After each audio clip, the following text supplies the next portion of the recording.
wristbands.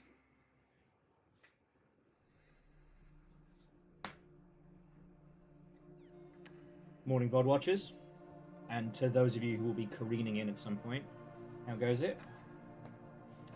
Oh, it is wild when people go like way back into the VODs and leave comments. I always think that's really cool. I saw some stuff on the Outer Wilds videos. Dustin? First! Yeah, I saw some stuff on the Outer Wilds videos, and it's like, shit. Outer Wilds was 3-4 moves ago? Angel Kalina, what hell and welcome. Dustin, let me add that win to the board.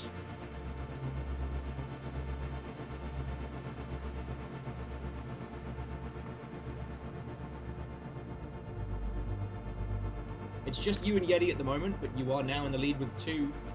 Yeti with 1. Oh.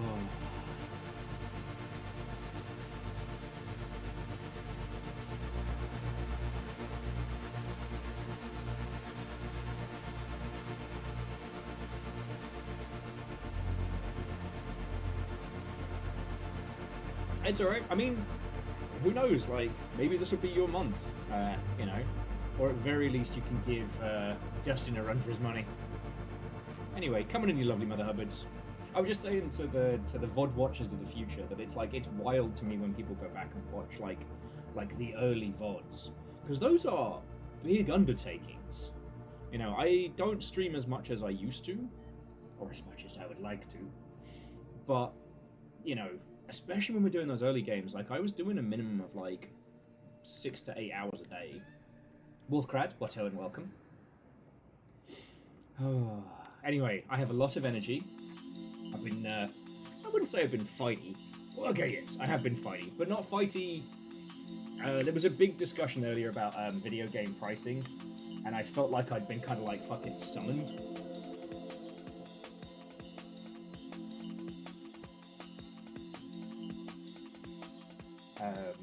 But then in one of the other servers I'm in, there was another round of discussion about like generative AI when it comes to awards.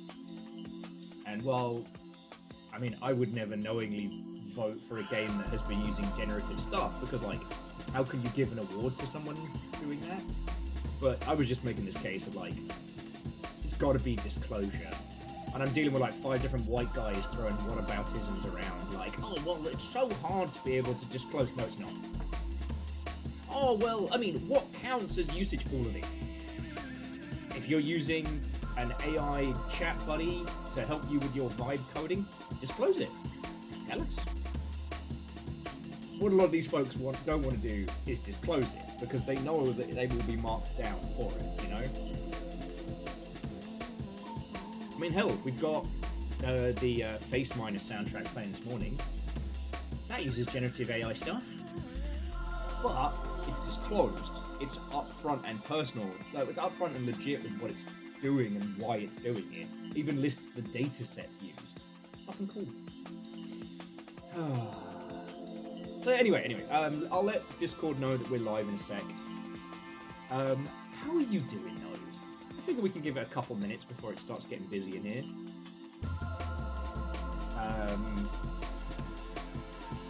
And I guess I'll tell everybody, you know, what I've been up to gaming-wise when they make it on in. But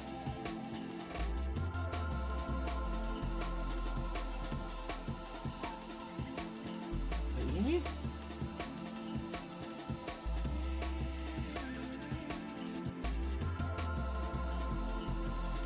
Oh, good on you. Angel Clean just saying today is cat maintenance day. Be sure to repair and reload your cats.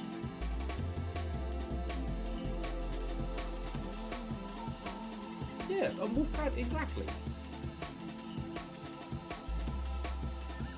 Oh! Thank you. Sorry, I had to. I changed my audio setup a few weeks back, and I'm still not used to it. I need to move the mic now to here. So, rather, thank you kindly. How are you doing? Watto and welcome. But yeah, I don't have any like super spicy stories to share with you from the world of Will. I had one of those weird days yesterdays where like, the body propped the whole like fight or flight. So I spent the whole day feeling like I was about ready to fucking panic. Over nothing, I might add. But human bodies, what are we gonna do?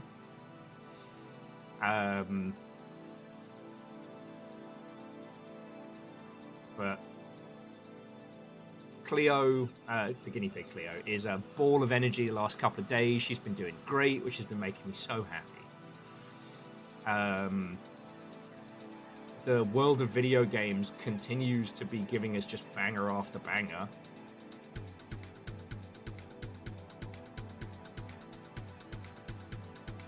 Like, in terms of video games for this week, like, once everybody gets in, I cannot wait to show you some of the stuff. I've got stuff for hardcore sci-fi fans. I've got Nier Automata. I've got Nier Automata meets, I don't know. Motor Slice doesn't have a good... We'll get onto that in a bit. Oh, The Shrub from Tomorrow. Was indeed. Watto and welcome.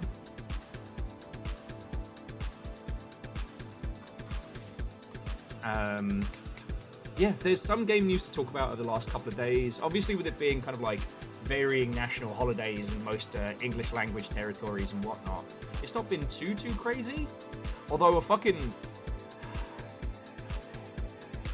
I am not a drama channel. I am not a drama-based individual. I talk about the games news every morning because I look at the games news every morning. This isn't like it was never an intent, right? Like I never sat down and went, yes, my name is Will Overgard and I shall become the herald of video game news. I'm just obsessed with this shit. Like, I would still be looking and researching the same things if you all weren't here. And Legend, what's and welcome. I was just talking about you. But the thing is, like, sometimes the game news is so much nonsense as to make me feel as if I am some kind of drama channel. So we'll talk about Mind's Eye in a second. Okay, but I'll give you the TLDR of the T just in case you have to pop off. So over the long weekend, the owners of Build a Rocket Boy, the studio behind Mind's Eye, were bragging about how they AI vibe coded some like voice generators, which, as someone pointed out, isn't even vibe coding. They just bought an AI voice generator service and implemented it. Like, you didn't make a machine that made a wheel to put on your car. You paid a mechanic to put a wheel in your car. Anyway, they then laid off 160 people this week. After their dog shit... No, sorry, I shouldn't say dog shit. But what seems to be taken as very poorly made and in poor taste DLC, where they seek revenge against the people who supposedly committed corporate espionage against them. Like... Fuck. Okay, so yeah, let me let Discord know that we're live. Today we're going to be getting back into The Watcher. We just got the ability to leap between different regions.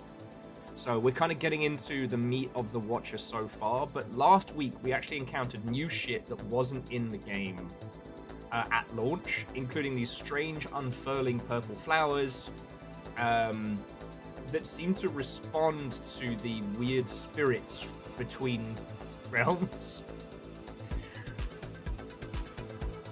So, yeah, our quest for the next two endings of The Watcher continued. That's our day. And I will tell you all about game news, and I'll be fucking honest with you. I managed to get a really good deal on a lamb shank. And back in the UK when I was a kid, lamb was like super cheap. So it was one of those things of like, we would have, if it was a Sunday roast, it was usually chicken, because very cheap. Sometimes it'd be lamb. Very rarely was it beef. Beef is expensive. And I guess I've had like a bit of homesickness the last couple months. So I was like, you know what? I'm going to do a roast lamb. And so I see this piece of lamb for like $8. And I'm like, done. Bet. Got it. It wasn't quite enough for food for 2 people. Although it might actually have been. But that's neither here nor there. So I was trying to work out what to do to bulk it out. So I did basically like a slow pot roast of lamb. And it was fucking god tier. It was god tier. I am so proud of it.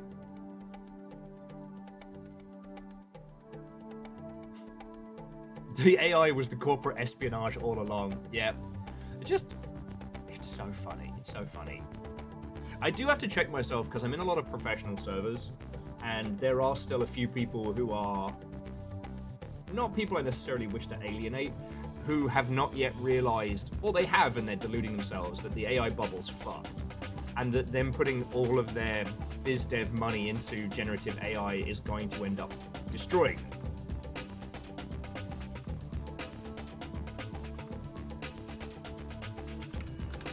And so I can't be as honest as I want to be.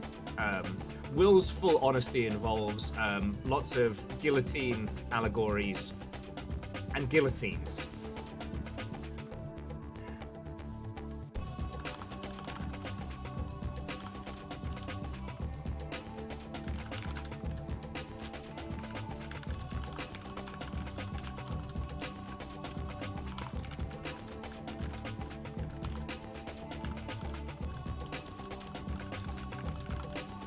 Just letting the Discord know that we're live. As I was saying in the beginning, we had a big old data about like the cost of video games earlier on today and like how much you should charge for your game. And I got a little fighty, but not in a I think everyone is dumb and wrong. In a no, the world has changed. Please let me help.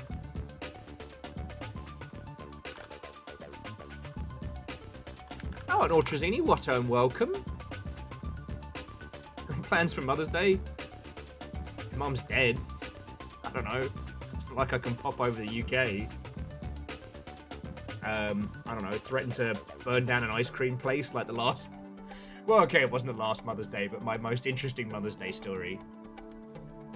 Oh yeah, don't do automated advertising messaging around Mother's Day. Don't do that. Don't send out an email blast from the emails you got from people's credit cards saying like, oh, you're a bad child if you don't take your mum out for ice cream this Mother's Day weekend, because that mum might be super dead. And then don't be surprised that person threatens arson. Oh yeah, no. With Ray, so I am always down to support the homies when it comes to video games and the ilk. One of the hard things is that with itch.io, I have to be a lot more careful about what games I play from there, because there have been quite a few instances of games that have been less than reputable. But we shout out the homies here. Like, I can't help anyone here become the next great streamer, but I can help your video game, even if just a teeny tiny bit, be it with my knowledge or with just being enthusiastic.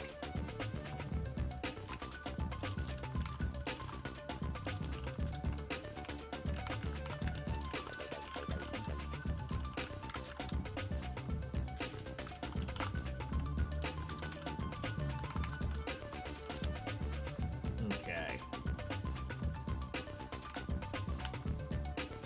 Because, like, on the subject of itch.io games, I don't know if you all saw, Abiotic Factor is doing a crossover with Voices of the Void.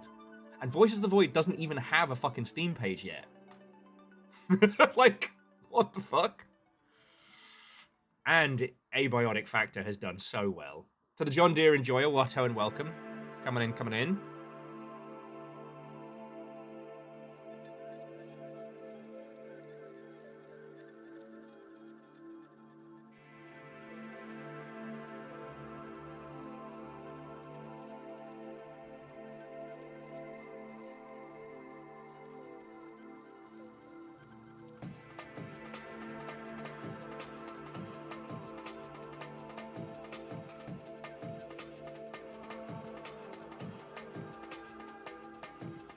Okay.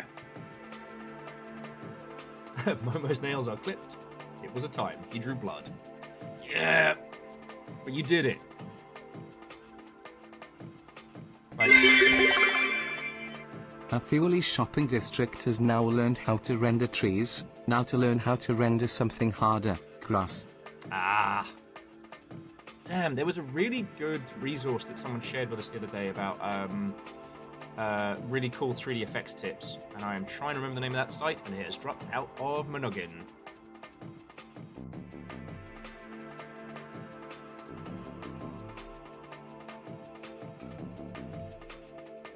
Reactor online. Sensors online. Hey. Weapons online. All systems nominal. 91 months. Ha ha ha. Time has long since lost meaning. It really has. But I'll be honest with you, I still want to keep going. I want to keep going for as long as. Casualties unknown. That does ring a bell. Oh, it's on my fucking... it's on my wish list already. Just while we're getting everybody in and stuff. So this is the game that Raider wanted to mention, called Casualties Unknown. It's coming out this year. It is a cave exploration simulator on a 2D plane.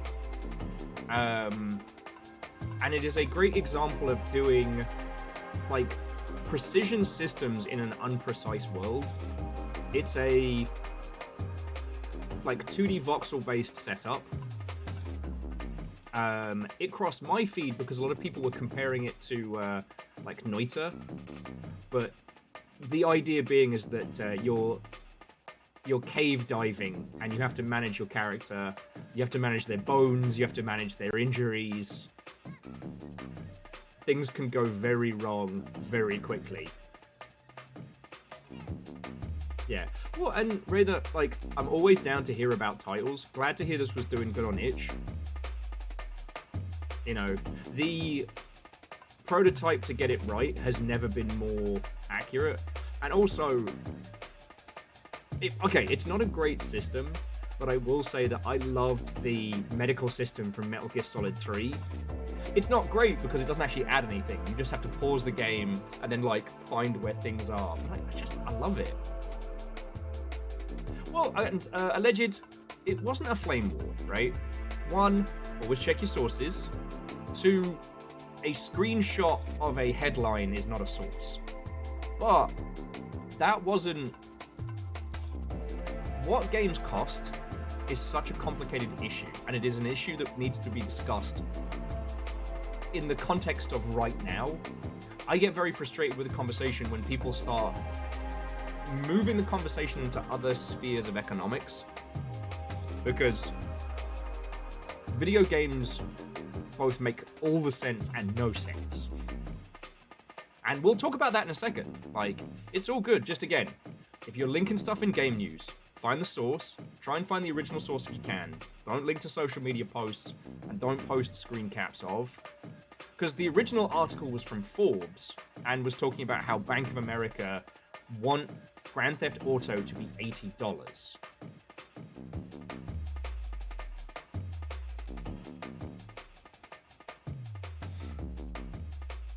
Oh, yeah, speaking of Project Silverfish. hang on. I need to post on Blue Sky, but while I was just looking over there and nattering with you, you'll the whole Xbox Copilot thing looks like it's going the way of the dodo, which I was not expecting this early in the year. And Vershi, Watto and welcome. Well, because, like, no one was ever going to use Copilot for games. Like, regardless of your feelings about it being, you know, planet-killing shite, it also didn't work. It did not work in the tech demo, even the pre-scripted tech demo. It was incorrect. Oh no, DJ Coil, it's what I cooked. I did a lamb shank in the slow cooker yesterday, and it was fucking god tier. Sauteed carrots, onions, and celery with black garlic and flavor. Well, sauteed in butter. then seared some additional meats to bulk it out, and then slow cook that lamb in there, and it's fucking beautiful. If I want AI in my games, I'll reinstall Portal. Exactly. The reason why the co-pilot thing for Xbox is so wild is because, again, I was under the impression the reason they'd set up a pro AI individuals in the Xbox division was they kind of sent them there to die. But in this instance, they're already saying like, nah, we're halting development of co-pilot for Xbox, and we're going to be removing what's already in. It's like, no. Okay. But yes, we'll get to that one. And yeah, Forbes is not perfect by any means. The problem is, when Forbes roll around talking about video game stuff, they tend to miss the important details. Martin, Watto, and welcome. But anyway, let me get Blue Sky invited.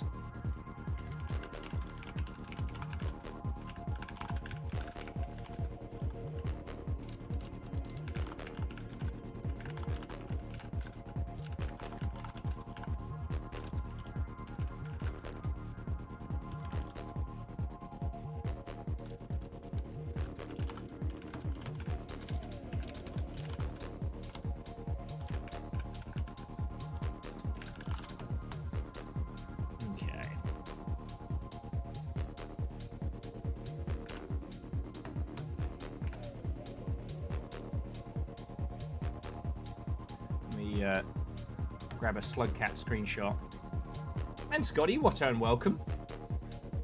Oh, you jammy bastard. We're waiting for the Carolina barbecue crisps to reappear in their seasonal rotation from the Trader of Joe.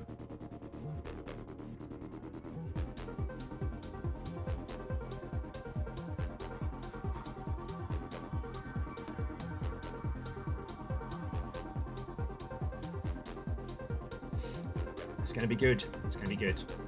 But yeah, no, DJ Coil, it's great that they are. I was under the impression that the current Xbox leadership had been sent in there to die because of their pro AI stance. So them saying like, yeah, nah, no more co-pilot. Like I read Corpo and even I'm like, what's going on here? Is the Xbox division going rogue? Like, was there a double counter with some Game of Thrones shit where they knew they were being sent in to die, so they're actually fortifying the Xbox brand?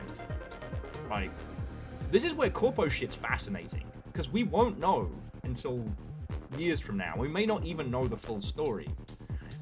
You know, I know you all know this. It's just like companies like Xbox, PlayStation, etc., or Microsoft, they aren't one thing. They are multiple kind of like sovereign nations all doing battle.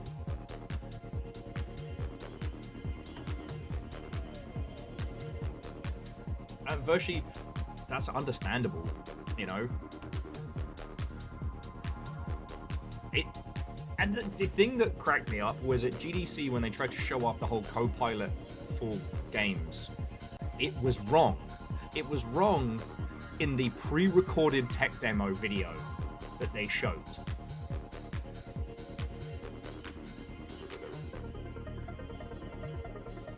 Yeah.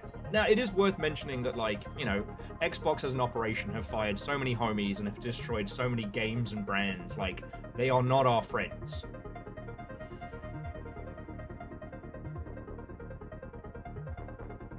I mean, Alnus, it could be, but this isn't Xbox.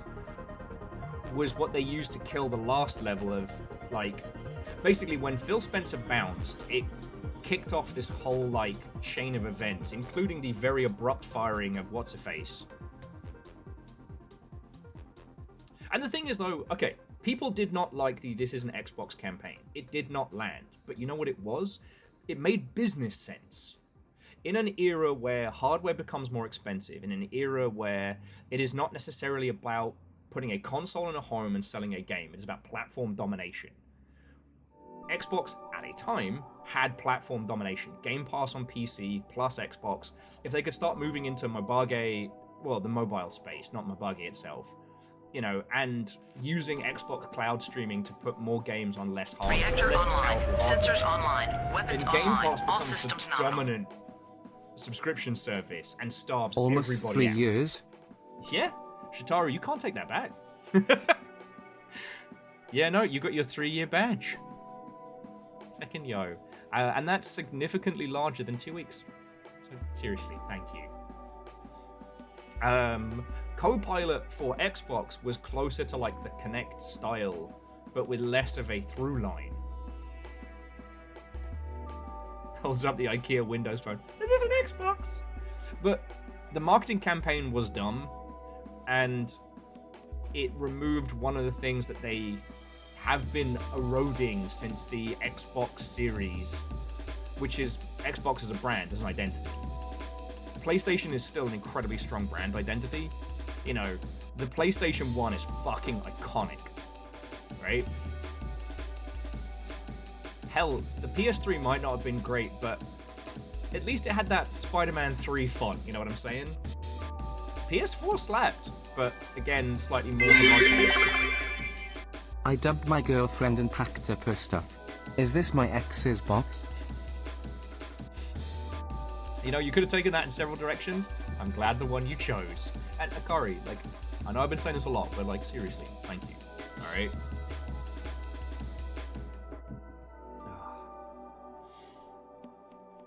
Yeah, I sat down and looked at the stuff for April, and, well, it's gonna be scary. I think we're gonna make it.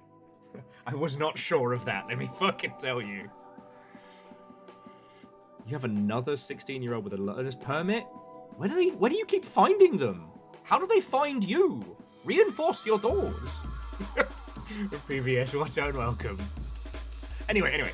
Okay, so let's do the game news. Let's talk about. The local witch sent me a crate of board games she recommends. Is this a hex box? Ah! It probably is. And Vershi, thank you.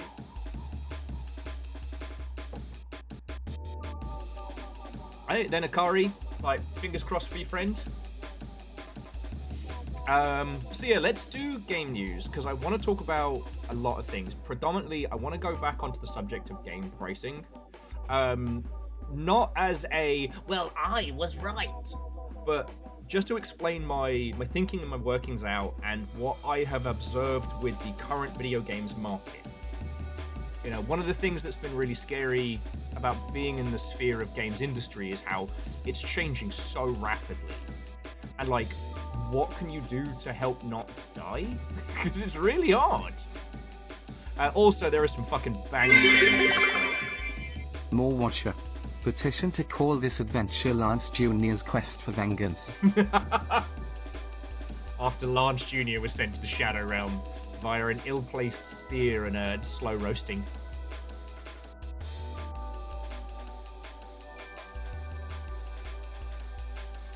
That's your official Jarl's decree. Alright, you can have that as the name of the episode. I accidentally got ketchup on my eye. I now have hindsight. And hindsight is 2020. I'm drunk with power! And you've also all started a hype train, so fucking yo. But no, the reason I really want to talk about games pricing is because the cost of a video game is its own insane shadow magic right now. And a lot of things changed what games are and how games are. Oh, fuck you. I was like, oh man, who's Lance Vendetta? That's a great... No, wait, no, hang on.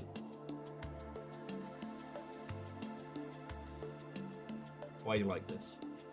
Thank you all. Why are you like this? Fucking terrors.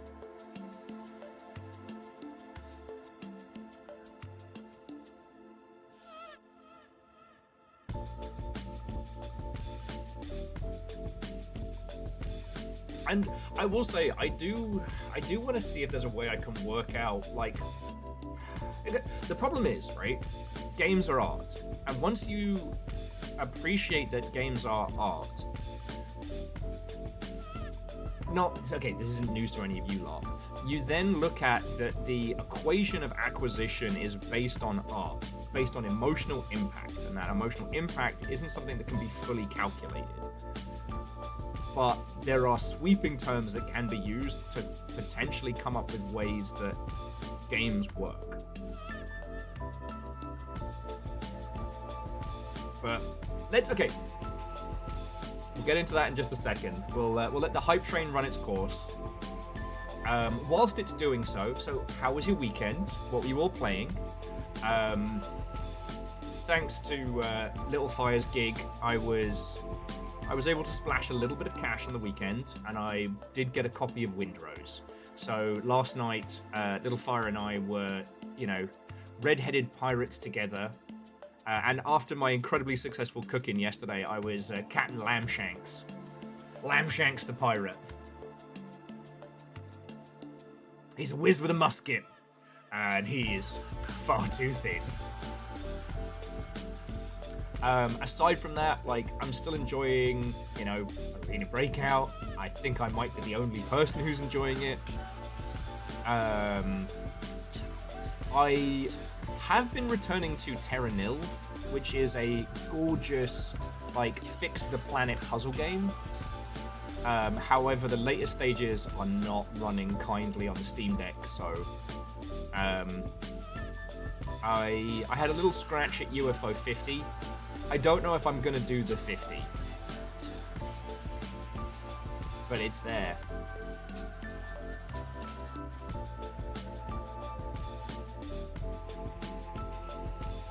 No!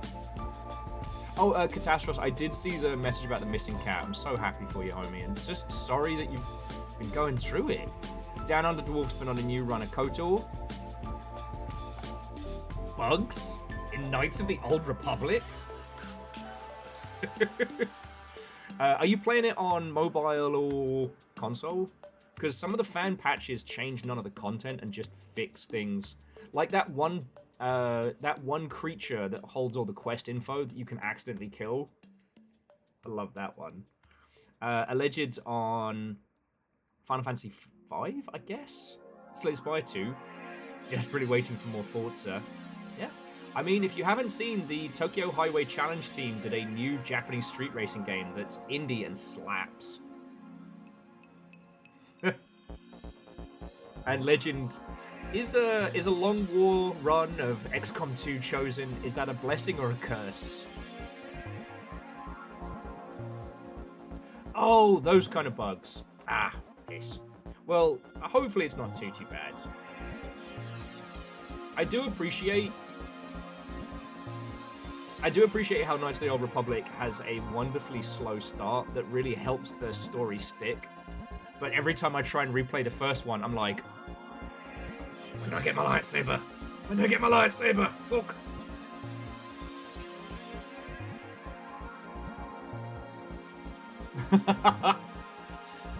Yeah, Legend, that point where you're starting to wonder if your troops are secretly into it.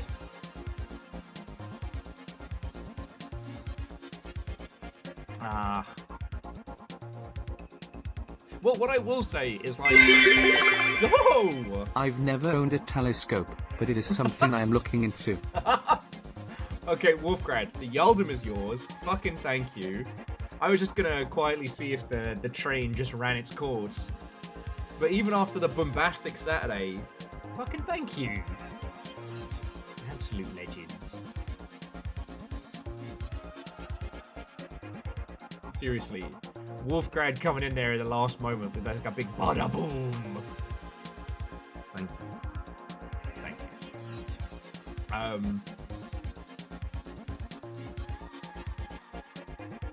Yeah, that was a rad little train. You derailed the train and the conversation. That's not easy to do. And yeah, Alleged, we will be getting XCOM 3 at some point. My current theory is still that Midnight Suns was supposed to be more of a bombastic seller than it was, which has slowed down development of XCOM 3. And it's looking like XCOM 3 will probably be, maybe not full-on Terror from the Deep, but definitely in that same vein. Okay, so let's do game releases, then let's do game news, and then we can...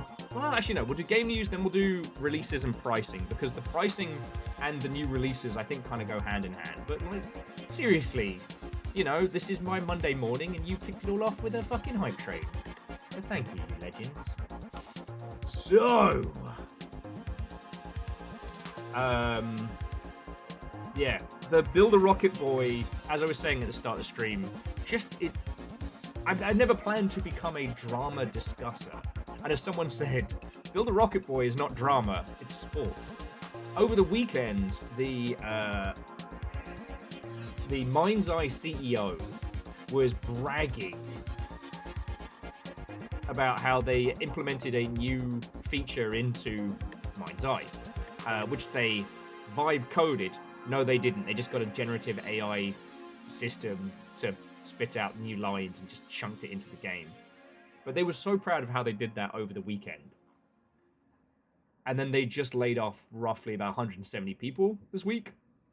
Like, what the fuck? Fuck you. What the fuck?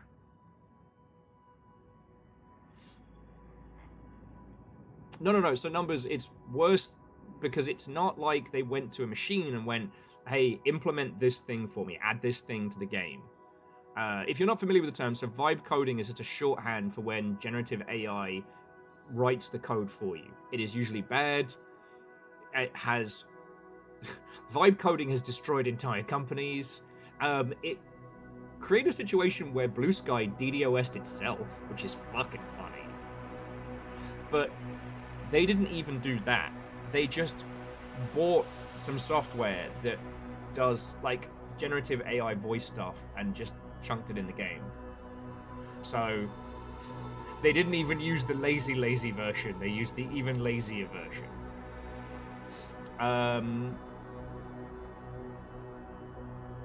Exactly. With vibe coding, one user can generate as much tech debt as a full team. Wizards of the Coast and Hasbro have not acknowledged the Magic the Gathering Arena union. So last week we were celebrating that, you know, the Magic the Gathering Arena devs have unionized. Neither Wizards of the Coast nor Hasbro have acknowledged that, and the deadline was actually the 1st. As of today, they have not acknowledged the union. Rod, sir, return welcome. Now, what does that mean? I don't know. Those of you who understand, you know, Hasbro and its operations better than I probably know, I would say that they're not planning on recognizing the union. One of the things that was really interesting is when the union was announced, Wizards of the Coast talked to the press about it, but not to the union. So there is some fucking fuckery going on here. We'll get to that one in a minute. Okay. So this is the one that no one else is fucking talking about. Pearl Abyss, who have had some weird fuckery going on, just sold CCP, the creators of EVE Online, back to its CEO for half of what they paid for it. Less than half. Plus crypto. Apparently roughly 20 million in crypto, which... that's only the thing that I tend to hear on the end of some kind of crime drama, but whatever. But yeah, basically, the Korean developers behind Crimson Desert just sold EVE back to fucking Hilmar for 100 mil in cash and 20 mil in token acquisition rights. 8 years after they paid 225 mil. Oh, plus, yeah, 200 mil in performance-related payouts.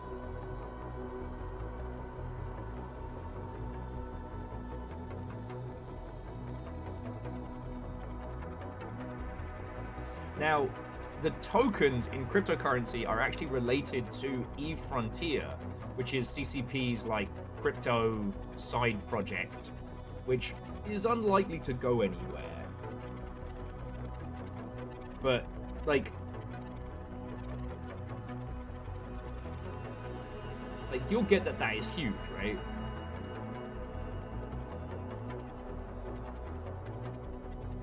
And numbers, this is the soundtrack to Face Miner, one of my favorite little games of recent memory, and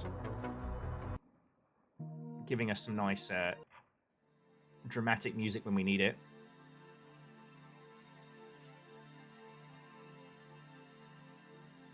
So yeah, like,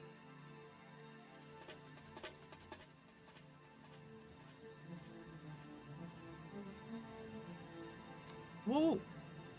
So alleged. One, Cloud is, or Claude or whatever, is not bad. And okay, using generative AI to generate a concept robs you of your input of it. Because you say, it, you know, you were creating your dream game. What you got was a remix of other people's ideas. The you that creates, the you that makes was removed from that process. And I know it can be intimidating, especially with games, because games are not easy to make. There's so much to them. But that numbers, it's all good, mate. Like, I can always move the playlist. Like, whatever your dream concept is, your experiences, your intent, the things that you have gone through in your life, and the things that you desperately care about would ultimately shape that creation and make it into something special, something unique. Generative AI can only take what exists and remix it, reblend it, right? It is not your dream game. It is a sampling of other people's titles, banality blended together. And it's not even a concept. Like, your concept is your concept. Again, like, and hell, concept art, concept creation is the fucking fun bit. All right. You set me off. I'm not mad, but if you have the money, because for those who don't know, Alleged Man actually wrote a book, and I have my copy of Life on a Treadmill. Where is it? It's there. All right. Well, okay, I'd have to move Dungeon Crawler Carl books to get it, but I have my copy of it. This is Vermis. All right. This is Vermis, and this is brilliant. If you've not heard of this, don't worry. Well, I guess good old Super Eye Patch Wolf kind of helped throw it into the stratosphere. Vermis is a guide for a video game that does not exist, and it is pure creativity, pure world building.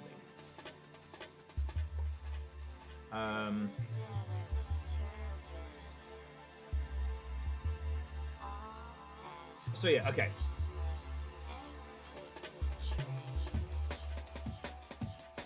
Let's find a really good.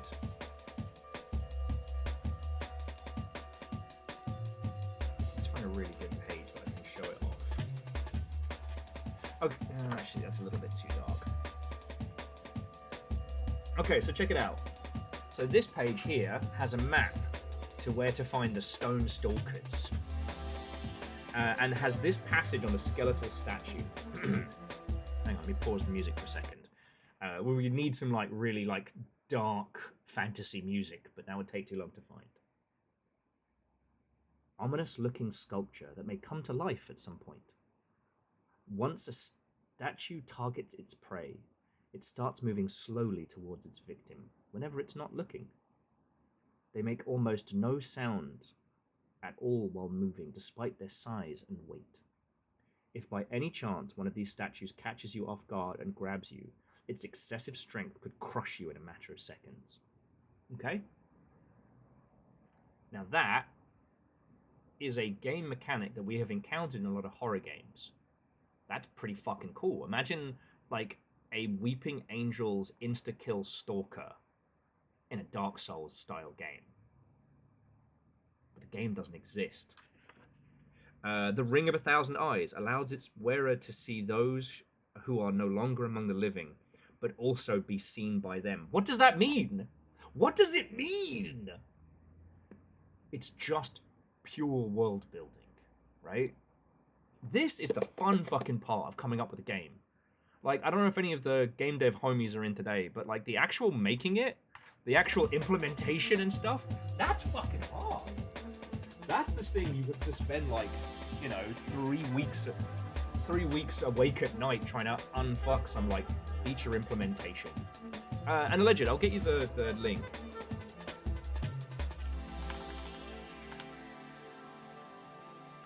It's here. It is an indie book. Now, I only have the first one. I don't have Vermis 2, and I don't have the side-scrolly one. Where is it?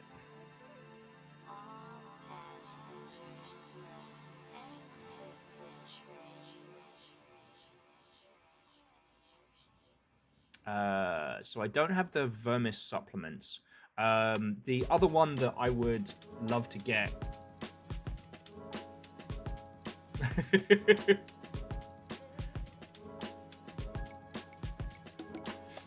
is called, this is the one I found out about first, called God Husk, which is a side-scrolling, like, body horror Metroidvania with these, like, faux screenshots and shit like that. Alleged, I told you, I look after everything that people have sent.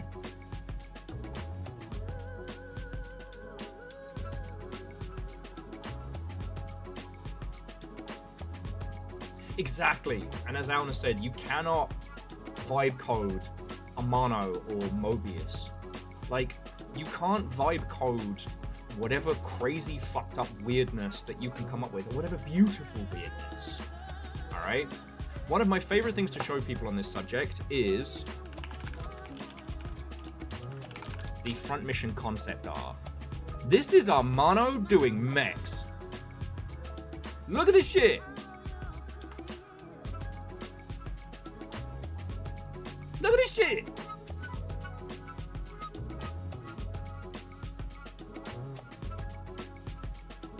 And yes, do I like this because it's queer? It's clearly queer and giant robot shit? Absolutely. You know, not fucking made of stone. But while Front Mission, the original, takes things in an interesting manner, it's so...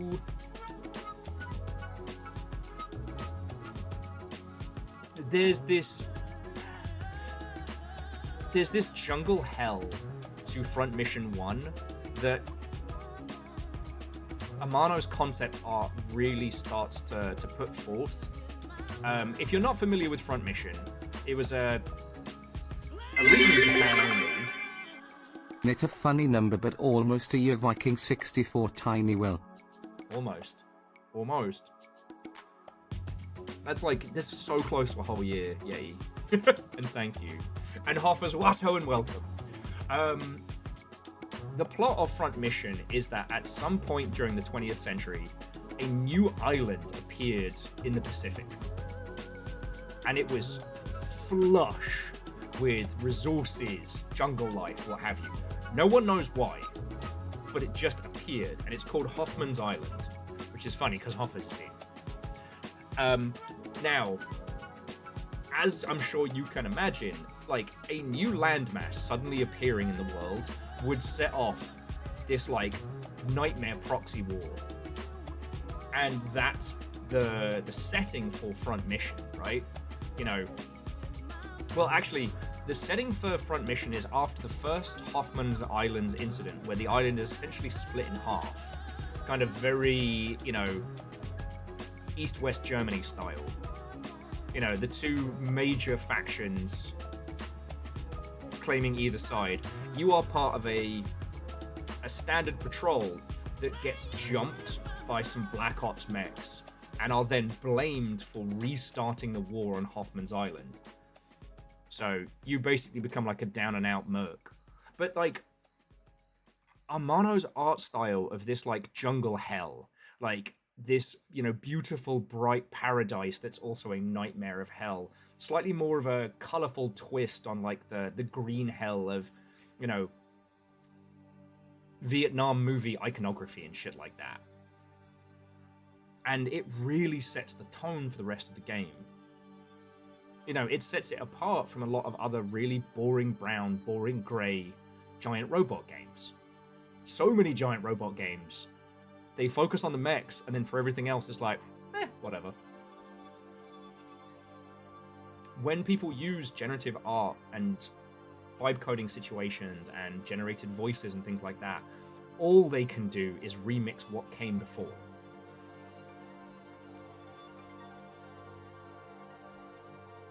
Yeah.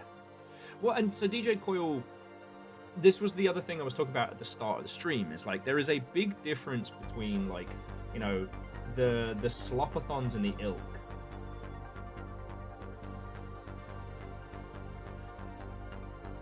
You can do creative stuff with large language models. You can do creative things with, like, adversarial networks and shit like that.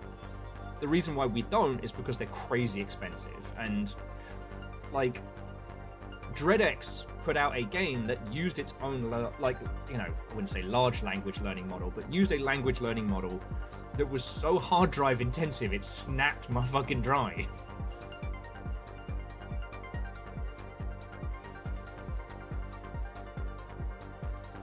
Actually, no, Catastros, you're not wrong, because you're thinking of Left Alive, which is technically a front mission game, even though it is fucking dog shit.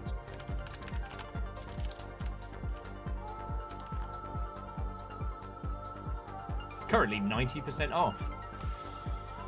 Yeah. Now, the irony being is that this one used, oh, I hate that I'm blanking on his name, Mr. Metal Gear, for its concept art. This was supposed to be a personal level drama set in a war zone where, you know, you are regular people trying to survive with giant robots in tow and shit like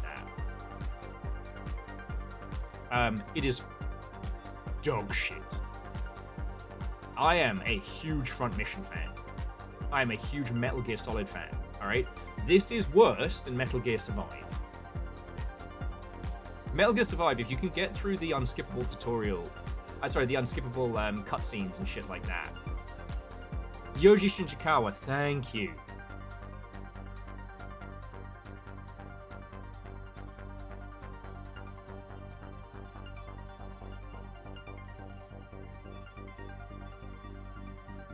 Actually, so Yeti, I'm sad to say, out of all of Sir Terry Pratchett's work, Jingo's not one I've read. Not that I'm short on things to read. I have my copy of There Is No Anti-Memetics Division, and I have my copy of Strange Architecture, which I'm enjoying. But yeah. I'm not saying that great concept art always equals a great game.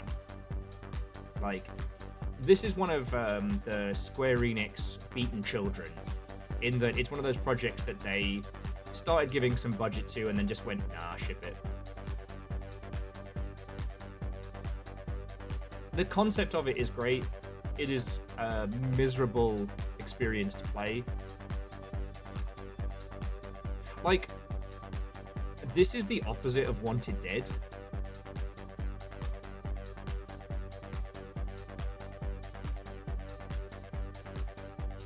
This is almost as bad as Parasite Eve's Third Birthday. Almost. Third Birthday is worse because it's not only mechanically and artistically fucking terrible, but it also attempts to retcon the other two Parasite Eve games to make them even worse. Sorry, yeah. Ask me what I really feel about this fucking game. Anyway. Currently, it is $6 on Steam. And that is $6 too many.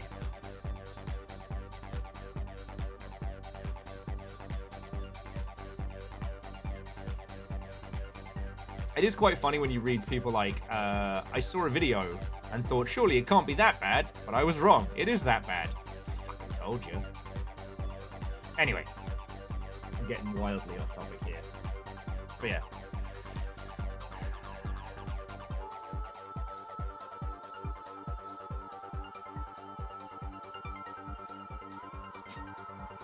It is that bad? Don't call me Shirley. Rex Watto, and welcome. I feel at some point I'll probably end up, you know, having to do a playthrough of it for you all as some kind of, like, I don't know, something that I will owe you all.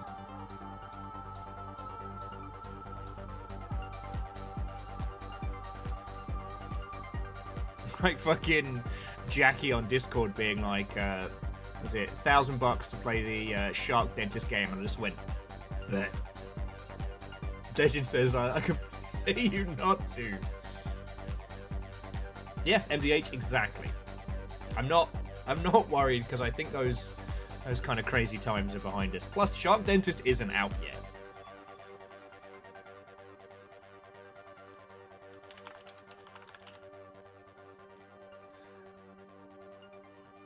But like, I'm prepared to go to extreme lengths to keep the longship running. But there, we're getting off topic here. This isn't about me.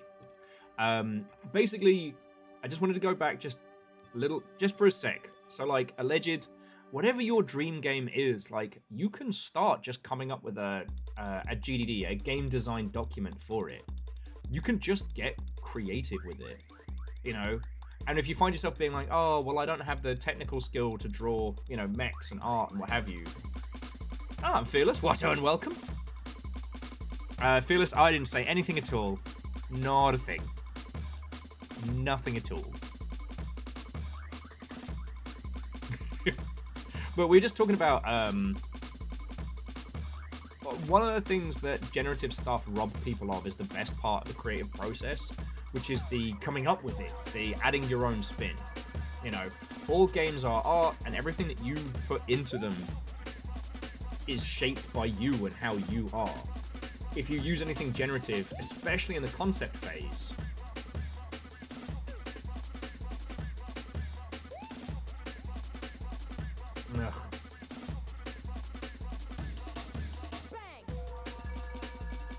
okay.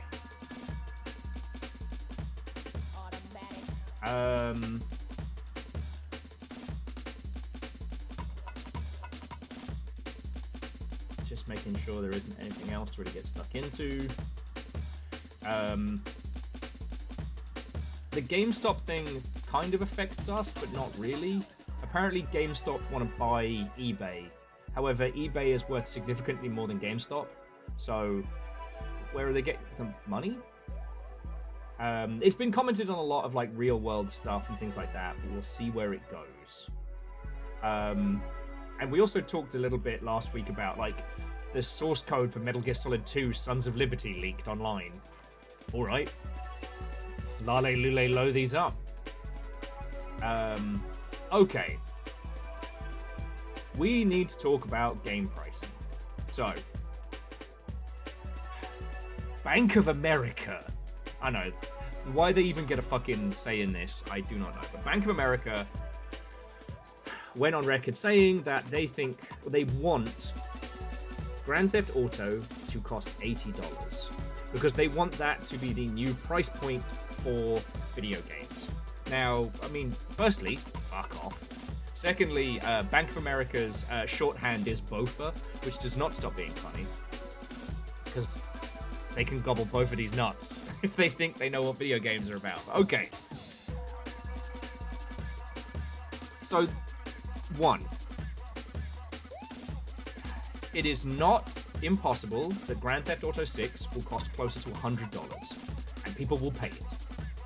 This is because Grand Theft Auto is not a game. It is an anomaly. It is a force of nature. It has been for years. Grand Theft Auto Online makes, what was it, like 9 million a day? A day. A day.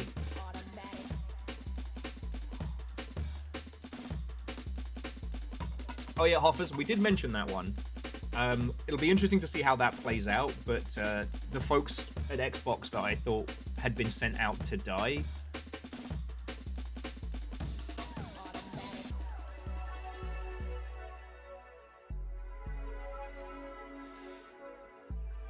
But anyway, okay. So this has sparked the conversation because again, last week the Rockstar higher-ups were not commenting on what Grand Theft Auto would cost, but they were saying that it was going to be expensive. This led to a big discussion about what do games cost, and this is where we need to have a natter. Because Last year, the wheel fucking turned. Survive till 25 was real. And some of us did. But games as an industry has changed drastically. Alright? And I don't know if it's fully solidified. How much does a game cost right now? Well, I mean, I can give you the will data, right?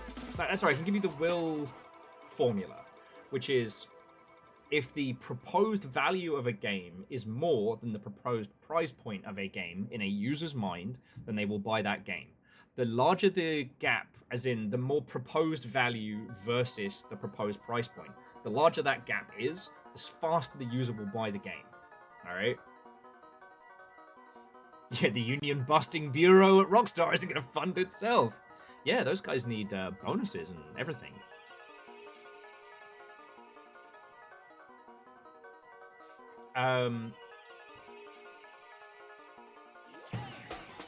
Right now, there is not one games industry, and once you start to understand that, it makes more sense. Grand Theft Auto isn't competing with other games. It is competing with Fortnite, it's competing with Roblox, it's competing with super platforms, alright? That's the kind of money they make. Pragmata, as part of the kind of like the prestige single-player industry, or, you know, just the Japanese games industry, it priced itself at $60, and it is commanding that price point. So is Resident Evil. Now, both of those, sorry, $70. Both of those also have more expensive variants. You know, the deluxe editions and whatnot, pushing that price point closer towards 80.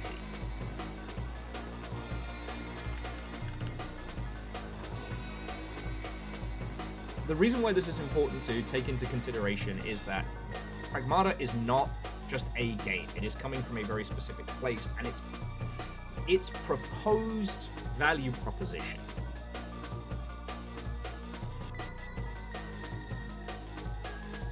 the user takes into consideration the proposed value proposition, the quality of the title, the length of the title, all of these different elements. Pragmata is also not just a game that is released on Steam. It is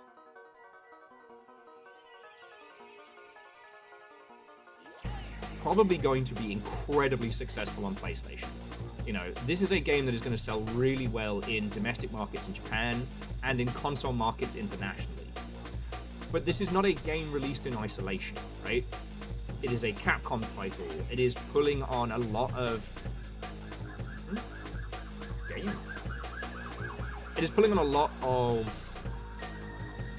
prestige, and its level of visual and gameplay quality as presented with its ahead asset. Dude, you fucking mind! Man, you start talking about game prices.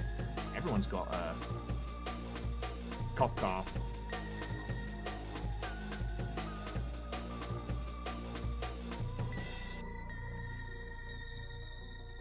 They are able to command a high price point. However, once you get out of that space, once you get into what I would call like Steam Core, the pricing is more shamanistic than it is equivocant. And sorry, it's a hard one to articulate. The smartest piece of writing we saw recently was from the people who released Peak. And they said $8 is $5. Alright? $9 is $10. And $15 is $20. Right? Now, everyone memed on that shit. Everyone had a real joke about that. Well, and Rex, essentially, yes, but that's how people make their purchasing. There are economic factors that play into it, and those economic factors determine what users consider to be a viable price.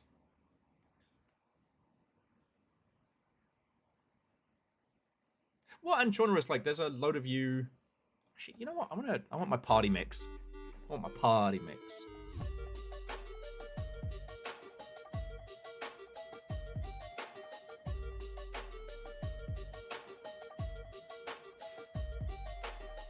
No, and Rex, I'm super down to talk about this.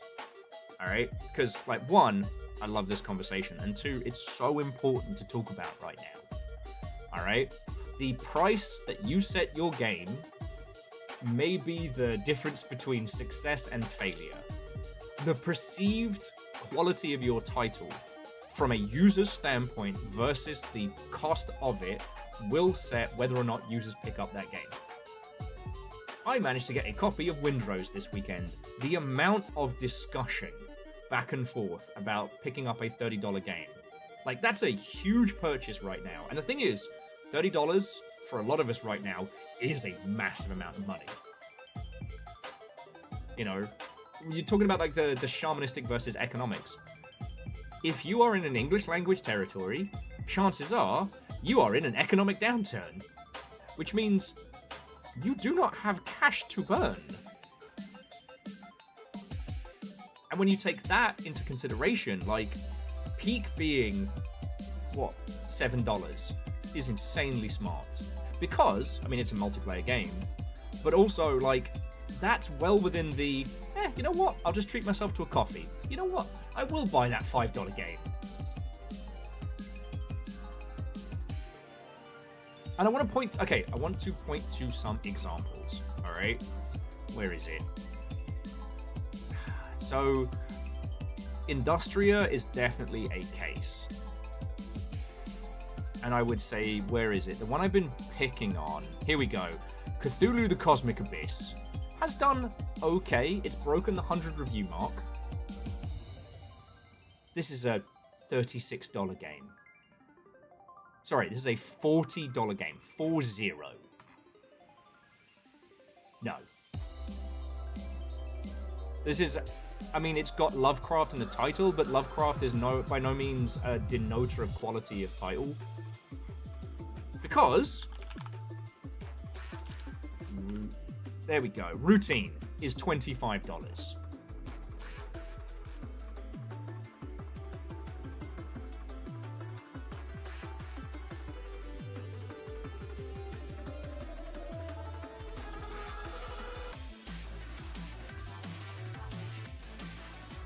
Like, right now, if you have to choose...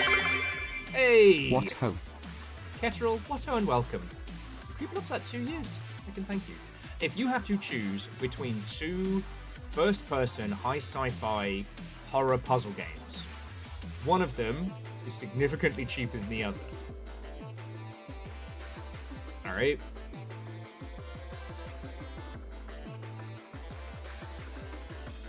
Okay. What you need is you need to pick a price point that is slightly below the perceived value proposition of your title to get people in through the door. Peak is shitloads of gameplay.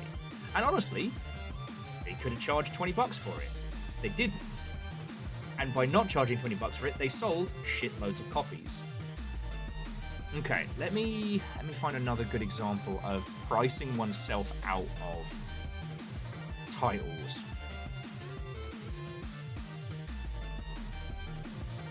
I definitely know that I'm not gonna be able to pick up Ties of Tomorrow for fucking ages, but that might just be me. And a really good example here. I mean, Ghost of Divas has been struggling at the $18 price point. Because $18 is $20, and $20 is Silksong, or Slay the Spire. Okay.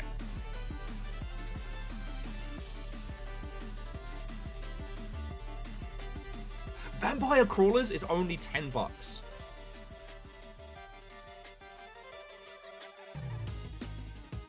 Okay. I'm getting a little ahead of myself here, because I'm trying to explain everything to you all at once. This is Nubby's Number Factory. This game is phenomenal. And it has sold incredibly well. But it was an unknown IP from an indie without a following. And it was $5.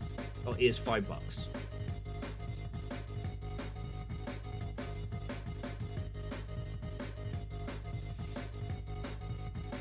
I've thoroughly enjoyed it. You know, its whole, like,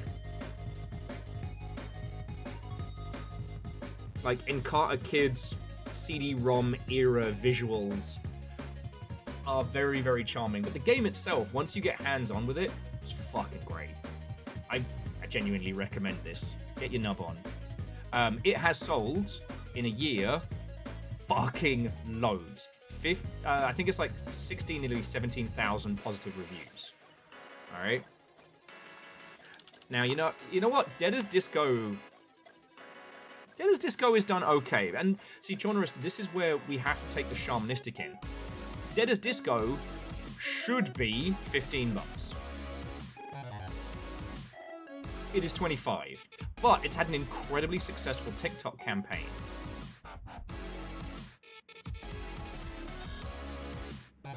And that level of successful marketing has built like an interest and a prestige. However, so did Dosa Divas, and Dosa Divas is not selling. Like, this just happens to be a kind of game that sells really well with TikTok because it is a game about fighting people to music. Unfortunately, I can't show you the music part of this music fighting game. But yeah, you can bring your own tunes, you can do so much with it.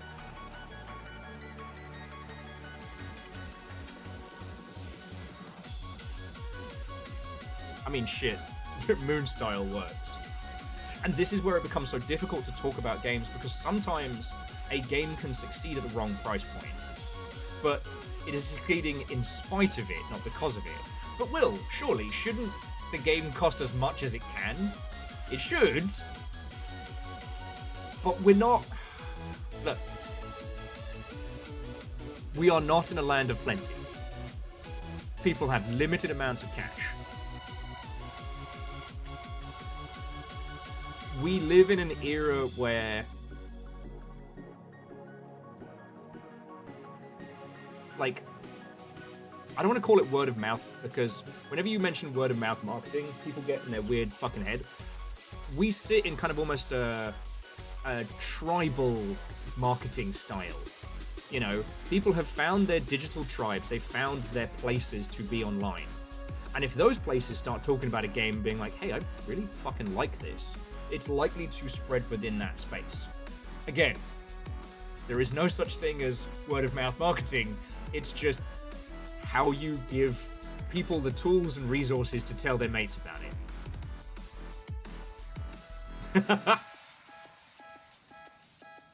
No, Jonorous, $25 for a rhythm fighting game is extremely steep. So it begs the question, how much more would this sell at a better price point? The Versus... Where is it? I know it's on the front page.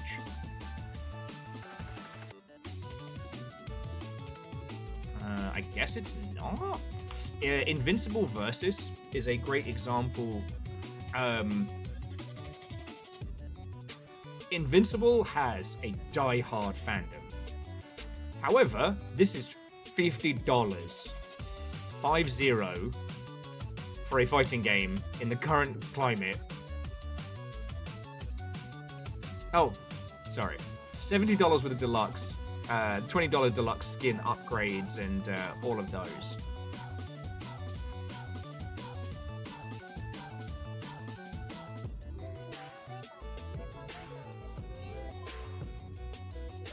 Like, how much more would this be selling at $20?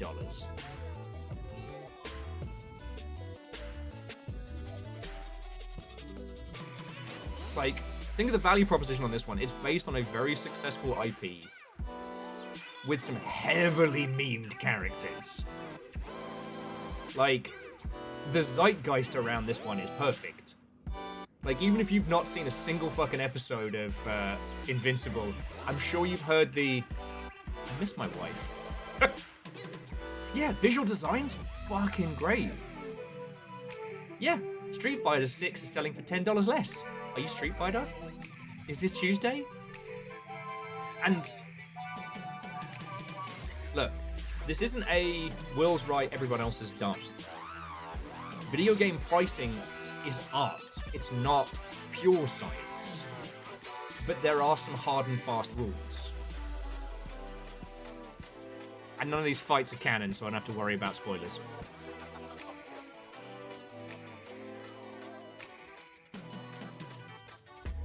You know? Like, what did you do? Fearless! Well, thank you for that. Thank you. You did not have to send that through. I'm sure I could have scrounged a key, and we've got so much going on. Jumping back for a moment, I'm slightly less worried about Motor Slice as well. Because, yeah, it's been out for a day. It's already hitting 200. Usually, an indie game that does okay, but doesn't break out, you usually see about, like, 20 to 50 reviews. Once it starts making some headway, like 200 and above, once it hits 1,000, you know they have it made. Just as a rule of, like, general concept. We're actually going to stream this tomorrow, because there's no way I'm not playing this. You know, a combination of Nier Automata and the mech fights from Peace Walker with some cool parkour shit in. Let's fucking go. I've been waiting for this since I saw the fucking trailers. But anyway, jumping back. So you are making an indie game. How much should it cost? Probably no more than $15. Now, does that $15 price point reflect the amount of life and blood and sweat and creativity you put into it? No. But that's not where we are. You know?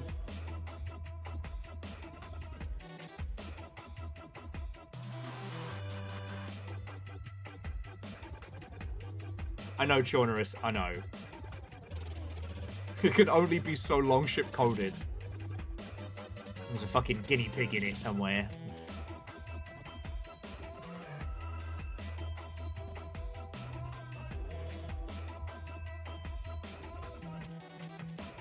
Oh yeah, no, that was some near tier parry shit. Now, this one is going for the price point of like $20. I think that's a little high. However, it does seem that, at least, it does seem that it is doing okay. Okay, another way to think about it is like, every person who buys your game and enjoys it will make some noise in some regard. That is the sound, the energy, the momentum that will carry your game forward. Alright? The more that you are known, or the more that your concept is desirable, or the more that you are working with an IP or a genre or things that people want, the more likely they are to go in with less information. Grand Theft Auto will be able to charge $100 because it's Grand Theft Auto. Everyone who initially buys it knows exactly what they are getting, knows exactly what they want from it, and they will just do it. If you are an unknown, unproven indie game, which people don't know where it's coming from, the price point at which people will go, yeah, right, fuck it, is significantly lower. Oh, Will, but what about Project Silverfish? That's a $30 game. Yeah. And who do you know who was yelling about Project Silverfish? Me. Why was I yelling about Project Silverfish? Because I'm one of the few people that played Attica's zone control mode. Right? Now you start seeing the connective tissue. You know, that's essentially community building and momentum. If Project Silverfish dropped cold out of nowhere, that's a different premise. You probably want to have something closer to the $10 to $15 mark.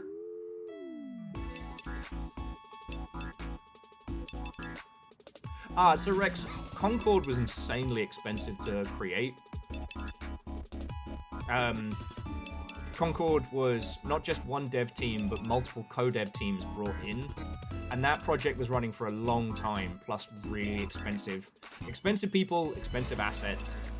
Developed in an expensive part of the world, Seattle. Sony wanted that game dead. It released as a courtesy. You know? Now, Last Flag, that's an interesting one to look at. Last Flag's $20. we already know as a consumer what a capture the flag style game is, i.e. TF2. How much is TF2? Oh, it's free. Ah. Fucking High Guard. Yeah, High Guard had neither the concept nor the genre to justify, and that was free. Now, the reason why this is so important to talk about, the reason why I'm languishing this point, is because all of the old knowledge kind of dropped off. Sure, if you've had a game series that has been running for a while, you can operate in a business methodology that reflects the old ways. You know, when Control 2 comes out, they can charge $60 for that, as a standard box game with nothing else in it. Why? Because it's Control 2, it's Remedy, right? But if you wanted to make an SCP-themed third-person brawler set in time-shifted New York, you cannot charge $60. You've not built that. And yeah, like, the Game Pass thing hasn't impacted sales as much as, unfortunately, Silksong and Slay the Spire 2. Like, we talked about this the other day, that the big games on Steam are still selling. People are still buying Stardew Valley for the first time.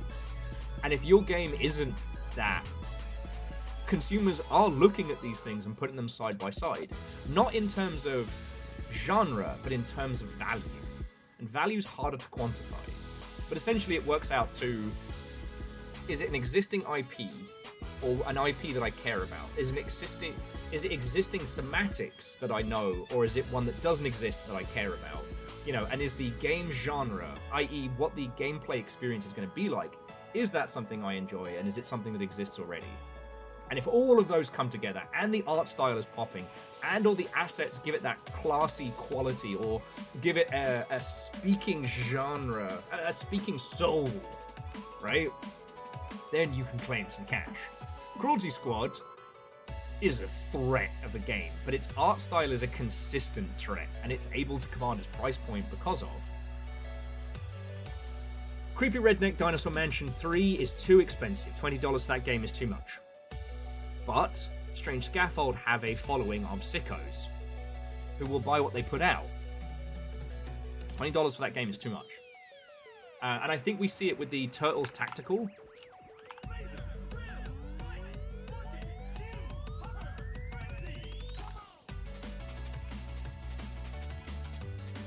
Where is... Damn. Teenage Mutant Ninja Turtles Tactical Takedown is starting to creep up there. It's now up to 151 reviews on Steam, right? But it struggled. It's $20, right?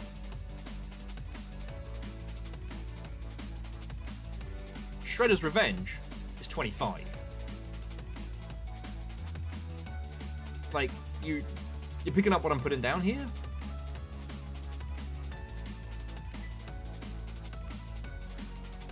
Yeah. And this is where it's really hard, because a lot of the time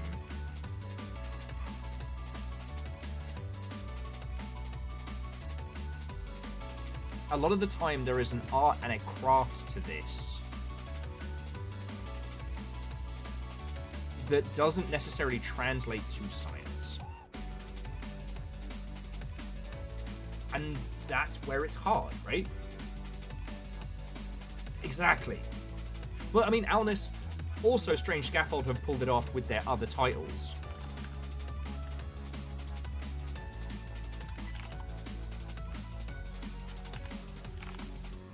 Like, I Am Your Beast is $20. I Am Your Beast has sold fucking great. Now, the difference, I Am Your Beast's visual thematics are definitely fit the Steam ecosystem much, much better. Whereas, like, with the Turtles game, it's a really cool concept. But, again, it's kind of it's the cheeseburger thing, right? You know, people will come to your restaurant to check out the really cool, really original things that you have, but you will sell more cheeseburgers than anything else. From a Turtles game, users predominantly want a brawler or some kind of action game. right? That doesn't mean that tactical turtles shouldn't exist, but in the business of video games, that changes the value proposition. Have I gone too crazy? Am I too far into like the shamanistic? Is this Will scrawling scrawling runes on the whiteboard? Do we need the whiteboard? Okay. Now, because Strange Scaffold maintain a very strong brand identity and a very strong community, they can afford missteps. They can afford, like, weird changes. Now, the fact that Tactical Takedown is $5 more than Into the Breach is a hard one, right? Because new users coming into the ecosystem are going to be looking at the superstars first. Yeah, actually, so Rex, Divershi in chat, so, you know, I'll just fucking show you, sent this. So next time I go looping... Oh yeah, all the edits that I need to do. It's fine. Who even wants to spend time playing video games? Yeah. Bring out the board! Okay. Again, love Mega Ran, love the music. Just get too distracted listening to it.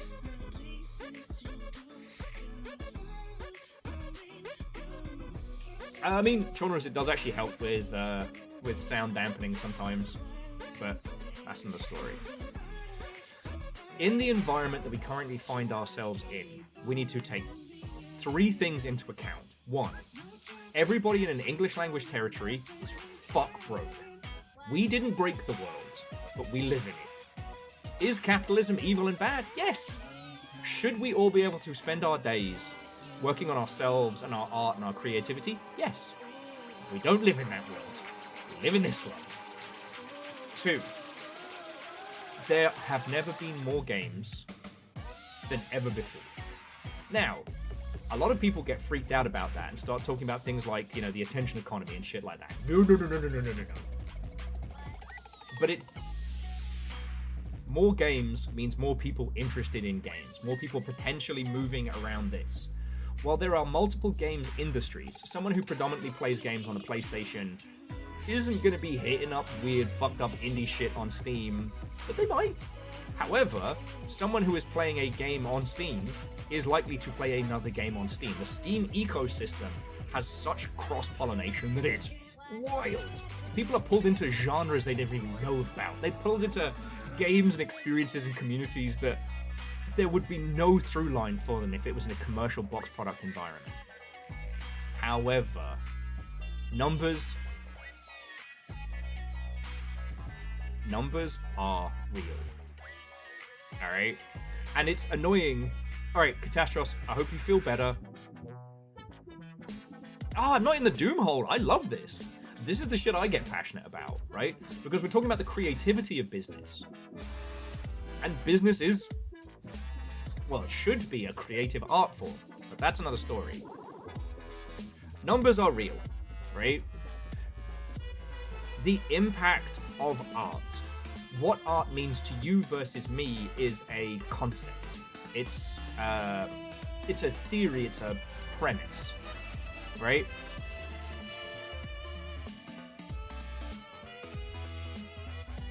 The games that I love and I enjoy will be different to you. Like, maybe our tastes match up, but each person is essentially a self-contained universe, and the logic and planets of that universe are wholly unique, even if they do match up. When you put that heart, when you put that art against a number, that is the point that we find ourselves in, right? We've never had more games that we can see. We've never had more games that we can purchase, that we can access, that we can play. And that vast creativity is brilliant and wonderful. And when prices are put to that... Damn right, Rex. Staring dead in the eyes and going, I am a universe of one. This is Blood Vial.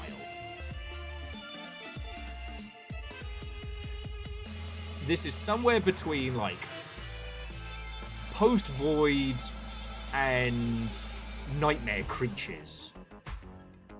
But in this, you're a vampire instead of holding your own severed head. Shoot dudes, literally swim in their blood to heal yourself. But you're slowly going through your vial of blood at the same time. In Blood Vial.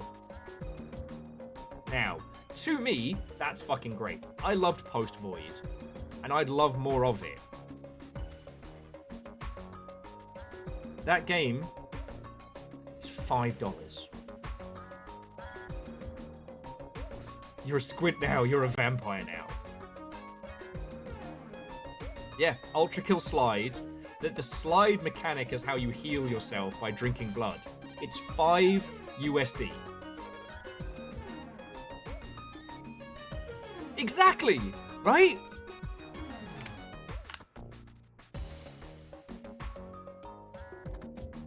Now, I'm going to show you a very different game. All right? God, also, yeah. It's also worth noting that, like, with Ultra Kill, yes, Ultra Kill is $25. Ultra Kill came out in 2020. Ultra Kill had a lot going for it.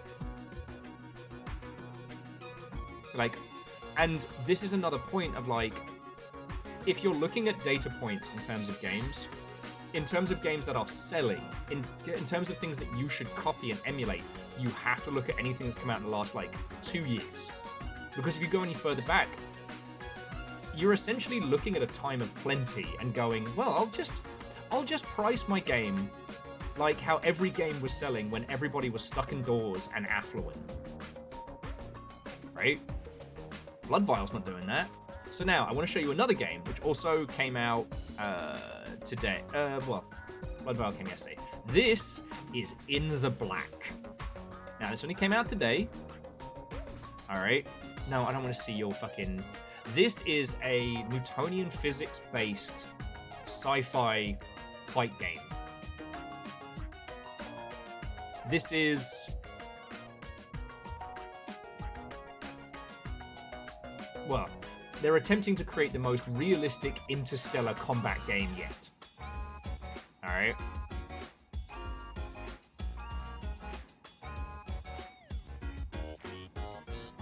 So, you know, if you're a fan of The Expanse, if you're a fan of, like, hardcore science stuff, but want something that isn't a strategy game, then this is for you.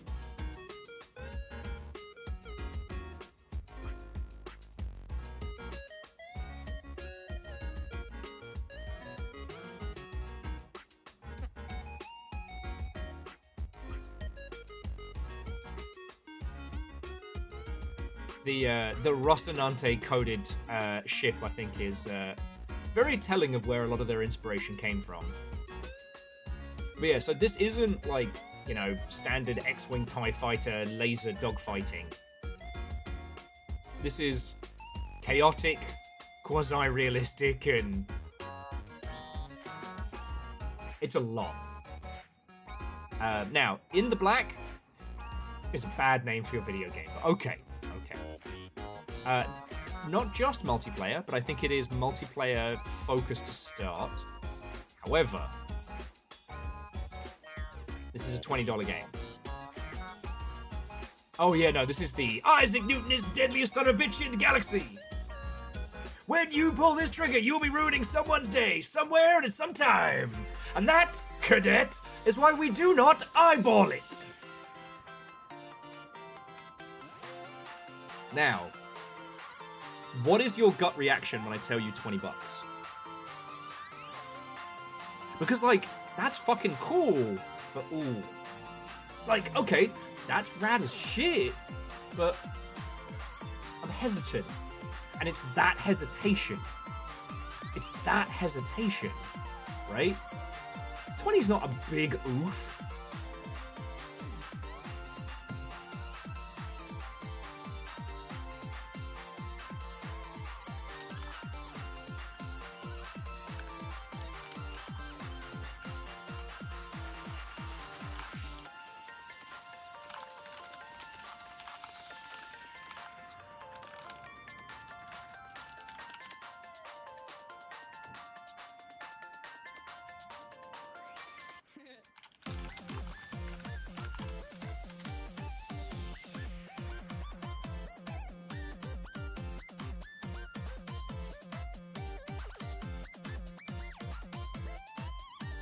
Well, so Alf, the discussion we're having right now is it's your gut reaction, your feeling based on what I just showed you is valid because that is the choice that consumer makes at this point, right?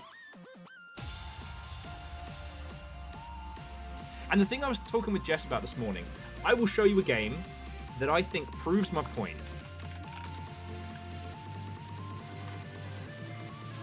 It's the Killing Stone. The Killing Stone, brand new, is $13. On sale, it is $10. It's ever so slightly above the cup of coffee throwaway, and it alludes to like it alludes to a level of quality.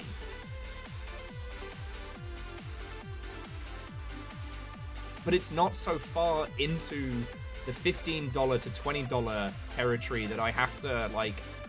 Because here's the thing, as I said last night, Little Fire and I played Windrose, and we went over all the financials to make sure we could do it, right?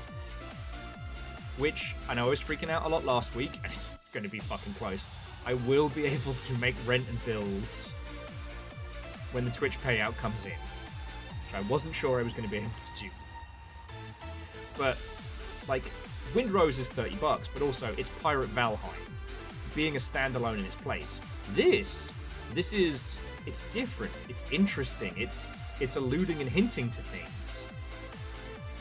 Yeah, well, and Alf, that brings us back to that conversation the Peak devs had with some of the smartest business advice that anyone's put out.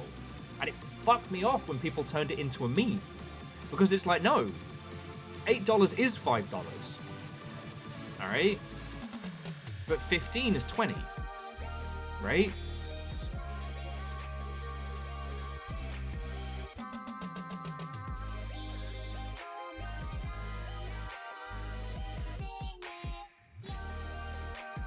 Well, and Alf, that's the problem. People miss shit.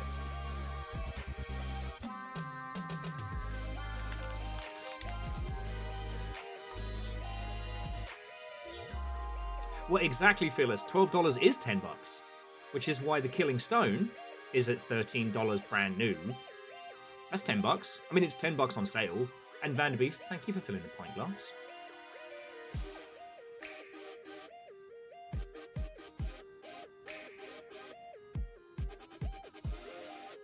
So yeah, the art of pricing your video game right now has never been more important. It's never been more difficult. And it's never been more weird, right? Because it used to be quite simple. $60 for a brand new video game, or $40 for like a medium-sized team. That's it.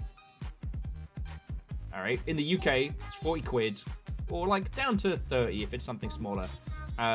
15 to 20 for an expansion pack, and that's it. That is the price point expected.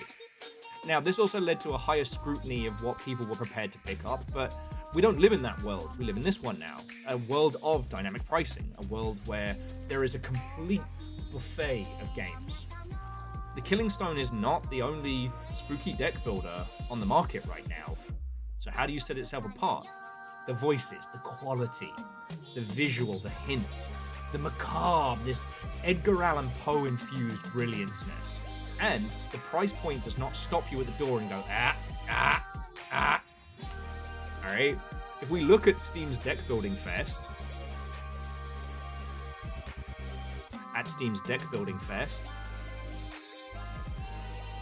oh, it's fuck it. Alright, I've got to come to an end on this discussion because Steam's in Tuesday maintenance. But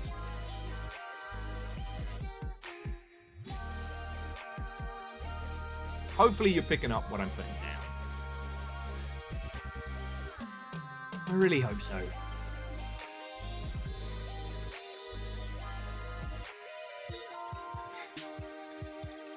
Like, I'm a big proponent of the make it easy for me to like your game. So like, Gambonanza here. Launch day sale down to $9 is fine.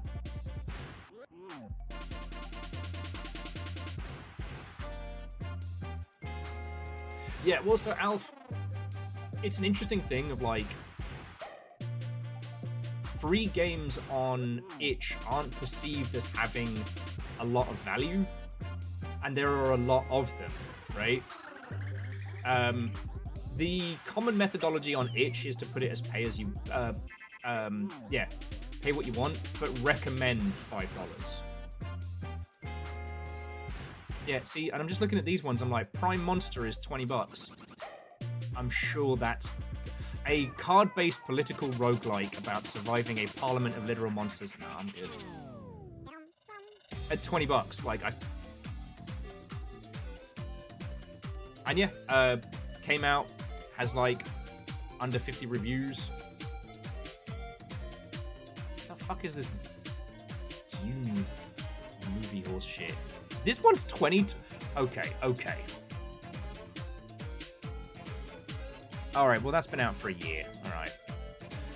You're making this complicated. Yeah, based on a board game. Okay. I worry that I'm going to get into the insanity of the minutia, and it will not help the points that I wish to make.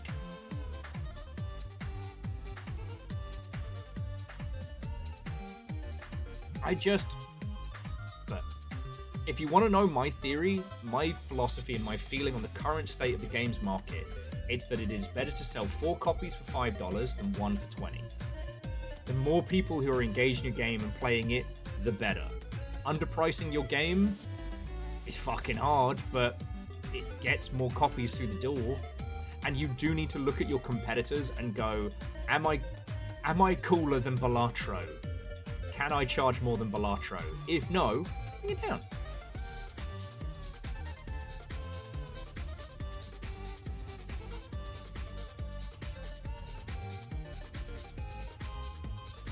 Yeah, and Fearless, that's a really good point, that like, you're not in, like, Steam isn't one store, it's a great big, it's the market of Marrakesh, it has 1,000 vendors at 1,000 stalls selling 1,000 games. And the creativity and the effort and the heart that goes into making games, the way in which you create your games, if it does not shine through in the presentation at this point, the users don't know, they don't care. All right?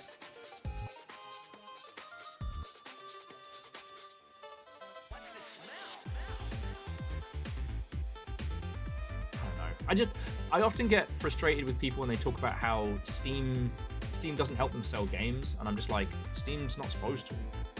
Steam's not your homies.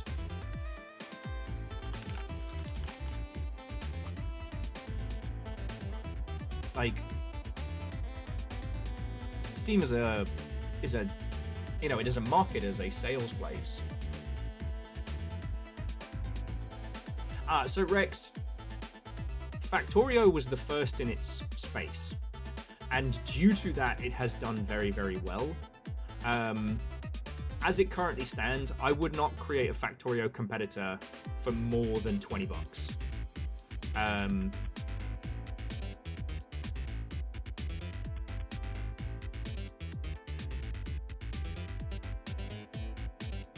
Well, and Alnus, what I mean is that, Steam doesn't help your game get found.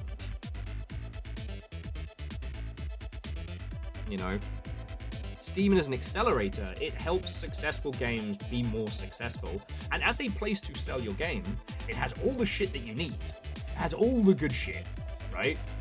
But Steam will not help your game be found. They won't help you sell your game. They'll just give you all the tools to sell your own game. And there's so many people who are still stuck in the past of when there were only a few hundred games on Steam and they all sold 20,000 copies guaranteed. So yeah, so Rex, this is why when I say look at modern games. All right, I know I changed the category. We are going to go to Rainbow in a second, but what was it? Little Rocket Lab? Boom. How much is Little Rocket Lab brand new? $20. I asked the surgeon if I could administer my own anesthesia. He said, sure, knock yourself out. Alright, that's pretty good. And to Toxic Industry, thank you kindly. So this is Little Rocket Lab. And look, I know No More Robots gets a lot of hate. They are one of the smarter publishers in operation. So this is what if Mega Man Battle Network and Factorio got smushed together. Well, I guess Stardew Valley is probably more accurate. I just miss Mega Man Battle Network. I think I miss having the time to play it. But that's another story. But yeah, you are in a tiny town, and your goal is to build a rocket. However, you are doing automation within a limited space. So like you saw there, if your automation takes up the whole bridge, you have to build a contraption to move people over it so they can continue to do their day.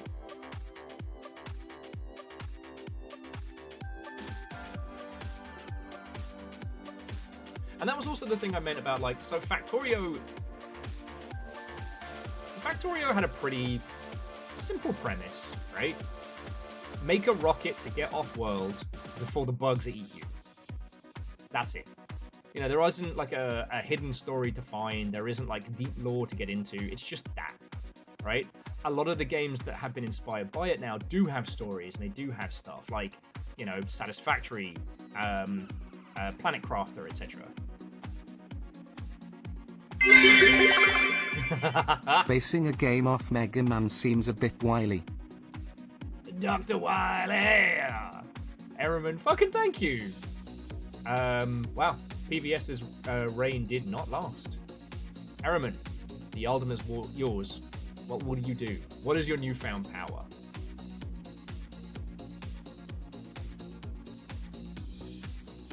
Oh, and Virals, what and welcome. So, Virals, it struck me it's been a while since I booted up Void Rains. So I booted it up last night, and I got your little message about, like, the tweaks to the combat system and shit. I'm like, fuck! That's so cool. Fuck off. Rods is like, you dropped these. Did I drop them 5 times? Alright, I'm gonna put another coffee on before we start.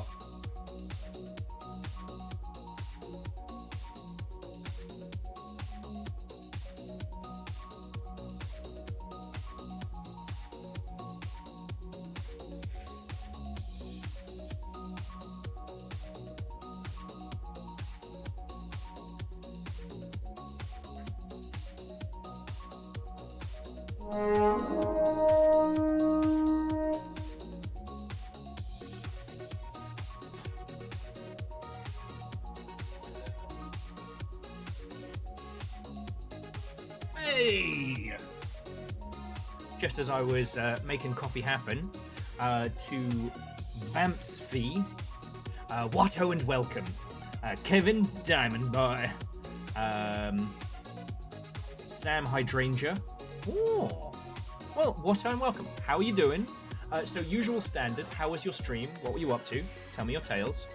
These lot are getting me to do squats because last year I did a donation drive and then they got the power to make me do squats for at least a year. Though at this point, probably not going to disappear. We've been talking about how video games are priced all morning. Wait, that message was from 4 years ago? I'm so sorry. But, like, yo. Void Rains, brand new is $13, which is fucking perfect. Vamsy said they were good, doing Phasmo. It's 11 PM, so we'll be lurking and unwinding. Hey, look, Vamsy, thank you kindly. Yeah, we're going to be jumping into Rain World in a sec. If any of Vamsy's lot have not seen Rain World before, I look forward to sharing it with you. Bilbo be popping. Bilbo be bobbing. Bobbing? Bilbo be having some kind of a breakdown. Thank you kindly. And now it's 20. Oh, that's so good. Yeah, Void Rains is more boss fights than you can imagine. It's $13. And the Void Rains Upon Her Heart, at one point was the highest rated game on Steam, is currently sitting at 1,571 reviews on Steam. Now that's since 2018, but what that does tell us is that, you know, Void Rains has continued to sell. It's done good. there are games from 2018 that have not sold nearly as good. Oh, well, Kevin, that's great timing.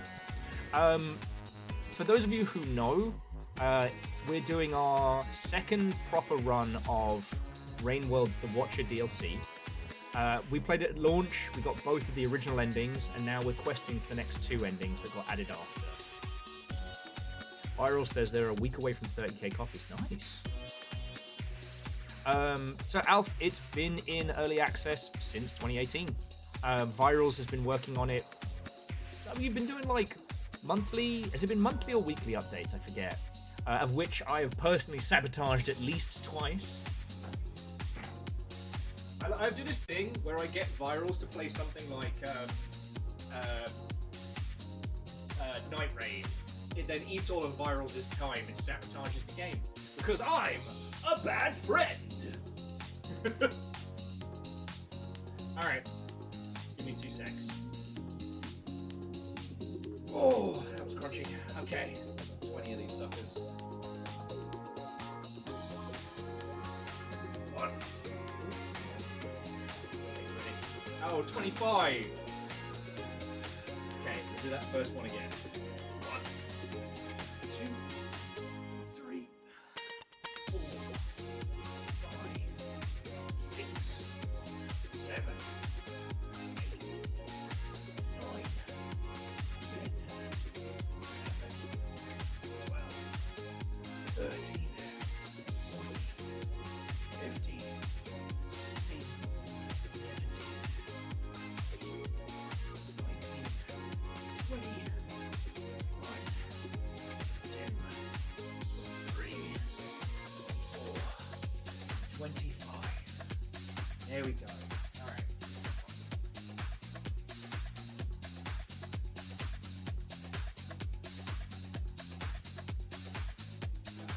So yeah. Video games are art, and how expensive art is and what it should be sold for is a crazy and complicated conversation. What is important when selling your game right now is to look at the world as it is, not as it should be. And a lot of business people look at it, maybe not as it should be from an empathic standpoint, but they look at it as it should be from a, I want to make all the money. Like, I know we bully it, but it deserves it. You know, Mind's Eye should not have commanded the price point that it did. Hell, it shouldn't have released for another year.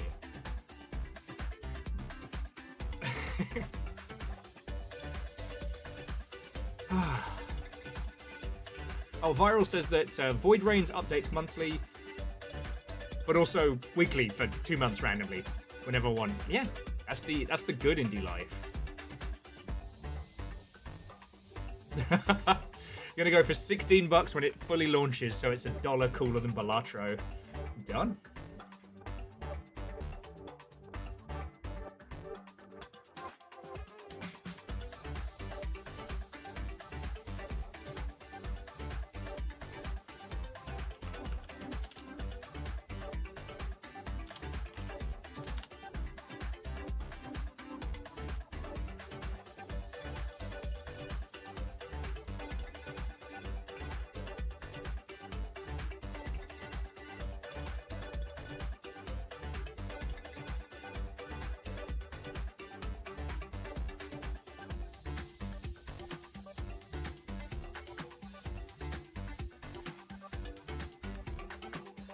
Okay.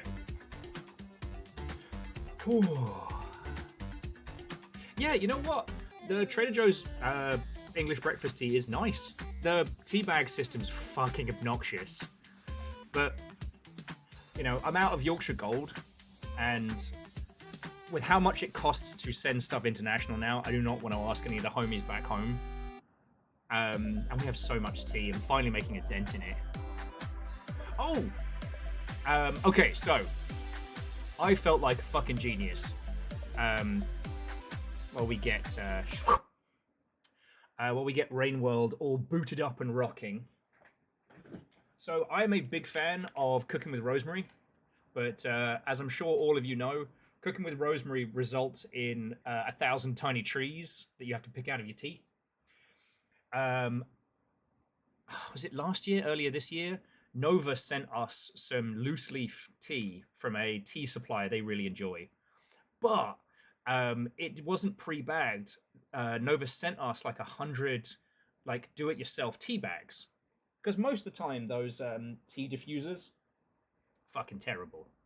Anyway, what I did is for last night's slow-cooked lamb shank, because I got a lamb shank for $8 and it was fucking great. I put fresh rosemary inside of a little baggie, one of the little like tea baggies, and put that in the slow cooker. It's fucking brilliant. Well, because I didn't have like any like cooking string to tie the stuff together, and the last time I did it as fresh rosemary, it still all fell apart. Like my last round of rosemary roasted potatoes were fucking god tier. Like I'm so proud of my cooking right now. You know, I think it's because I don't really have the opportunity to do much in the way of Gundam builds and stuff now, except for when we do them on stream. So all that creativity is kind of going into my food making. Make sure this is nice and loud.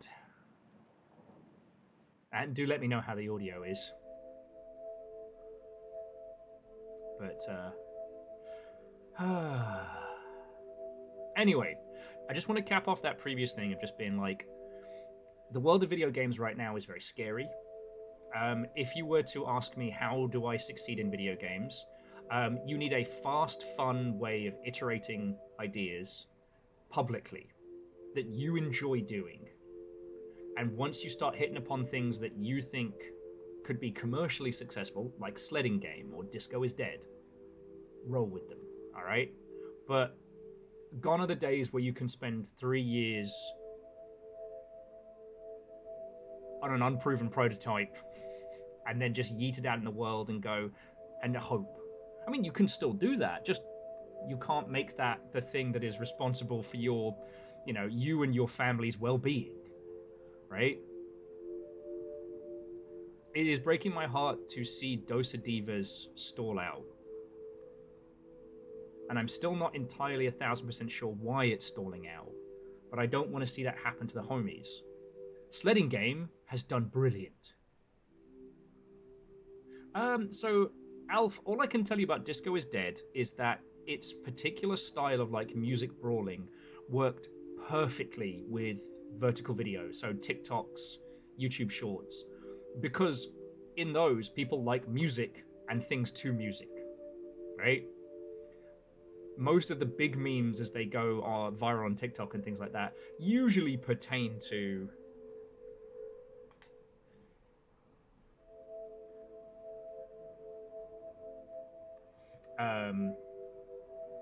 they usually pertain to something with like a catchy audio component.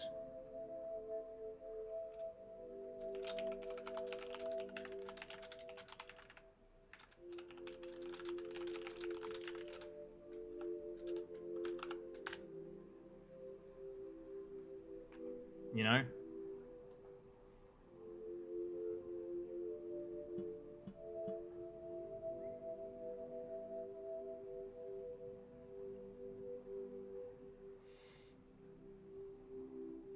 Sledding Game... Okay. Alright, last one before we hit go on this, I promise. Sledding Game is one that I really recommend that you research, because Sledding Game came out last week. It is already at 1,400 overwhelmingly positive reviews, and the game is simple. You are a chunky frog, or a chunky penguin or panda or what have you. You are at a ski lodge. You and your friends go up the ski lift, and then you sled down. You can throw snowballs and go fishing, and you can have hot cocoa and make s'mores. Ultimately, it's web fishing but sledding. Web sledding. And that's it. This game is selling incredibly fast. Now, will it continue to sell fast? I don't know. But it's done like Road to Kovstock levels. Except for Road to Kovstock works because it's something that users want from other games they weren't getting. This is a game that was very successful on TikTok and has continued to be successful as a third place game to play with friends. Like, Fuck yeah. Alright, that was my last ramble. So, who here is part of the Rain World Sickos Club?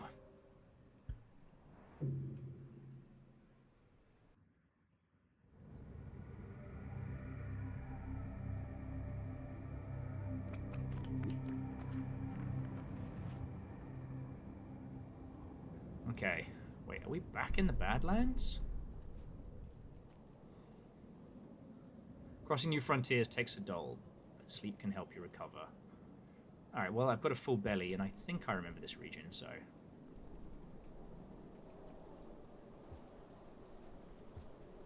I think this is food. Oh, yeah. Don't get eaten by a shitload of bugs.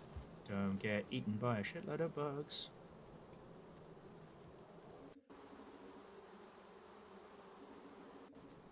I kind of remember this area. Oh, I remember the salamanders.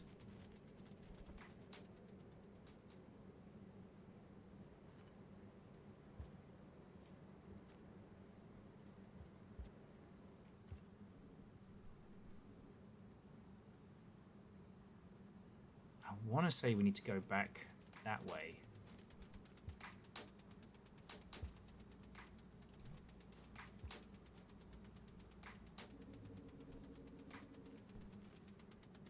I think this way is the... Yeah, so this is the swarm.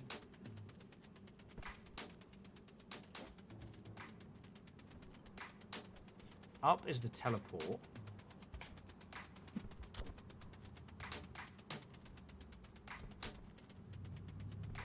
That wasn't smart of me. Oh yeah, this is Scav home. Hopefully we're all friends. Huh. These scabs are very smoky. Is this on purpose? The little... Are those smoky things new?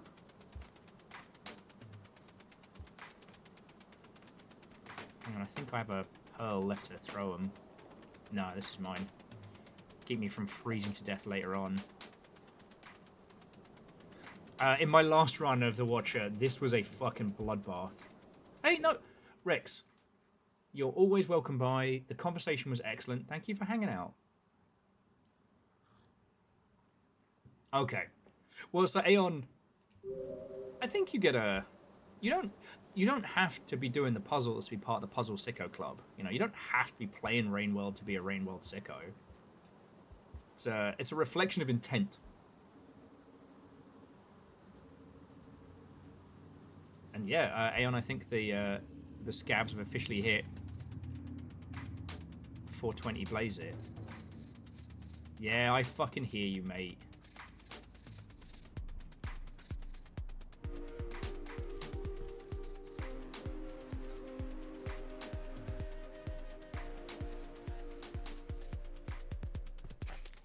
No! Oh, okay, we're all right. We're all right. He spat at me, but not too bad. He's gonna try and track me with the goo. Okay. Well, Kevin, thank you for stopping on by. Don't be a stranger. If you want to know anything about video games, I will happily... I was trying to say this to a friend on a video call the other day. It was like, I actually enjoy talking about this. This is what I talk about when I'm with folks. Or by my fucking self. I'll have you know. So, I'm always down to talk about this.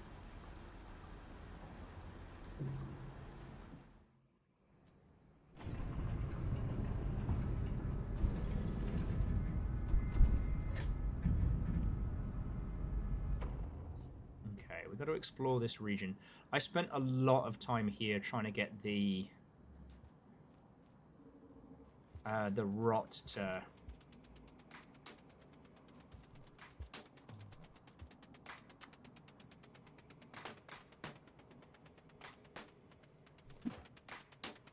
The rot to perpetrate. Oh, fuck you, mate. So I guess you're an ambush predator now? Alright. Fuck you. Fuck you very, very much.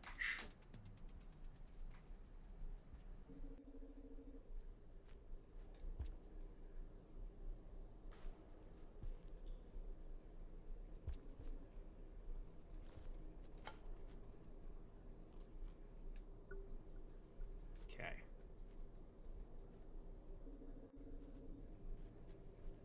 Oh, okay. Last time we came in through here, this is the region we teleported in from. So I guess we need to just do some exploring. So much of this area is just burnt into my fucking brain. No, it's the reason I asked is because, like I said, I played this at launch, and it was very, very good. But there's also a lot of stuff that they have added or changed since then that I do not know.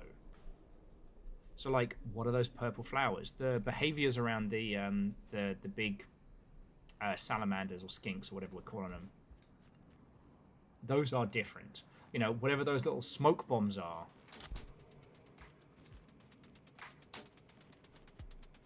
Alright, guess I'm going this way then. Now, it does seem like the bugs have remained the same. So that being, if you go above ground here, those little swarm flies will, well, swarm you.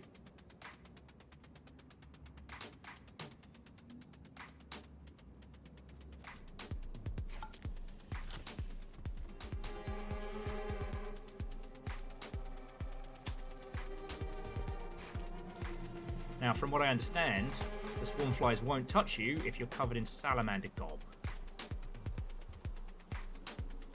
Which gives us a limited window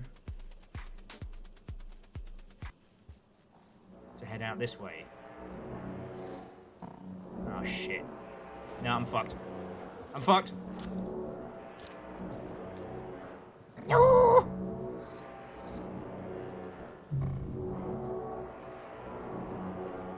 Time to turn on the death counter.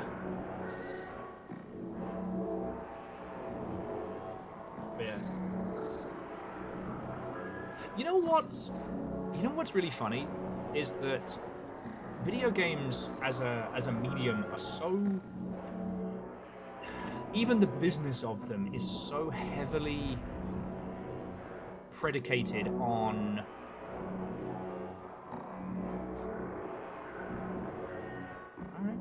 it's so heavily predicated on this weird,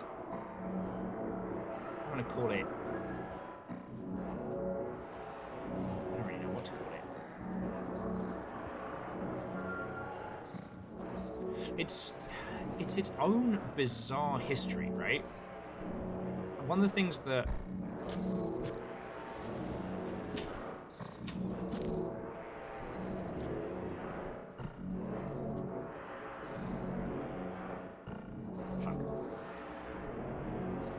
he knew the moment I biffed my spear.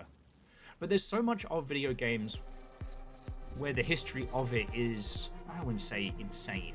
Try not to use that term too lightly, but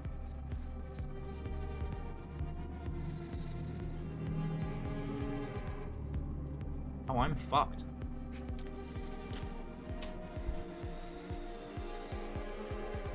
No!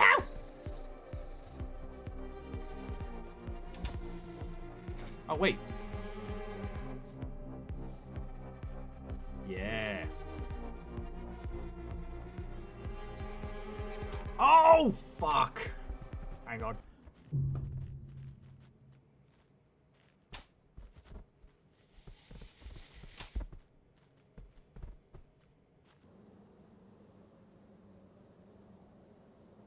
Sorry about that, but,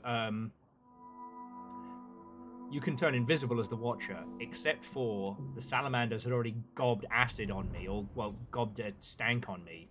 Meaning, they knew where I was, because they could fucking see me. Anyway. We're just exploring this area for now.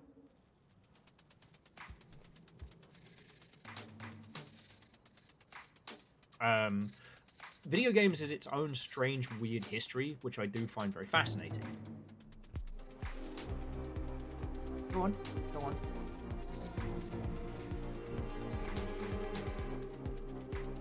Yeah, can't stretch that far, can you? One of the ones that is really interesting is the history of Rain World.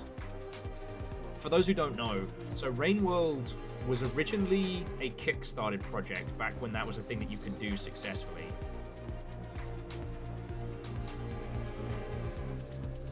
Hello.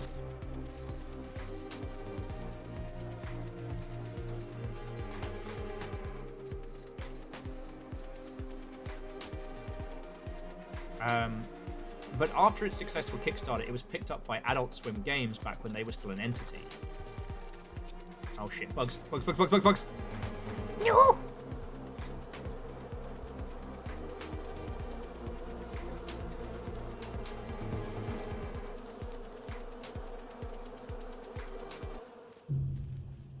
Fuck. It's gonna be one of those days.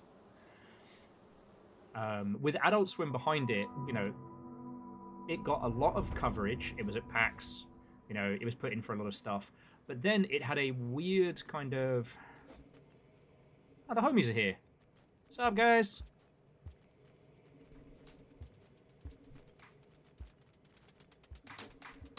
They like me in this run.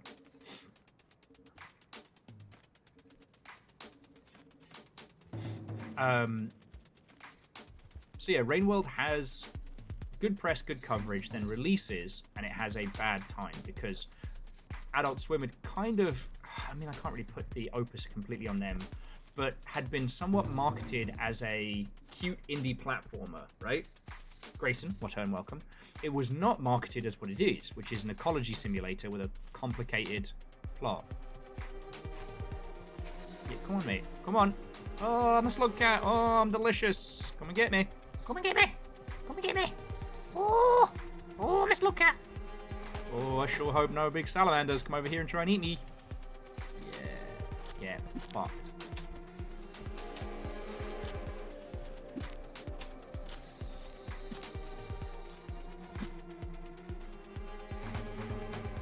The blood of my enemies.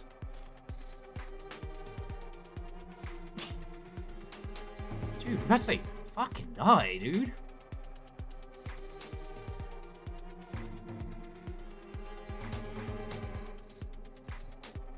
So, Rain World comes out, and it sells okay, but it gets lambasted by reviews. Because everyone's like, it's too hard, you know, it's too hard, it's too weird.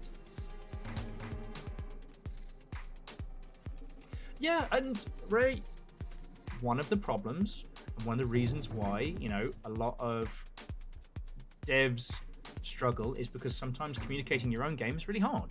When you spend all day with the thing you're creating, you're actually the worst equipped to explain it to someone from the outside. You know, that's why open dev shit is both awesome and very difficult. Anyway, I'm going to see if I can murder some of these guys and then maybe bank my kills. You know.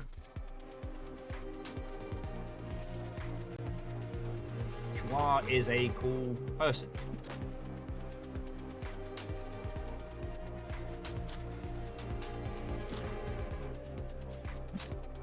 Yeah, fuck. I'll eat you. I'll eat your family. I'll make you a snack. I'm Slow Cat. And Adult Swim didn't do a particularly great job of it either, right? Like, it's not just on them. This is not just on Joie for, like, how it all came together, you know? But what's been so wild is that since its release, you know, getting... Like, the community has been vehemently enthusiastic for it. And, you know, I was talking about this the other day of how the dev team used the Switch release of Rain World to add a different, like, additional endings and story elements to the main game. Because, you know, Adult Swim weren't going to be funding that.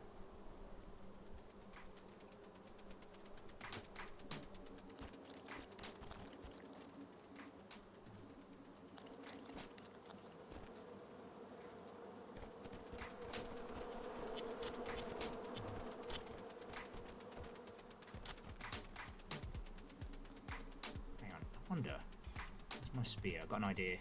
It's not a good idea, but it's a funny one. Oh. Nope. Alright, fuck you guys.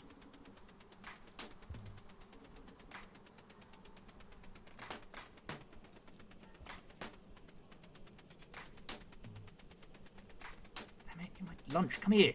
Fucking lunch. No! Lunch! Get back here! There we go.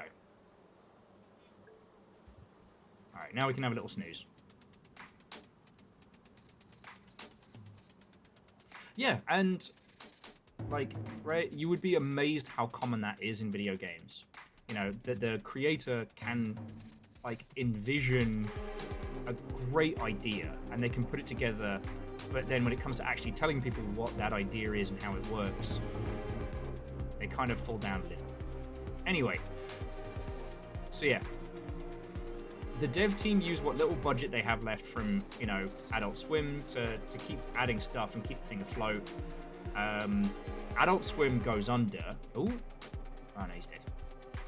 Well, okay. Adult Swim games never went under. That's an unfair assessment. Adult Swim games just stopped doing games.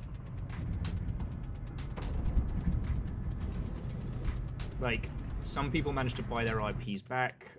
Some folks just kind of stopped. But all in all, Adult Swim got out of the video games business. And then after that point, I guess behind the scenes it was negotiated that either Video Cult would get this back or that Akapura would purchase Rainworld from them.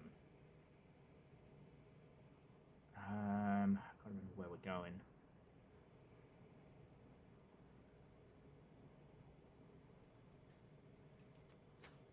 I got a really dumb idea I want to try. And from then, like, Rainworld's just been going through strength to strength. Akapura, like, had obviously realized ages back that Rainworld and Rainworld's community are hyper engaged and want more.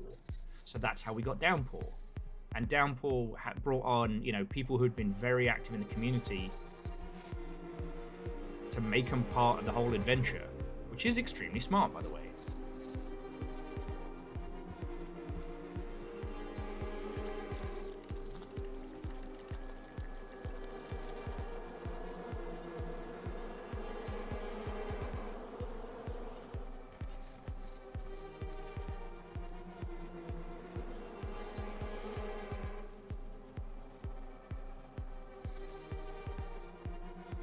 Damn it, where's my vulture?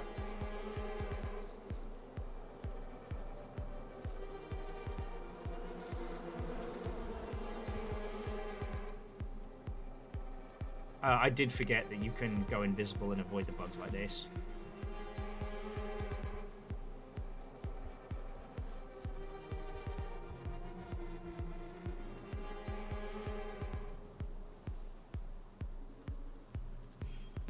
Microchip bastards. I actually kind of got... It was a little arsey of me. It was a little arsey of me. I saw your typical kind of like, you know... two boring men with a podcast thing doing the rounds on TikTok, and they were talking about how... they were talking about Dunkey and how Big Mode has been doing publishing stuff. And I got a little bit arsey because it's like, well, actually, Dunkey wasn't the genius behind Big Mode. Lydia was. Which I hate referring to her as Dunkey's wife, because that feels super disrespectful. But, like, her business acumen is fucking brilliant, right?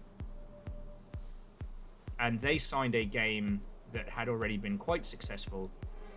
And through that kind of like the Big Mode accelerator became even more successful, which is fucking cool.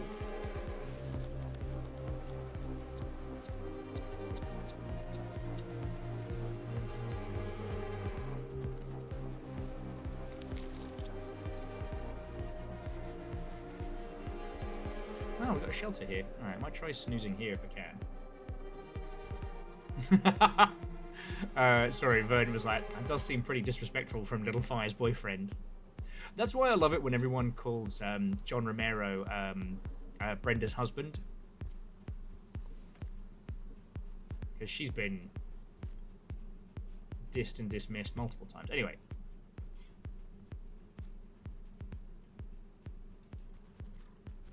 Oh, Ray, that's good to hear. Because that is... Oh!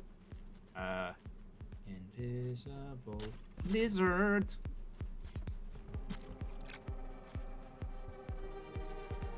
You're lucky I'm not a meat eater, mate. I'm just killing you out of spite. Okay, how fighty are you? Not very, alright.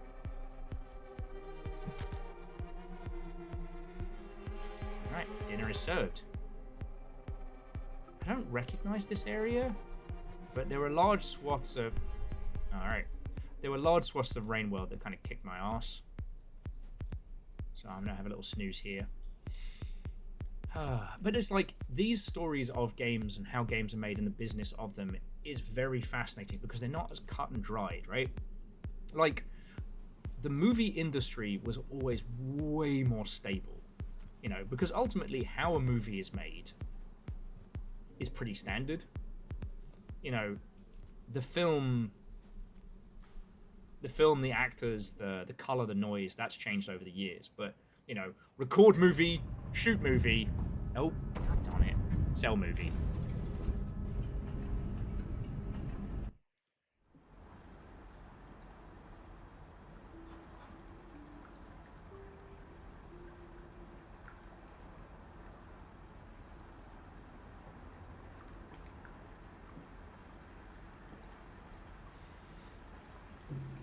We don't have the same kind of process in games. How a game is made and how it is funded and created is far more, like, wild. We have more Kevin Smiths than we have Molyneuxs, you know what I'm saying?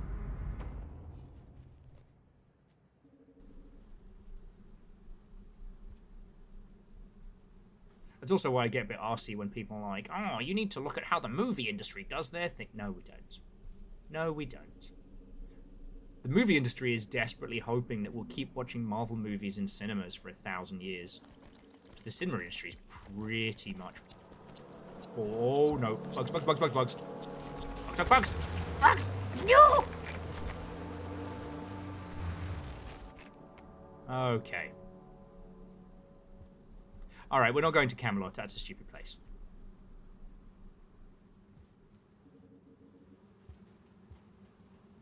You know, this idea that we're all going to keep watching Mario movies and things like that. And I'm like, you know what? Not my circus, not my monkeys. Oh, bugs, bugs, bugs. Bugs, bugs, bugs. I just want to explore some more of the nearby regions before I get us right into trouble.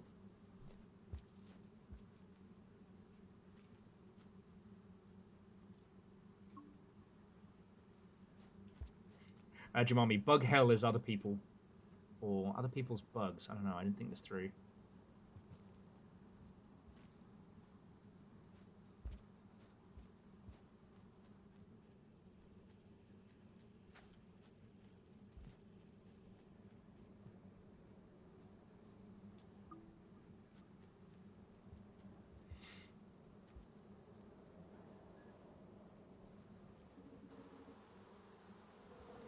Nope. Okay, so it looks like... Looks like we're taking a teleporter to wherever's next. Okay, so quick question though. Has anyone here done any of the new endings to this video game? Now, if you're curious to what a video game is, it's part of a new series of children's toys, which plug into the television set, much like a video, and allow people to play electronic board games with family members and friends. Some critics are saying it'll be the future. I'm not so sure. No, I don't know what some of these new mechanics are for the Watcher, and at this point I'm too afraid to ask.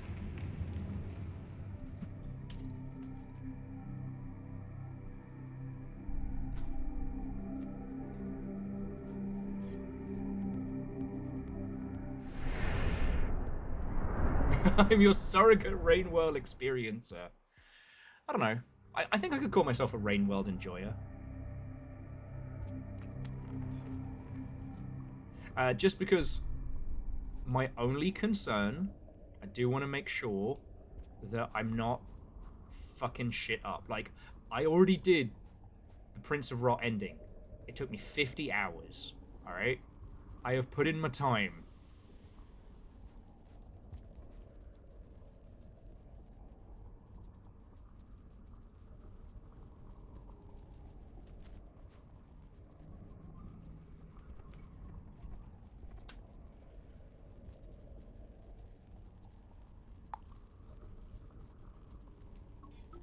The future, I've tasted it. Also, I need to put a post up about it later, but guess who won Clip of the Month Club this month? Null. Do you know what's really intimidating? Buying a video game for Null. But I did it. I'm very proud of it. Sorry, we're getting to that point in Rain World where I'm just like...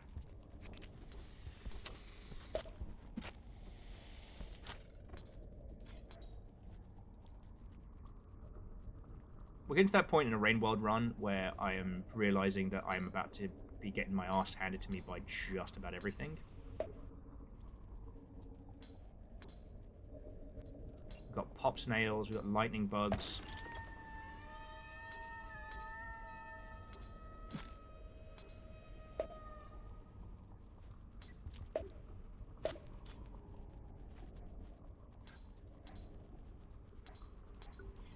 Oh, didn't know I could eat those.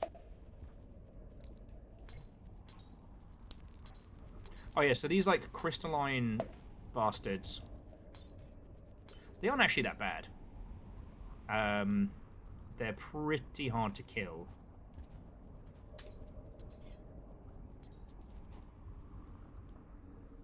But using pop snails or explosives, you can break their shell, and then you can eat the little bugs inside. So yeah. I think you are correct. I believe getting your ass handed to you is part of the Rain World intended experience. Well, you know what? That is something that I do appreciate. Like, Rain World isn't about, like, abject torture cruelty, like, to your player. You know? I've played my Kaizo Marios.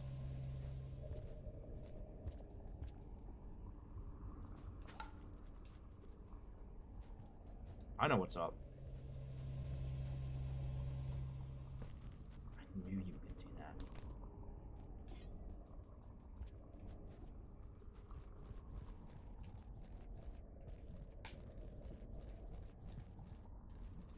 Oh shit, I don't think I've been here without the rot.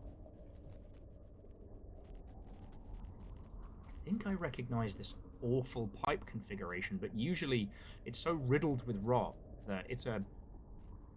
God. Yes, I have played the original Kaiser Mario. Christian and I actually recorded a video of it a million years ago, but we had... What the fuck? Horrible sound problems. What is this? Guys, please just let me pass.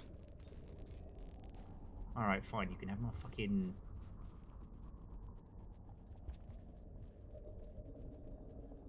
Oh, no, that's bad. Fine, keep my shit. Want it anyway. The spear was stupid. This is so weird. I don't recognize this area at all.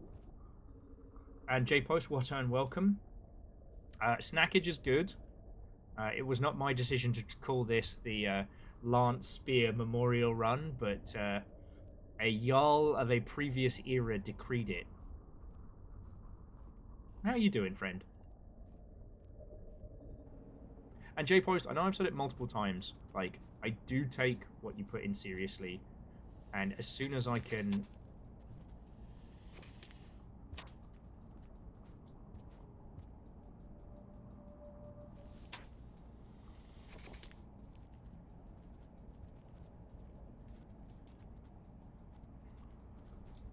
Oh, you shouldn't turn your back on a slug cat, mate.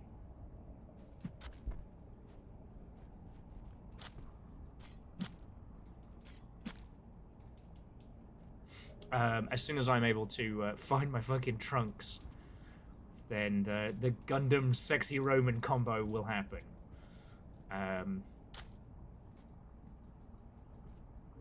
Just trying to find a fucking snooze spot now.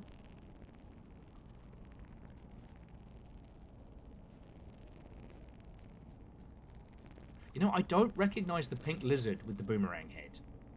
Like, what is his deal? How has there been so much new shit added? Oh, dude, don't eat a newt.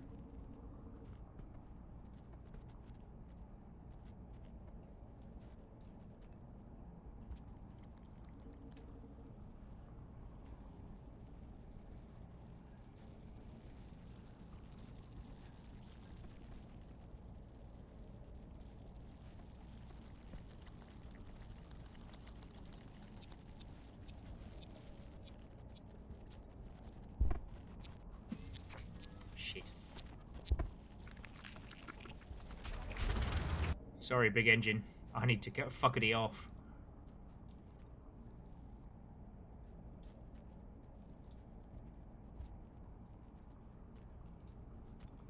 Yeah, and if there's a lack of deadly traps disguised as in... Oh, no.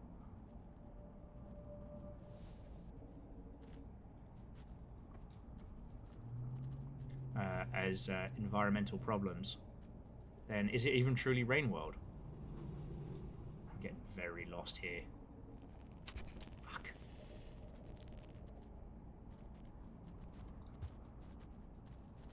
I see. This is the story of the day Papa Newt Newt lost his nerve and let his babies get murderated by some kind of hellish sand lizard.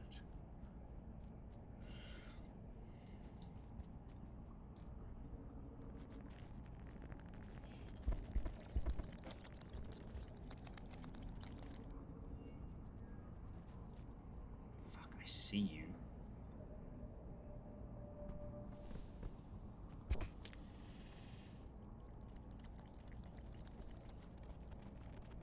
You're gonna have to let go.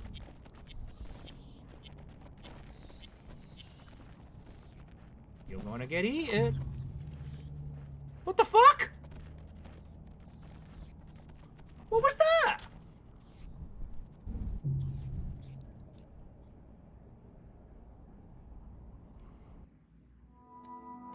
Bullshit. That's what that was. Okay. Anyway, just to finish that previous thought, because I'm definitely getting the Rain World focus. I don't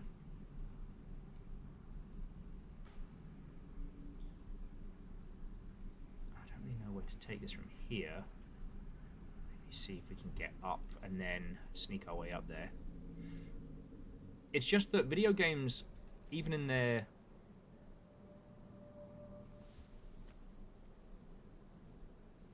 even in the business of them, are so weird.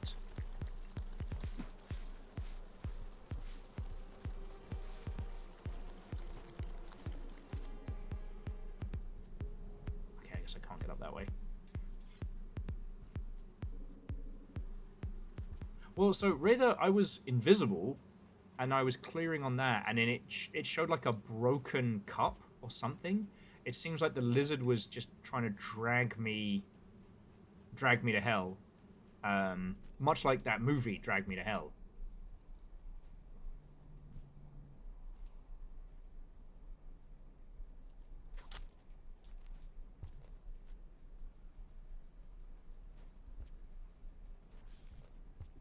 Fresh dinner.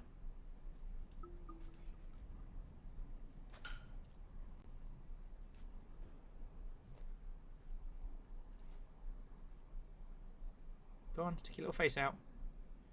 Lunch is almost served.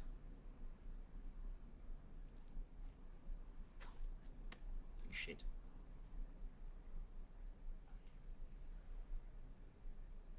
Alright, let me... God, I actually have to pause it to finish my thought. The stories about games, how they succeed, and the elements that affect them are really important, because so much more than movie big, actor big movie do good. big video game do good.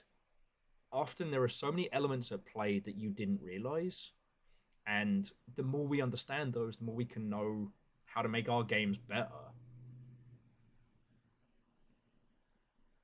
Drag me to hell. It works. It was really cool the amount of people who've been talking about, the Molyneux story in its actuality. How he made a bunch of money as a kid in an import-export business, and he turned that into money for into the money to start making his own games and to make Bullfrog. He then made his first squillion selling Bullfrog to EA. And then he did the same thing again when he sold Lionhead to Microsoft. I'm all for, supporting the idea of the successful creative auteur, so long as we're talking about it right. Yeah. Now, in cinema, again, I think it's better, there's a better documentation around it. We now know that one of the reasons why, OG Star Wars and stuff like that was as successful as it was is because, what's... Okay, I'm going up and around. George Lucas's wife was an incredible cinematographer. And excellent on the edit. It wasn't just him being this special magical white boy.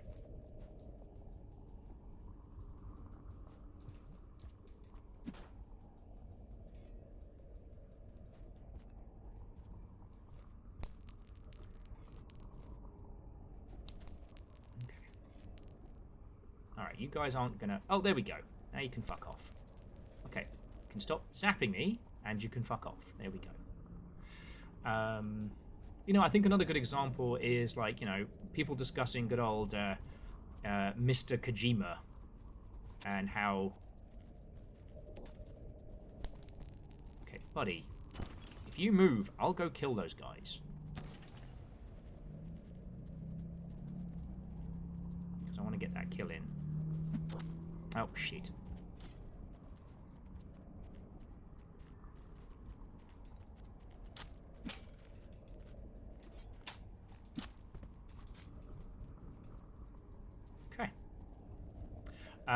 Mr. Kojima and his successful career is very much based on right place, right time. Dude got lucky. He wasn't particularly liked. Konami needed some weird little games, and they were like, all right, give it to the weird kid, and he did just that. I don't know. I think the reason I'm so obsessed with these stories as well is because, one, the business of games... A successful video game is more than just being the most creative kid in the room. The business of video games plays such a huge part in what does and doesn't succeed. The other thing that's so important to me is that once people start aggrandizing individuals and saying that people are specialer and betterer than others, once people start throwing the term auteur around, it tends to lead to a misunderstanding of that person's success and this idea that you couldn't do it. Yeah, you fucking could. It won't be easy, and how you measure success, I think, is also important, right?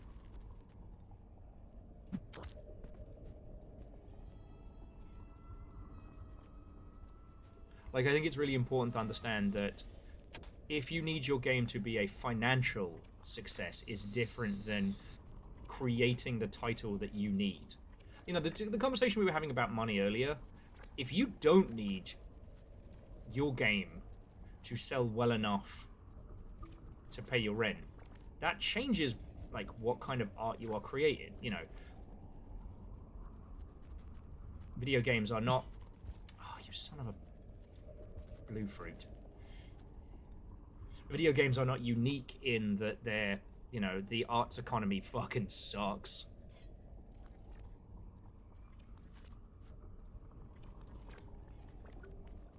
You know this. I know this. I really do think this region is new.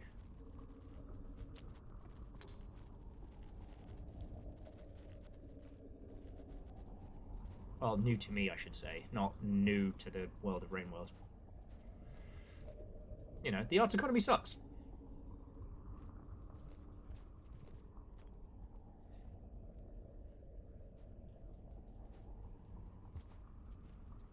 Oh, this is the other side of this. Okay. Alright, time to explore some more. Probably want to go high if we're going to find our little giggling benefactor.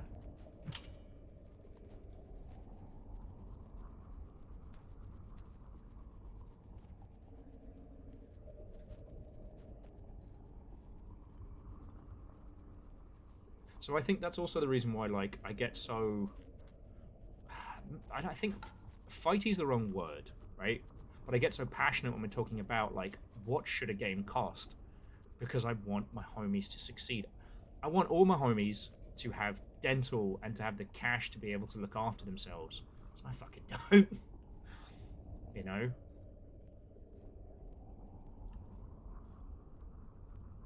You know, I think, in my humble opinion, the dream is to create something that makes enough that you can continue to live your life. And you can continue to make the kind of games you want to make. You know?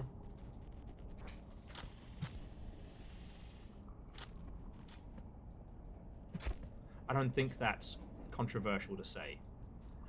If you're looking at like a small or medium-sized studio, that the current games should keep the operation running long enough so you can make more of the games you want to make.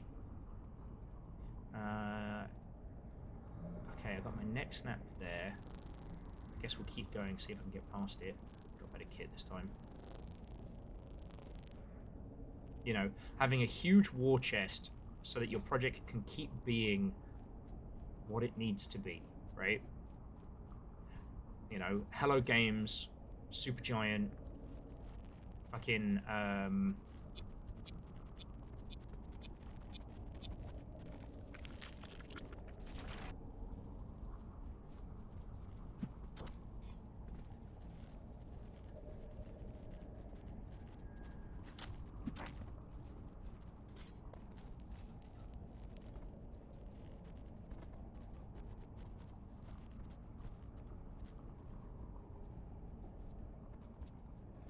like, loads of teams have worked out, you know, sustain. Oh, fuck you.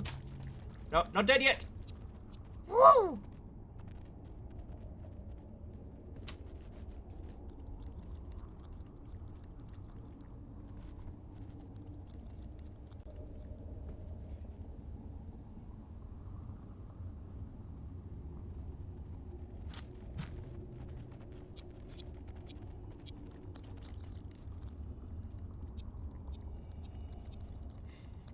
There are lots of teams out there that have worked out ways to make games the way that they want to make.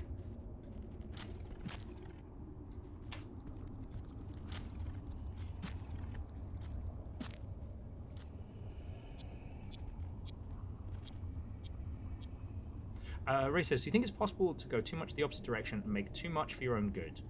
Not talking about Valheim specifically. Possible? I mean, when it comes to games, what is and isn't enough, what is and isn't too much is a fascinating conversation. You know, when should you stop working on a game? When should you stop working on a project? I don't fucking know. I do think that something like Valheim, from a consumer standpoint, I'd like to see it finished. You know, starting Windrose was definitely a reminder that, like, I probably won't go back to Valheim until there is a clear end. Oh shit, I got the Outlaw. Damn. Ah, and Numbers, that's good to hear, friend. I know you were doing battle with internet nonsense pretty heavily.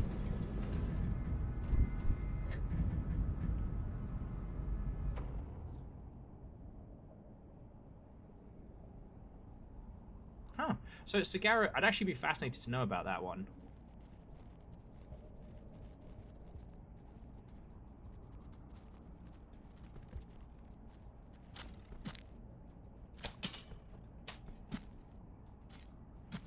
Dear Pink Lizard, you do not have that many lines in this play.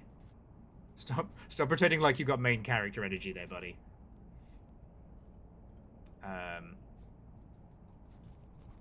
Do you know what's a really interesting one? Is Phasmophobia. Phasmophobia is not a bad game by any means, but damn if it's not long in the tooth.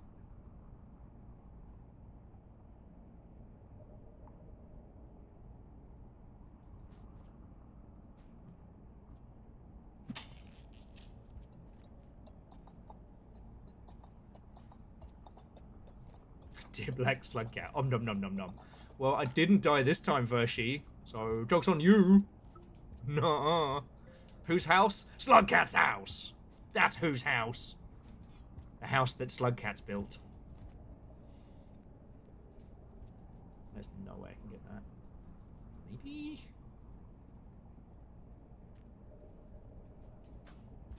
Nah. Danson's little cave. Yeah, got a popcorn. Anyway. There are also ways to continue developing a game in such a way that it's not consuming your entire life force, but still continues to be a cool game that people enjoy. Rain World is still going. It's still good. And what they did is they essentially created like a Rain World dev team to predominantly work on this.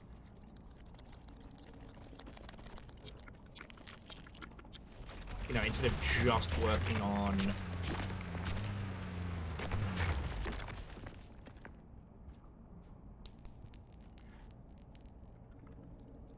sorry, so the main team is currently working on there we go.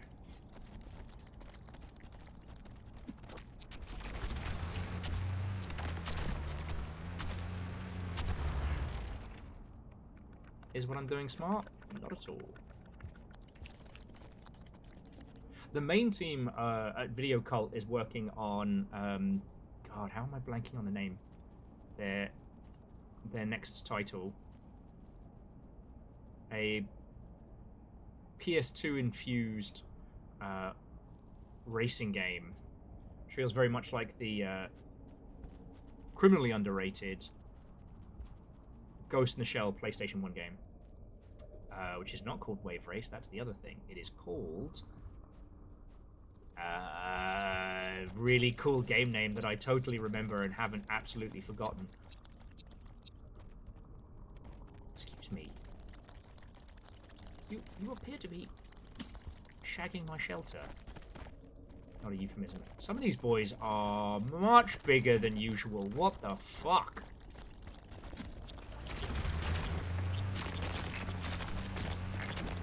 These guys have friendly fire, or...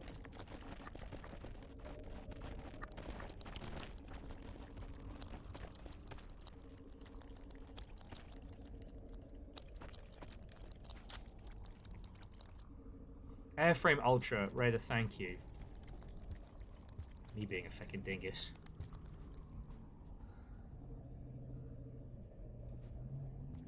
I'm gonna rest here. This region is new to me. I'm just gonna say it. I feel like I would have remembered this on our first run.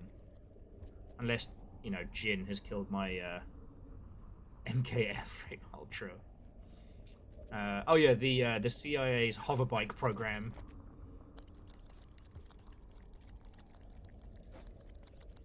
Nap time.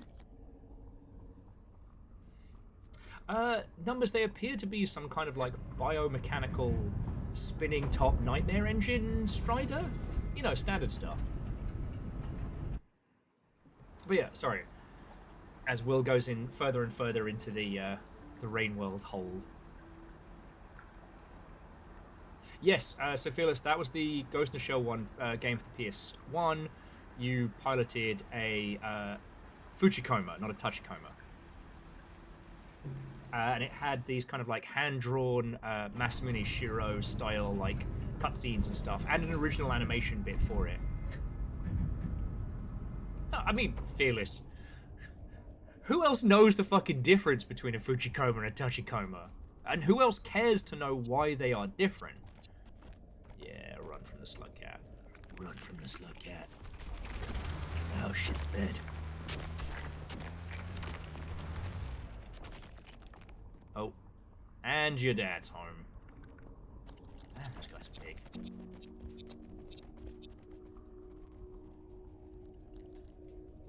Okay, sorry, not to be elitist. So the difference is that in the original Ghost in the Shell manga, they had spider tanks that kind of piloted a little bit like motorbikes, and they were called Fujikomas. In Ghost in the Shell, a standalone complex, they introduced the Tachikoma, a blue, less spidery looking, but still kind of cool mech. But these guys were sentient. You know, they had like a thinking AI. Oh. Fuck, this game is cool. Let's go try not to get ourselves eaten, but go for the walk.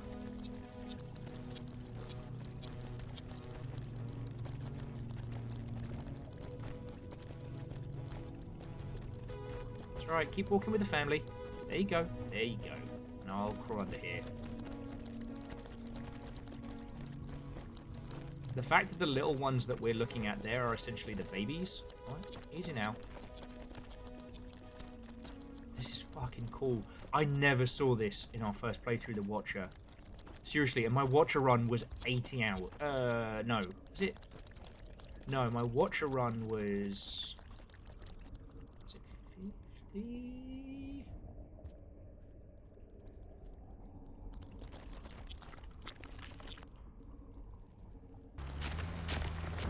Okay, well that guy does not like me.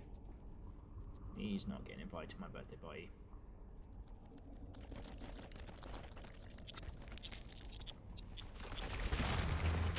And there we go again with the purple eyes. So it says, free them. They will show you the way. I don't think we should. I don't think we should. But no one's told me how these new ones work.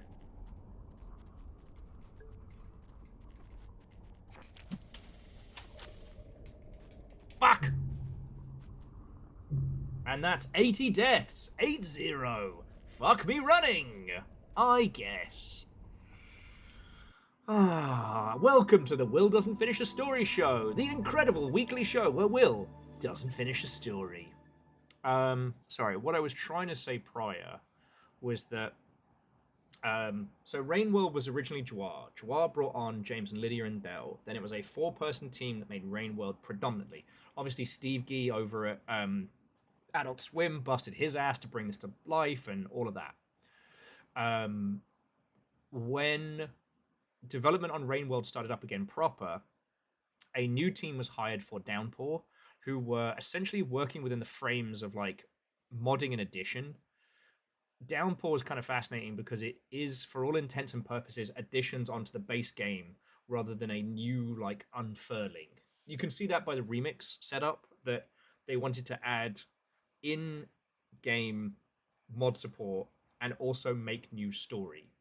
So, to my knowledge, the new team who worked on Downpour joined the existing team, which is how the 5 characters from Downpour kind of bookended the Moon and Peb's story.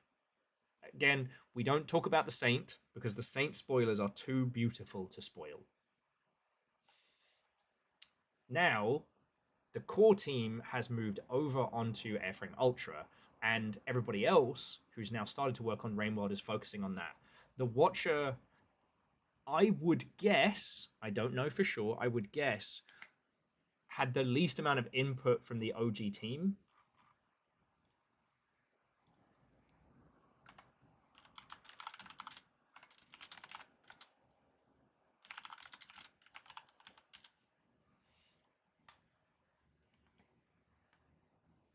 And, oh god, sorry.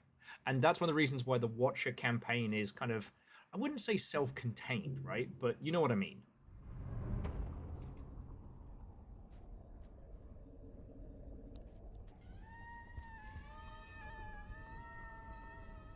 Cycle 55 migration path. Oh, and that screeching, that's just the little electric crystal bugs. Nah, dude, we're good. We're good. One of the few creatures that's learned to fear the slug cat. And that's a smart way of doing development, right?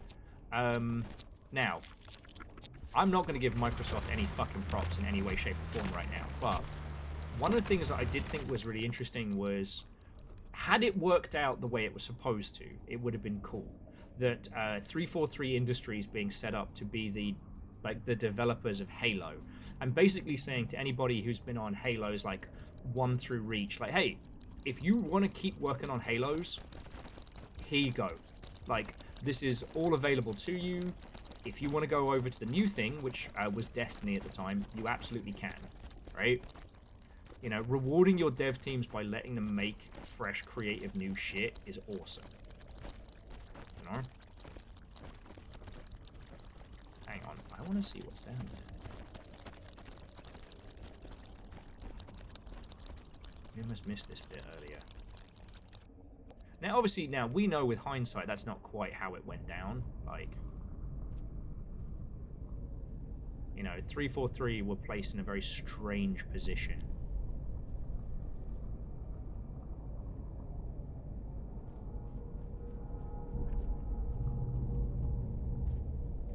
What the fuck? Why does it feel like we're in the Void Sea?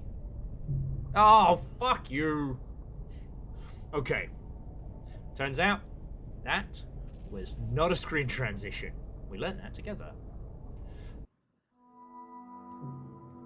You know, so actually another good one. Now, I don't know this. I do not have any insider information about what goes on at Supergiant. You know, we've spoken to Mr. Dan Corbington a few times, and he's fucking cool.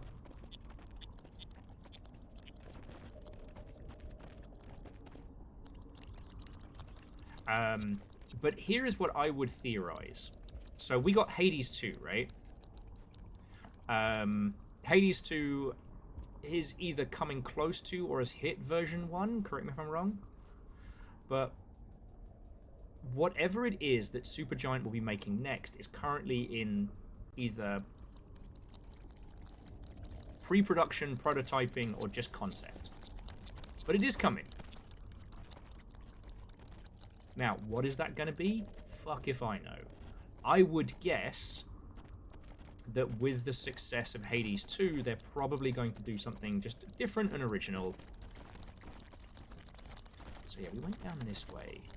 Didn't seem to be a way for me to get... You know what, I'm going to check it now because this route's surprisingly chill. Despite all the murder.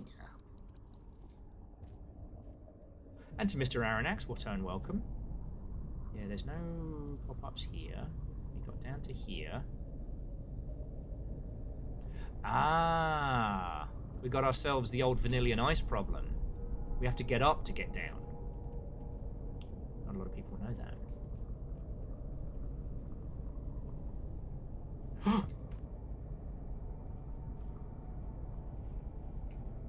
Ah.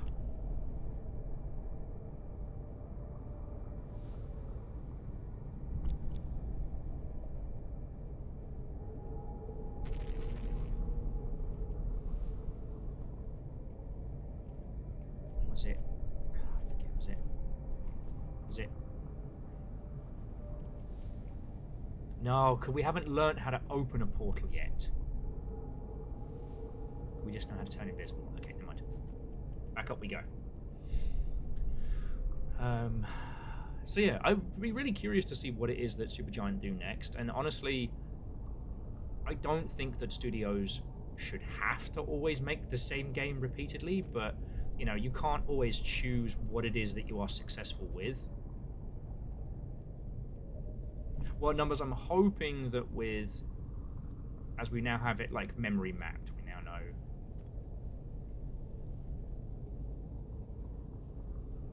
Is it a fucking green pearl? I don't think we even have the ability to translate pearls in the Watcher, so... Anyway.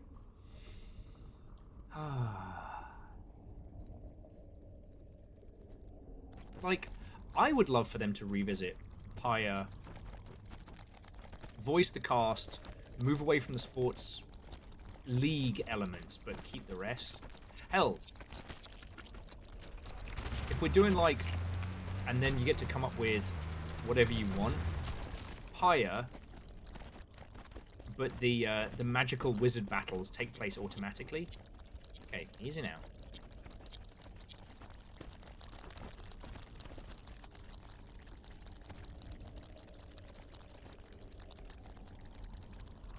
Okay, yeah, we can't go this way. But I guess, you know, that definitely falls under the category of just doing more of the same. Yeah, get fucked.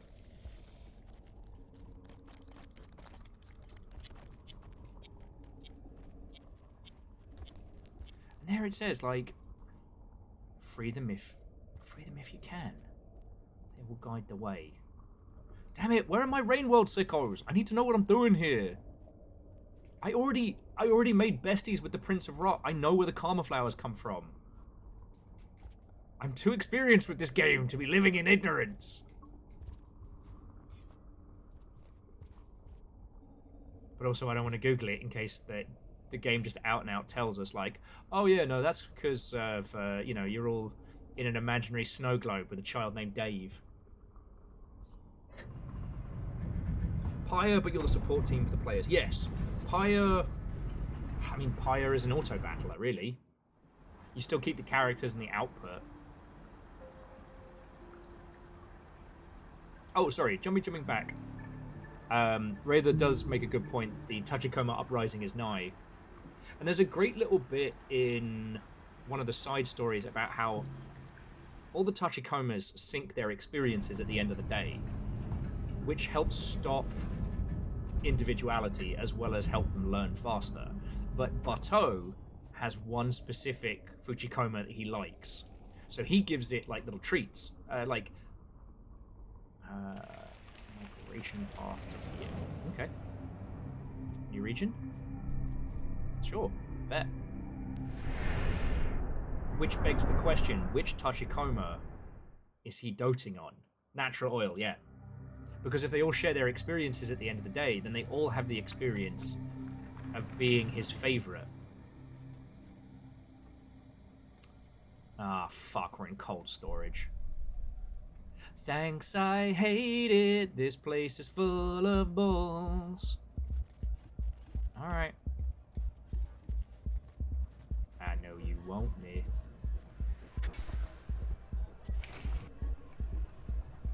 Oh, now this was the place where I was like, damn, it's wild to see this not riddled with the fucking rot. Okay, there we go. Go fuck me. Because when I came here the first time, this was just naturally rotted out.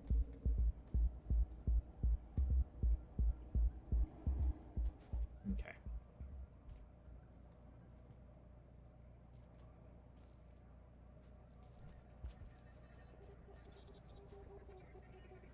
Hell, the systems, some of the systems actually seem to be in place, like working. Oh, so numbers, I don't know if you remember from our first playthrough, so these little regions here, when we're at max karma, these will allow us to open a portal in the world to, I forget what it's called. This game's equivalent of like the crossing, like...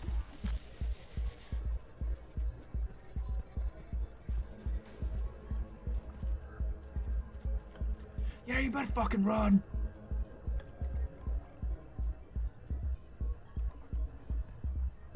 Like its own cool little like crossroad type thing.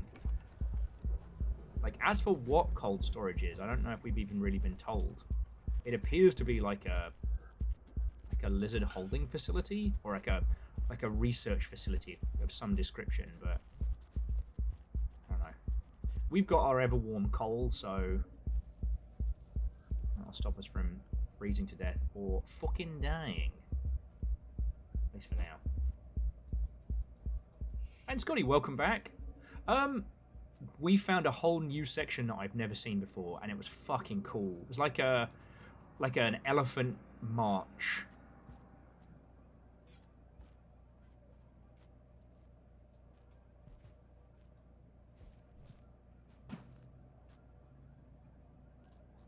Now we're back in cold storage, which I do remember, except for somehow we're in cold storage pre-rot. So I don't fucking know. Like, if none of the Rain World hardcore wanna give me the skinny, we'll just have to work it out ourselves, you know. Oh, I can't climb up that way. I've got to do the drop in, don't I? All right. I remember this bit.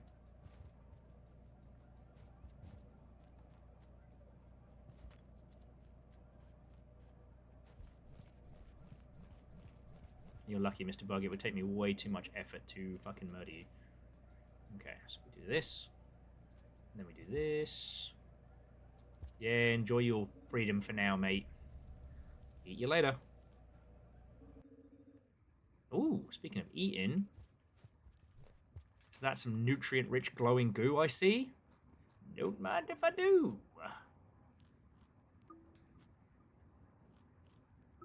Yeah, so those big striders are from this.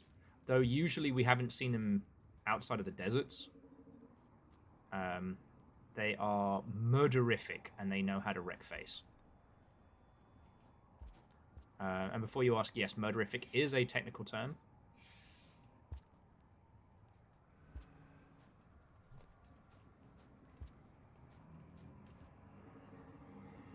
No, I will not be citing my sources.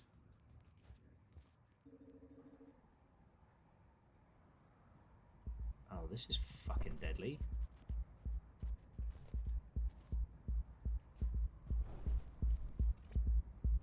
Sup, moth? Do you eat lizards?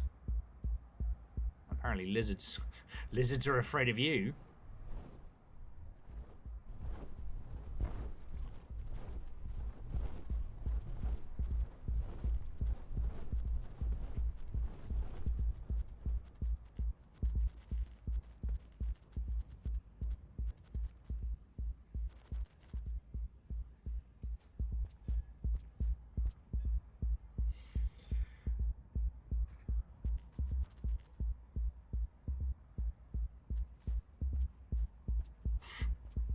Simple chaos, that can't be right. What do you mean the ever-warm coal might be radioactive? That doesn't make sense. I know you want me. Doom ba doom boo, boom ba doom boo.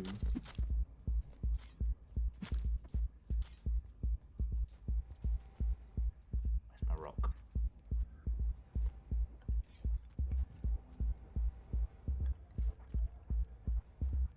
Okay, buddy. Okay.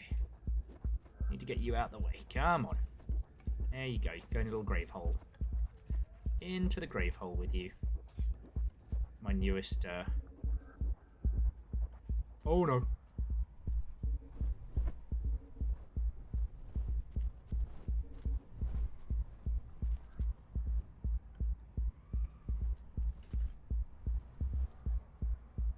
It's alright, I've got an idea. Bye! Gravity is occasionally my best friend when it kills people that I can't. Alright.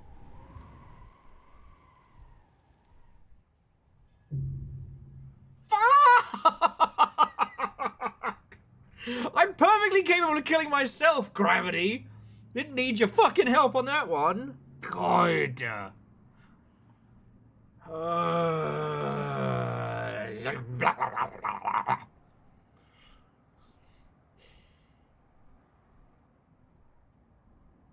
Fucking bullshit. Fucking bullshit! Fucking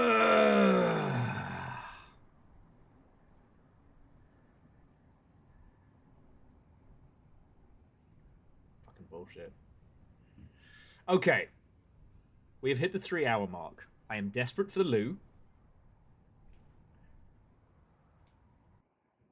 And I realised I have forgotten to eat today. So, I'm just going to quickly reheat some leftovers, dear friends. And then let's keep going. Alright? I know. But, Legend, in my defense, it's mainly because, like, last night I feasted.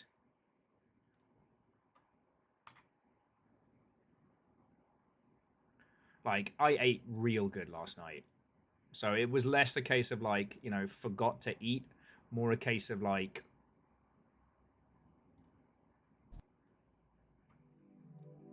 you know, slug cat mukbang.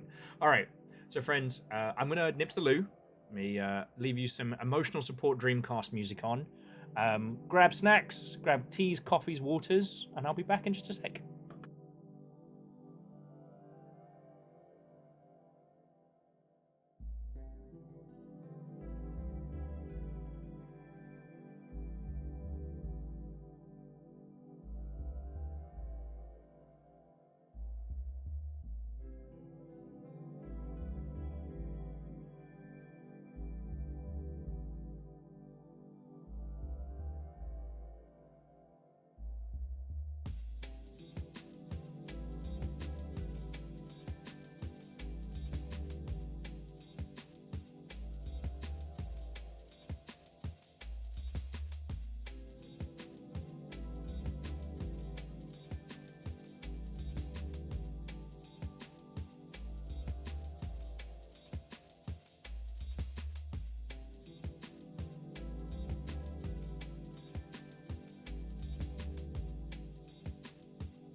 All right, so we're gonna go talk show mode for a sec. Okay. Scaring me there for a second, Ozine, but no, we're good, we're good. I thought if you had to do a refresh, there'd be like a something going on.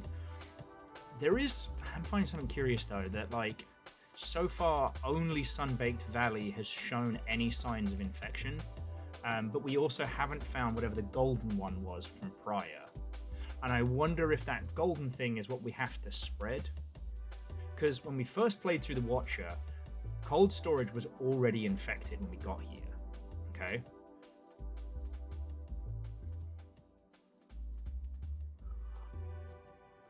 So, what does that mean now that things have changed? Like, because it's that thing of like with Rain World, I'm so deep in the paint, I want to know the mechanics. I don't want to know what's going to happen story-wise.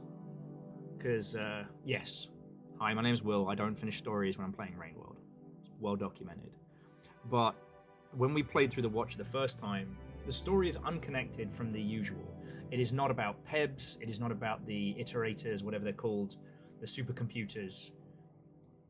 It is not about the slug cat families and the varying slug cats made by the varying supercomputers. the Watcher's story is separated, but it is about another part of Rainworld, the Echoes. Those who attempted to ascend and didn't quite make it. You know, which is a fascinating part of this game, you know? I always thought the Echoes were really, really interesting because I don't know. I'm a horror nerd, right? I love horror games. Talk about them, I play them, fucking love them. We only tend to deal with ghosts, the dead, the lingering in this sense of like, you know, oh, I have been cursed. Ooh, I'm a doing evil. You know, okay, sure, that's fine. What's so fascinating about the Echoes in this is that they're not trapped. They're not half ascended because of like trauma or horror or bad things. You know, they are trapped because of pride. They are trapped because of things that ground them in the world they could not let go of. And those aren't always like, oh shit, I got super bad murdered. One of my favorite ones is the guy looking out over the fields. And he's so proud that he was able to come up with this strain of food that would grow so well and would do so good, right? That he fed the city. That when it came time to ascend, he couldn't quite let go because he was so proud of what he'd made. You know, even now his echo looks out over the fields long after everyone is gone. The echo in this is very unique because, yeah, where they at, they shouldn't be at. But they are. Also, I don't know what those 3 blips are right there. I don't know what those are. So yeah, it's...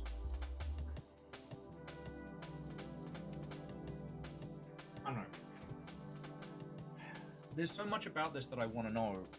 I just want to make sure I'm not fucking up any of the new endings before we get there. Alright, bear with me a sec.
I return.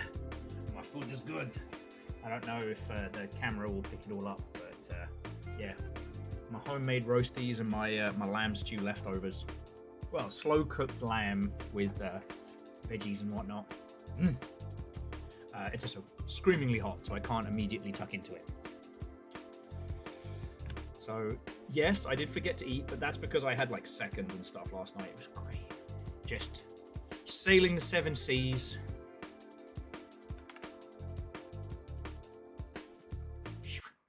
Sailing the seven seas and getting into mischief and eating good food. Good food that I managed to source cheap, which I feel very proud of. Okay, so we've got a path over that way.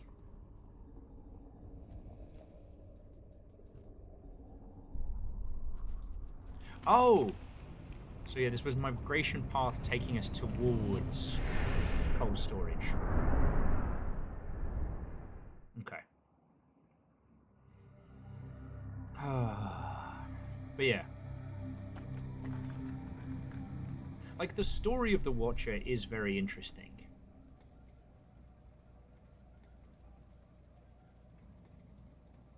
You know, at very least, I don't know. When the time came, like, the Watcher was just a wee baby, but he did freeze. You know, and I think that's a lot of what ends up shaping this, you know, this little guy's life. You know. Ooh. Alright, easy now. I have to accidentally bump the volume.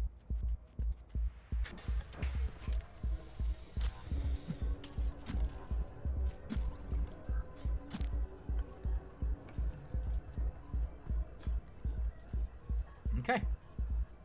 You did. Wipe yourself off. You did.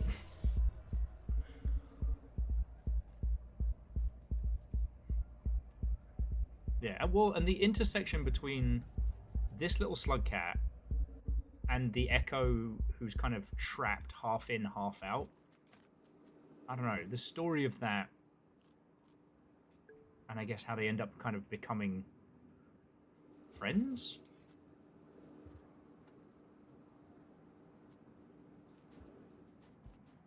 You know, the Echo, as we encounter them, gifts us essentially abilities, powers.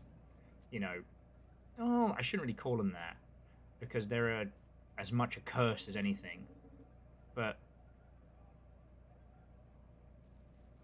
by the time we are done with this campaign, like, we are irreversibly changed. We are no longer a creature of the wheel. We have not broken free of the cycle. We're separate from it now.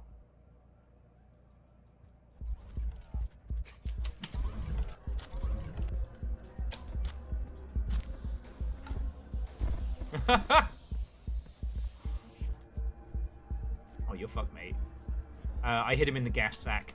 Not a euphemism.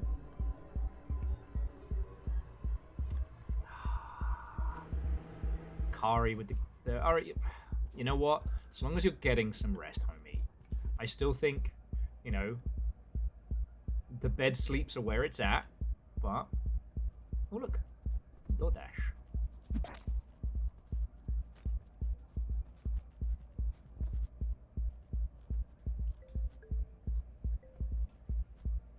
I can't handle that lizard.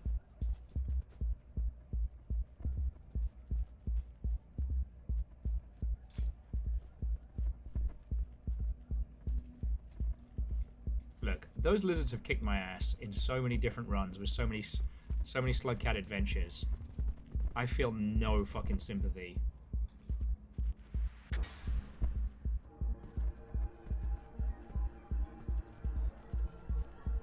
Am I Moss Dinner? Oh, well, I can't even go back that way, so fuck it. I don't even know why I'm trying. Moss Dinner. But Akari, welcome back.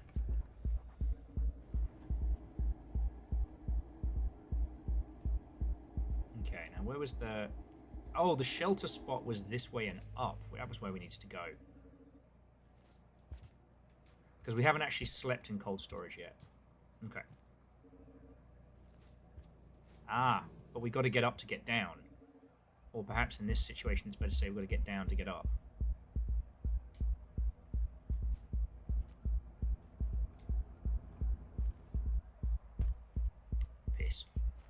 I'm also very hesitant to eat any of the karma flowers now. Okay, so also I've gotten myself significantly more lost than I was before.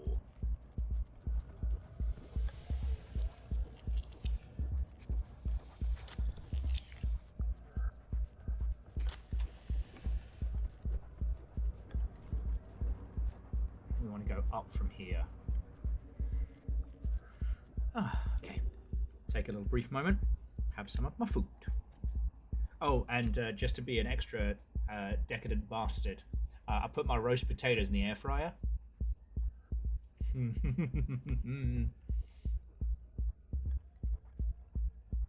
Get up to get down. Puzzle designers hate this one simple trick. Just remember, friends, yellow paint's for them, not for us.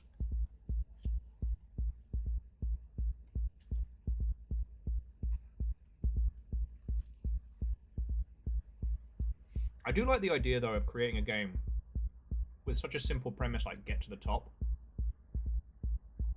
And then just seeing how sadistic I could be with like level and game design elements. Not in a Kaizo style, like deliberately mean, but in a here are obvious things in a game that you would know if you thought about it, but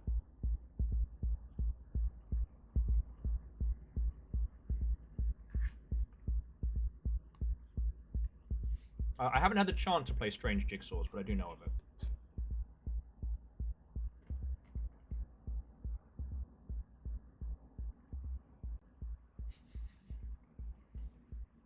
Avenger saying, I will take all of the yellow paint, please and thank you. The fact that the yellow paint is a sentient creature in Abiotic Factor is still one of the funniest things.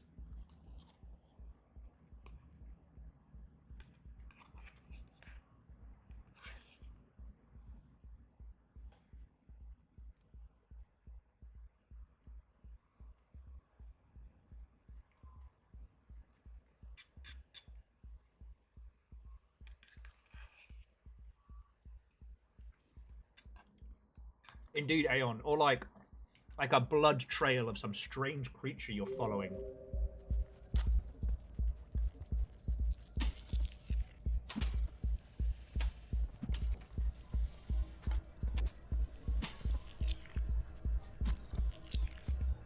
Okay. Well, that's not how I wanted to do that, but you know.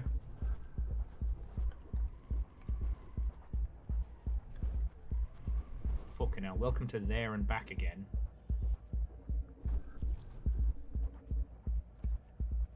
I just wonder, can we...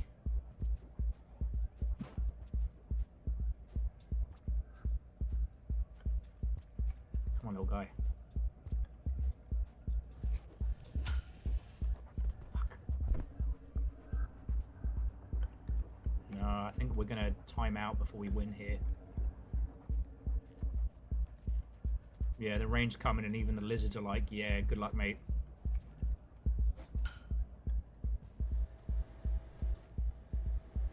Oh, no, we might be okay. Assuming this guy doesn't fuck up our business. No!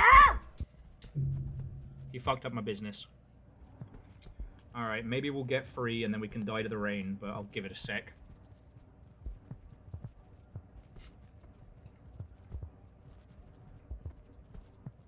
You know what? There's just something about yellow and blue lizards. They've really mastered the art of disrespecting a corpse. It's frankly impressive.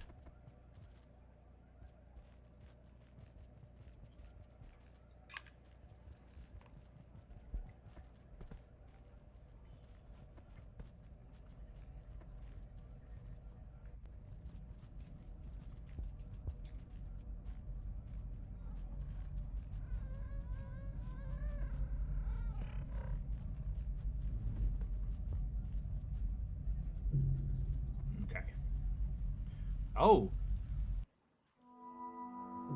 I did see some infected lizard nonsense there. Okay. Give me a chance to have some more of my food. It's really good.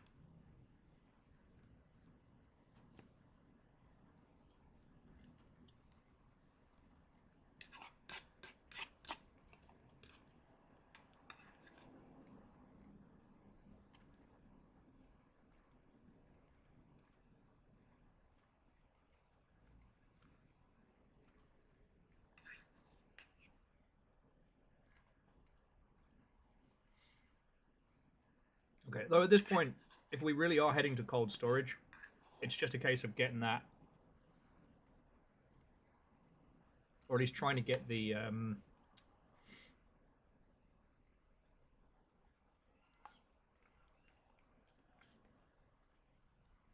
wherever our little echo friend is.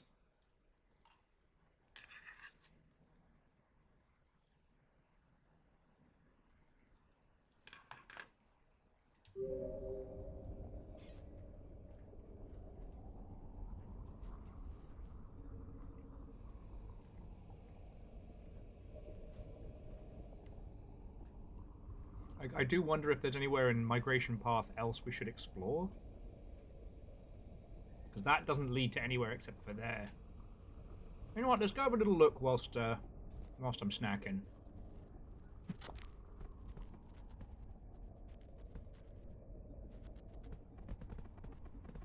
Okay.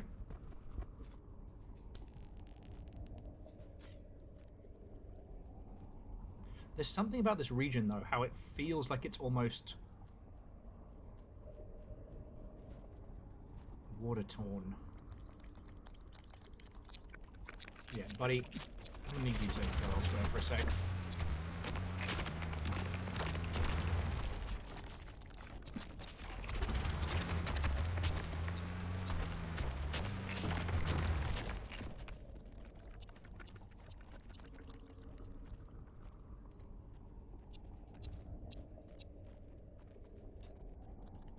Okay. So it says they will show you the way. Let's assume that we're not like fucking up our own run.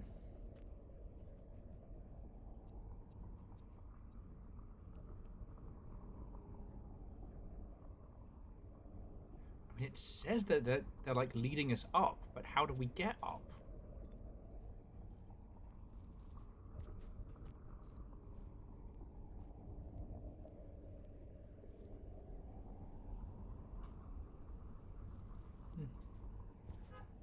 Alright, well, let's just see what's on the other side. Or if anything has indeed changed.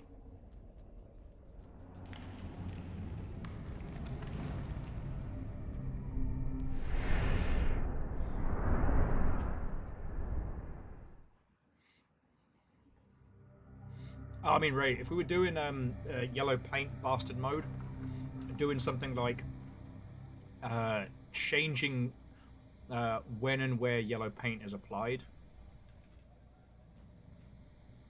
You know, messing with player perceptions, easy for me to say, in terms of like when there is yellow paint.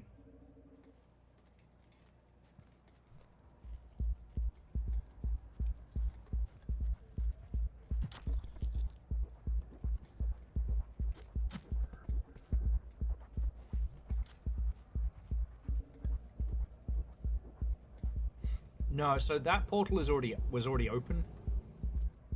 Oh, almost fucking got me there. You're not dead?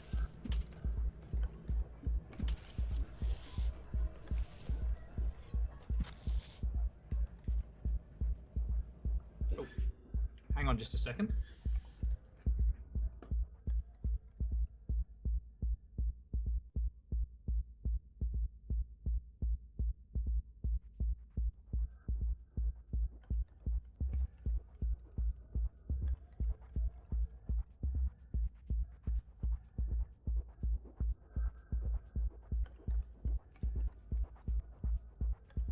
We're all good? We're all good. I mean, Aranax, that one nearly got me as well. I think if it wasn't due to the power of my incredible roast potatoes.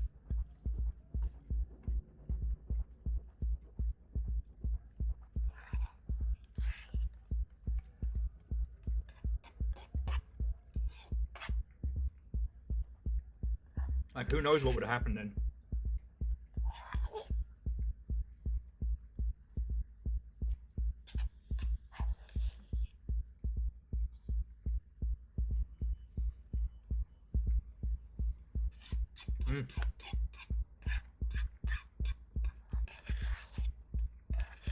I got that good food buff.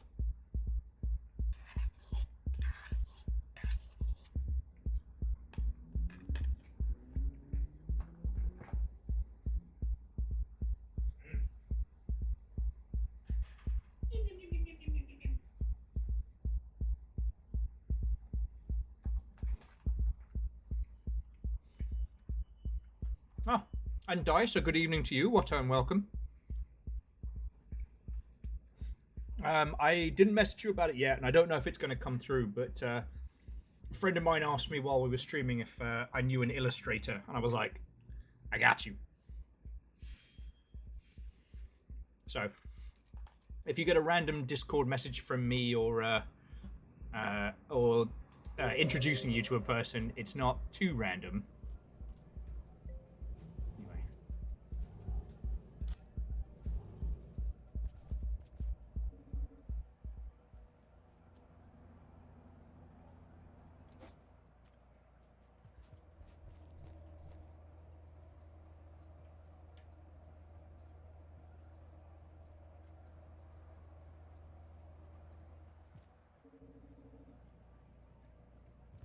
That's all good.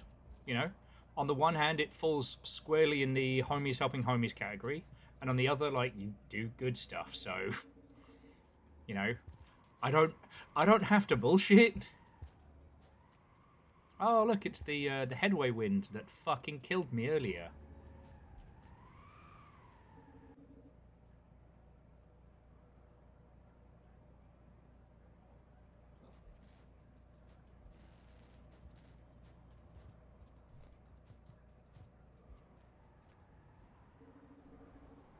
Yeah.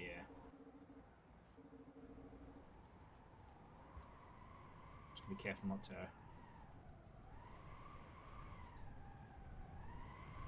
jump too fucking hard.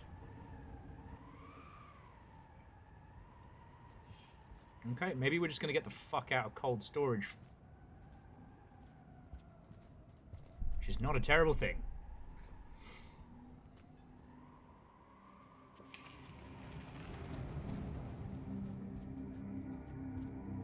Okay, guy.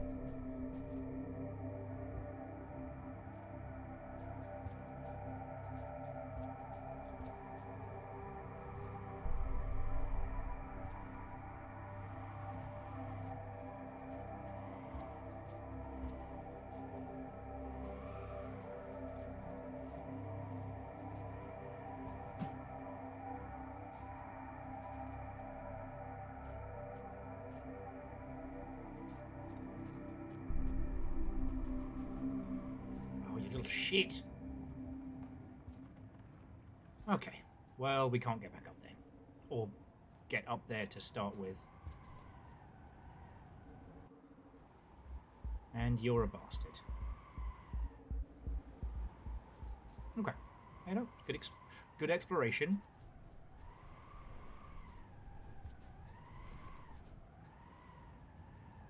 And Caffeine, what on welcome. How you doing, mate? Dealing with headwinds and slug cats. Which is a really good book title.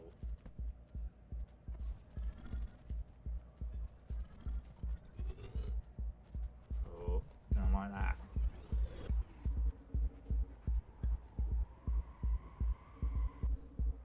Okay, there we go. So that was an infected blue. Blues aren't too bad, but they can climb the background. It translates to pink lizards can climb poles, green lizards can't climb shit. We need the... Back here. Middle segment, straight down. Then across.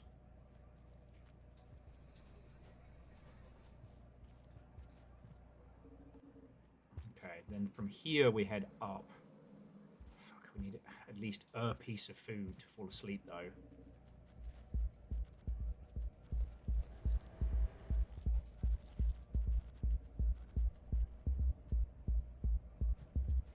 Come on.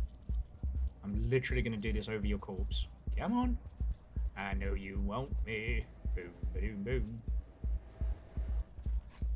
Yeah, why do I have to lure you? I'm already oh, shit. Like, I'm already delicious. I know this.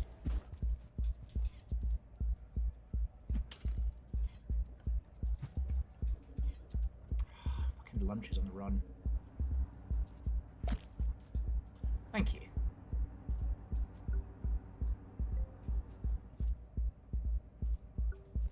I'm putting in a lot of hours here to try and get them to eat me, and I know I'm tasty. I'm a goddamn delight. Okay, where were we?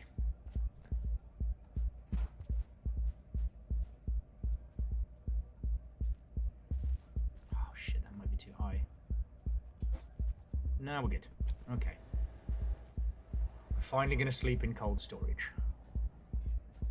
Not a threat or a euphemism.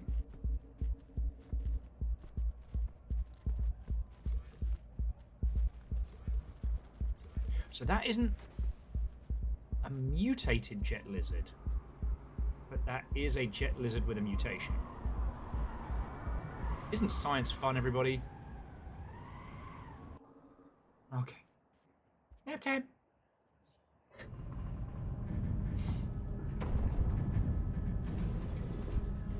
Orzine is asking an important question. Is a Will sandwich better or worse than a Jill sandwich? The truth of it is that, like, a Jill sandwich is just that. It is a sandwich. It's a meal. I'm closer to chicken wings. Especially including the sauce.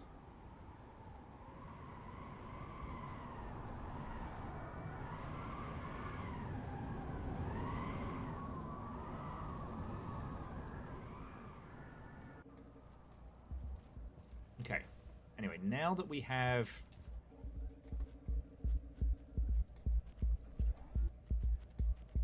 Now that we have rested, we can explore. So we tried heading up there, but the headwinds were too strong, so we couldn't do anything from that way. So what do we do? Just... Vac. So we are here. Just descend into the bowels of Rainwoldia.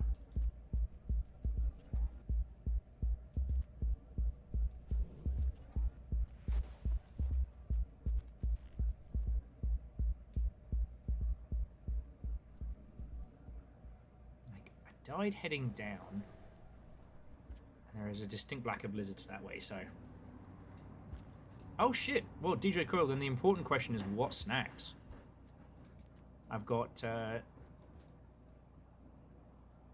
some Prongles and some... Sorry, non-copyright infringing potato snacks.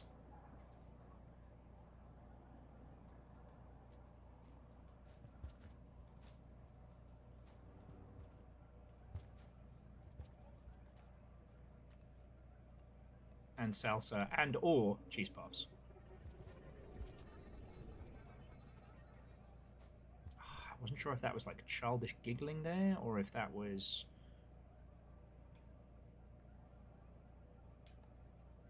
Alright, a lot of places to explore.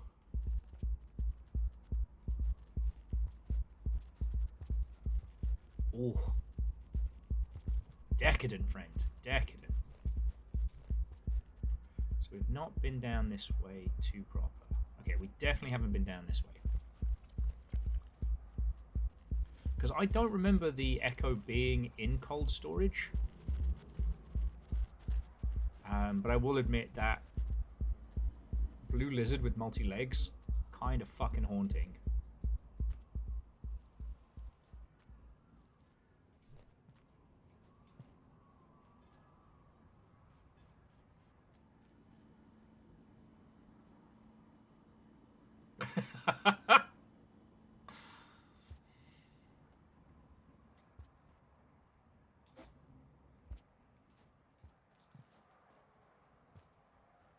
Call me Jennifer Aniston the way I pissed away my own relevancy.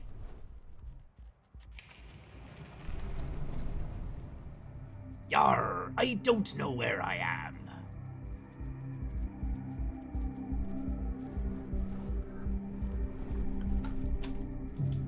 Fuck! Well, we know where we're going, and at least I slept. The moth was no help. So Garrett Cameron's got a Korean-style barbecue chicken thing happening. Fuck!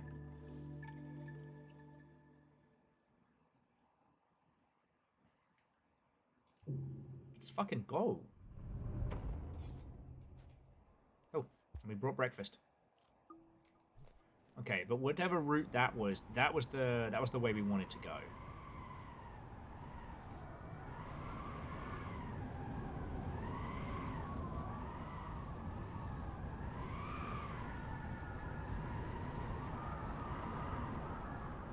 A Cortilla. Oh.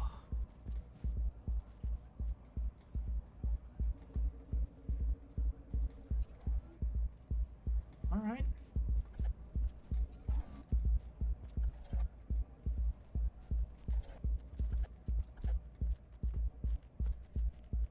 It is super weird that I do the little bouncy bounce, and for whatever it is, that lizard's like, yeah, you know what? Actually, not gonna fuck with that thing, whatever it is. Left is to food. We have... Okay. And we did all the things we could here. Yeah. I can't get to that other doorway, at least not for now. Once we gain the float, then it all changes. Okay, jumping back.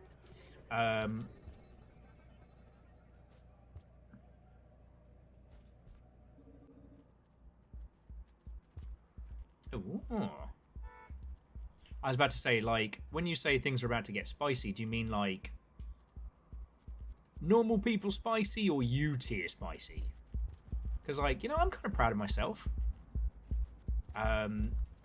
You know, I used to be one of those people with 0 spice tolerance, and now I voluntarily put hot sauce on my, you know, breakfast sarnies. You know, one of the things about getting homesick has definitely been...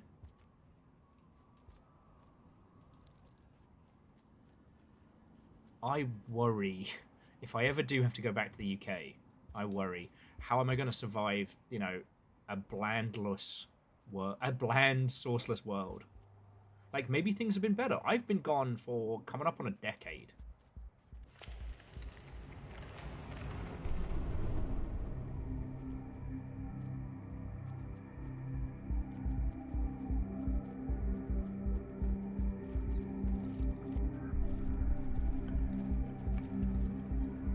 Well, it looks like the pink lizard's coming with me.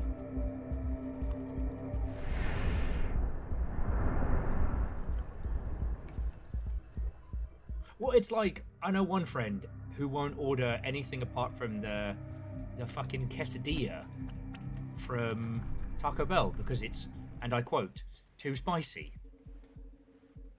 And I'm like, damn, dude.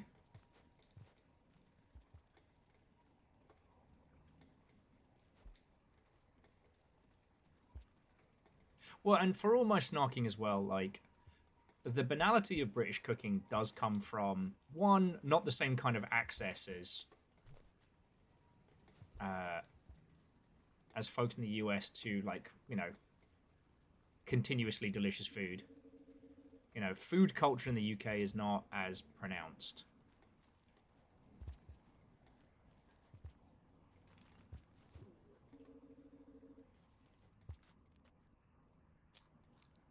Like, if you're not in a major city, you might be able to get a good curry, but that is it.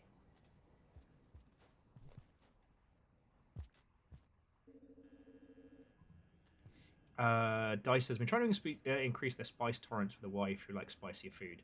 Well, I can't eat what she can. I can now have something a little spicy. Yeah.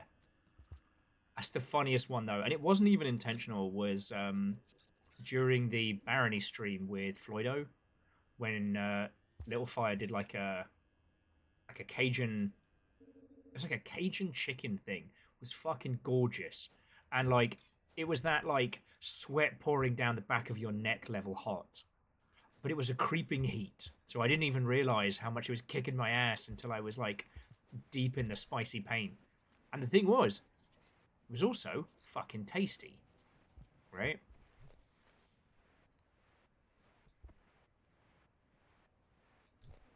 Because the thing is, like, I will not defend the UK for food. I just get annoyed when people mock British cooking for the wrong reasons. It's like, you know, if you're going to hate on it, I ain't going to stop you. You know, the British are certainly deserved of having history fuck them over. It's more that hate it correctly.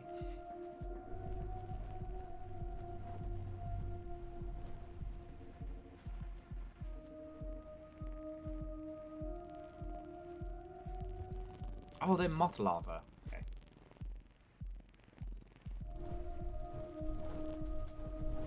Because, like, look, there is nothing more Seattle than complaining about the food in Seattle, right? As Seattle is predominantly formed of transplants.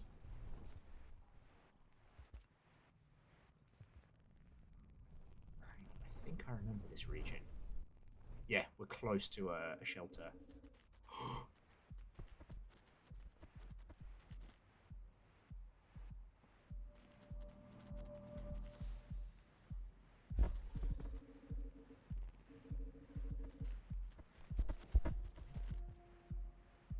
That's a red.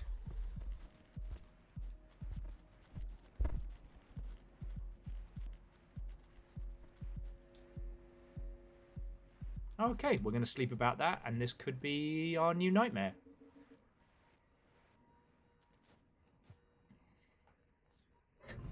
Red is bad.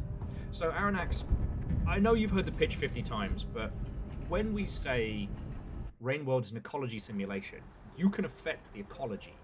So, if you get too murder happy on lizards, and you're just like, murdering green and pink lizards left, right, and center, and you build up a nice, impressive body count, because you disturb the ecosystem so hard, the big apex predators showing up, the bigger vultures, and the red lizard. The red lizard is not the most dangerous, but it moves at speed. It is fucking nigh on unkillable. It can spit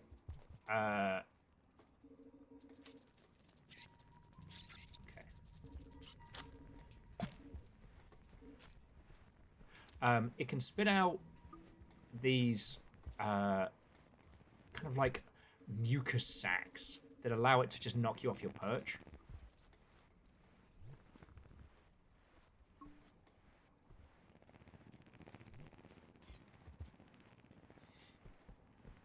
And like it, oh, you son of a bad word. I was just gonna do it doesn't flinch, it doesn't stop, it is a jerk. Unlike this guy, who was a fucking ambush predator and a turd. Rest in peace. Something tells me you want to go high. Maybe now he's taken that little corpse. I don't think he'll consider it a gift from me. But yeah.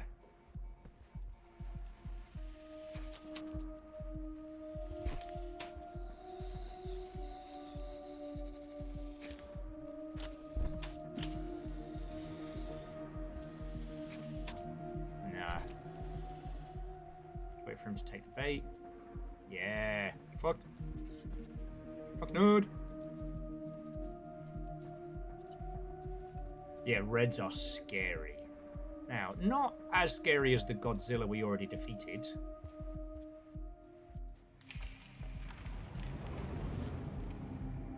Okay, we don't want to go to the snow region yet, so we're going to explore this bit.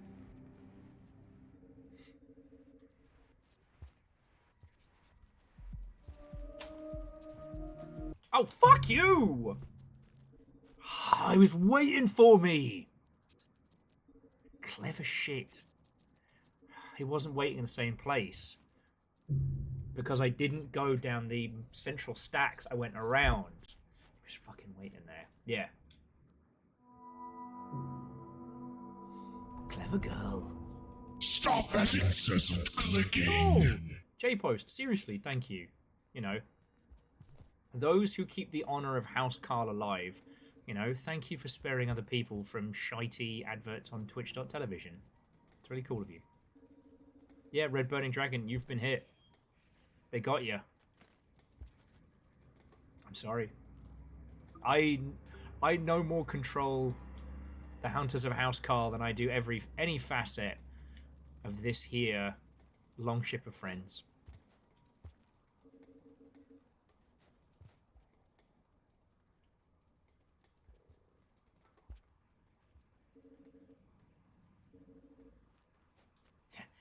clever little shit.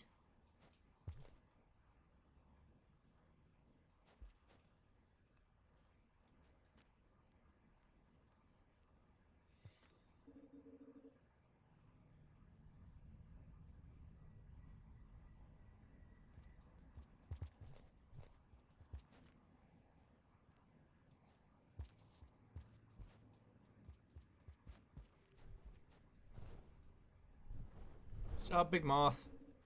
I'm not fucking with the moths.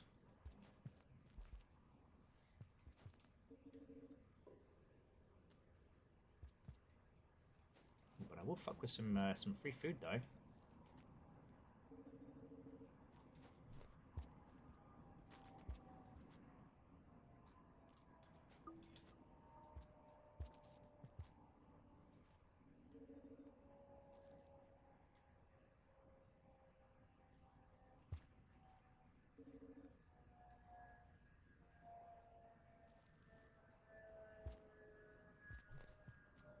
It's gone really quiet in game.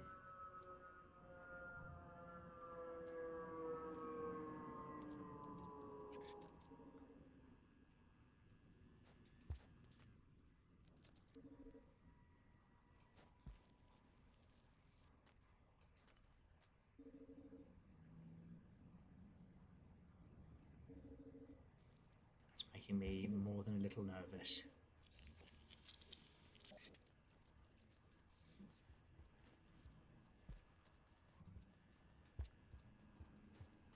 Okay, we've got a different shelter down here.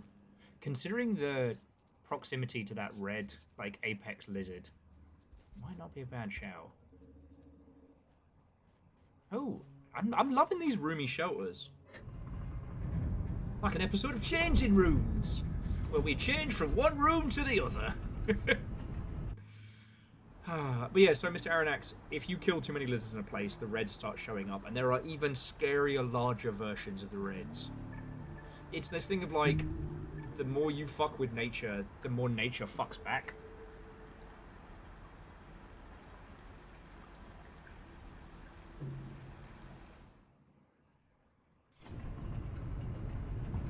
And I really appreciate that. It does mean that, like, if you're murdering too many scavs, if you're being too much of a dick, you can get it so that the game becomes even more brutal. I think you can unfuck the situation with scavs, but I don't think... I think when it comes to the big lizards and stuff, you've just got to deal. What the fuck? We're friends! Damn, dude. I mean, he hit me with a rock, not a spear. So I'm not going to take that as an immediate, why do they hate me? But, like, damn, dude. Next time you're doing your weird, creepy prayers and help, enjoy getting your face eaten.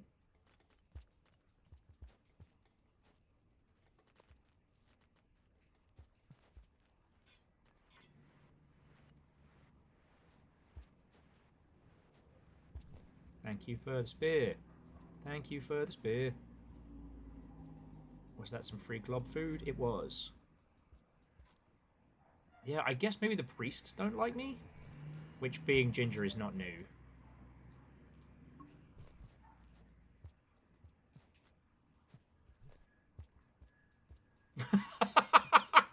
Have scavs learnt the concept of negging? God. There's a term I haven't heard in a long time. God.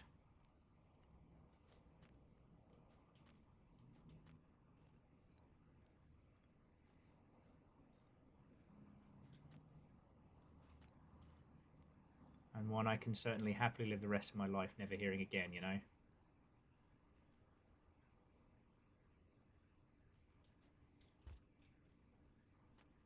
Okay, so this is what I don't get. So if we stand by these plants, they glow. If we then...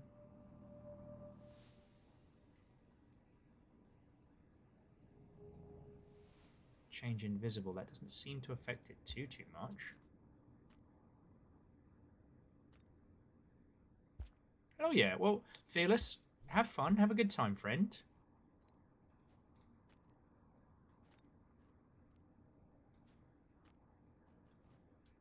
Okay, I guess we got to see about...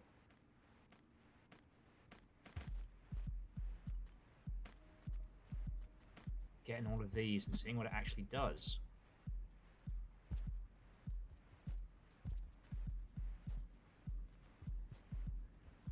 Okay, so that seemed to be all of the plant creatures here. So let's see what happens.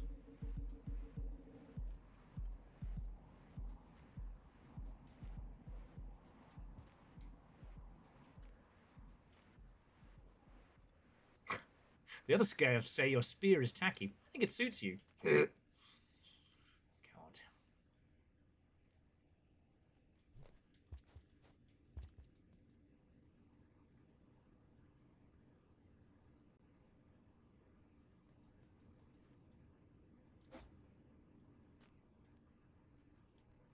Well, whatever the little Buglian guys are, they seem to have disappeared.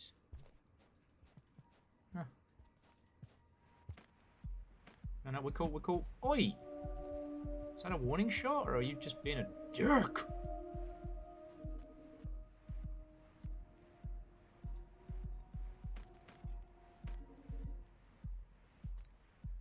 May have to see if we can find some more pearls and bribe these guys a little bit better. No, don't make me use my cool spear. You're a blue lizard, you're not cool enough. Yeah, get fucked. Okay. Ponder. Oh, just in case those of you might be wondering, so the mods that I have on are Notonitis, a little one that shows us, like...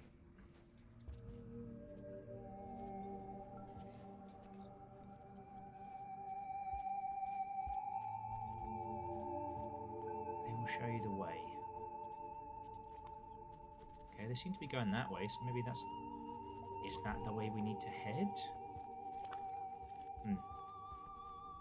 I'm also... I have the kill marker, more so I can see how I died, rather than, like, get any insider info.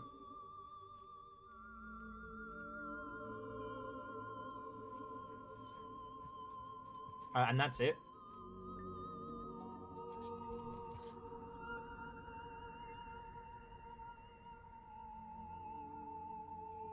Ah, okay, so we're on the other side.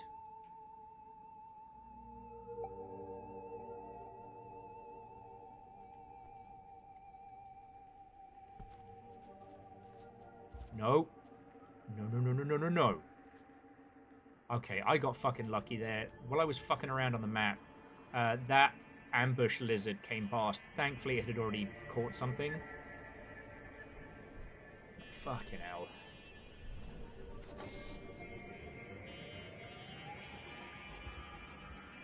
You're not cool and you don't have any lines in this place. Fuck off. Sorry, talking to the ambush bastard. Trust me, you don't want none of this. And are the moths about to bring that guy the fuck down?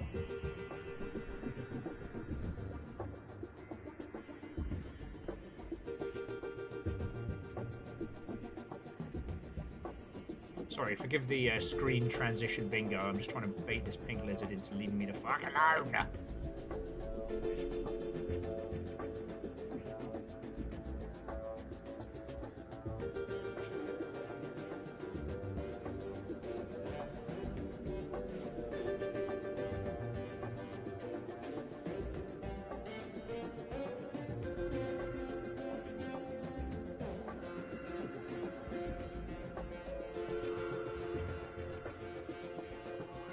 fucking love this game.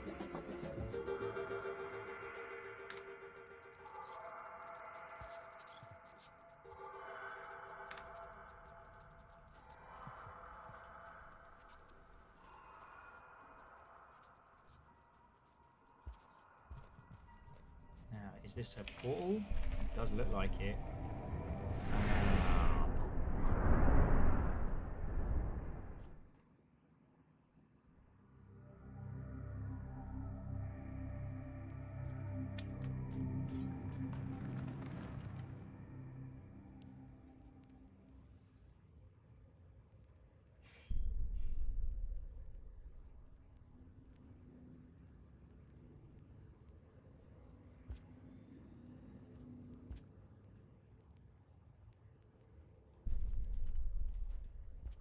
we're not far from a shelter, so I guess we're back here. This was the other side of the area we went to when we were fighting the Godzillas, which I have killed and I have banked that kill. So when we finish the game this time, should have many.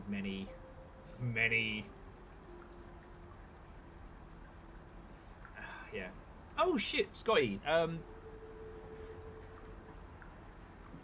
Thank you for the reminder on that one. I was chatting with good old Alistair Beckett King. He was gonna join us for like I think it was a Sea of Thieves night or something, and then scheduling and shit fell apart.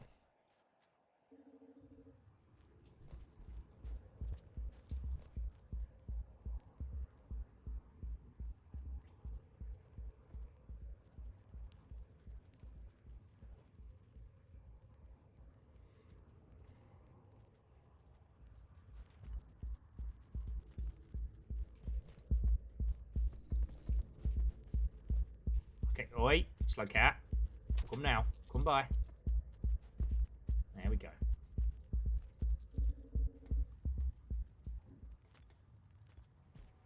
Honestly, knowing my fucking luck, it will not be the first or last Godzilla time that we have.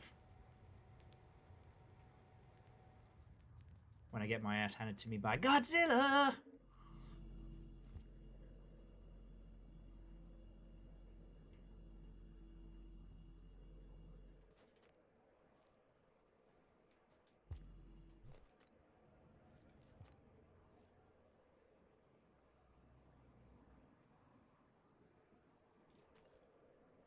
Oh, that's not a path.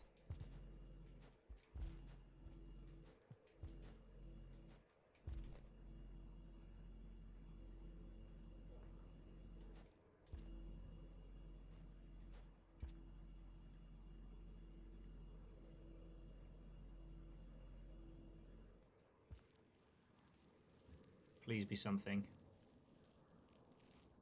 Nope.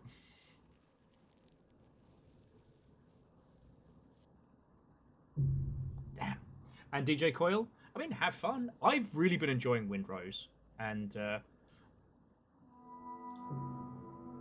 thing I was talking about with Jess this morning is how what I appreciate is that it is a game where you have to use blocks and you have to use parries, right? Hang on, bear with me just a second. Sorry about that.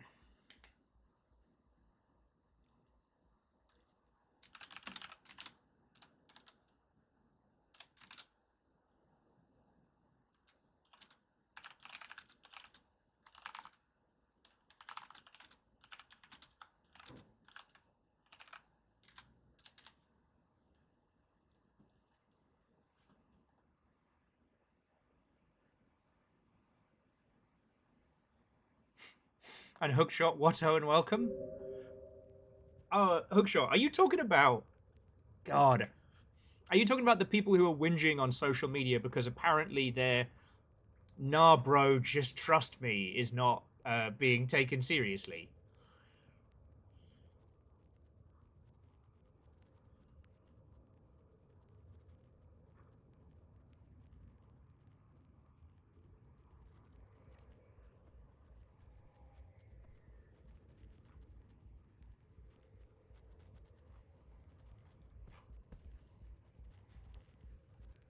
Sir. If you didn't see the story, I believe it was it broke yesterday, and it was the TLDR of it is incredibly silly. Basically, a Japanese game dev is being refused a Steam page due to concerns of IP ownership. Now, this game is not a intellectual masterworks of high quality. Hey, I'm not here to judge what is and isn't a game or isn't fucking cool, but the game itself is. You remember the Only Up, the Mimi, maybe crypto, maybe not title, did the rounds a couple years back. It's that anime edition. So, you know, Only Up with your waifus. I don't know what you want to call that. Getting over your waifu with Bennett Foddy. Oh, there is actually a ledge there. I don't know. Definitely answers on a postcard on that one. Anyway, Valve have been refusing them a Steam page because inside the game there is a board game IP. Now, the devs in question own that IP, and so they're being like, oh man, it's so silly that we're not allowed to do this thing. To which I had to kind of... I always hate it when I have to be the fucking grown-up, but I was like, hey, Valve don't know that. If you own it, then you can prove it, right? Right? You can prove that that's a thing that you own, right? You know, no one's legal defense would be, just trust me, bro. Oh, that is what they're saying. Oh, okay.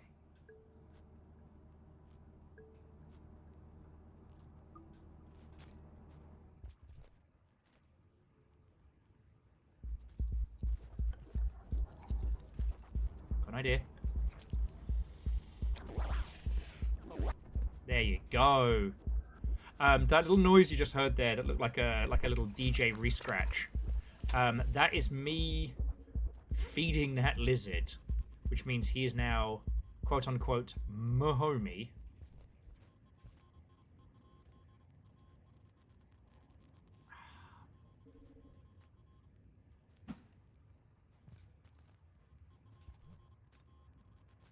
Oh, you absolute shitlord.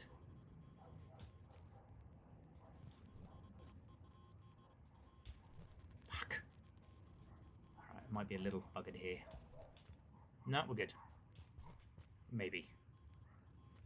Maybe.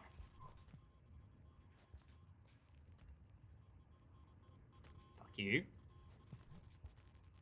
Not you, obviously.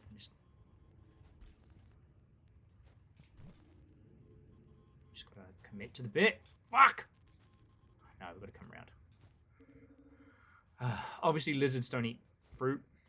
They're carnivores. But if you kill something like that pot bug or anything that they can eat and feed it to them, you can actually have a pet lizard that will come with you.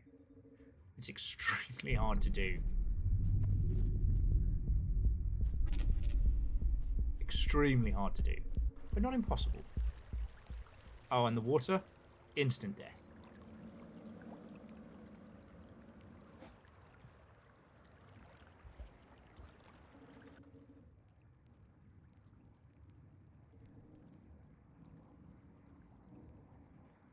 Where the fuck are we?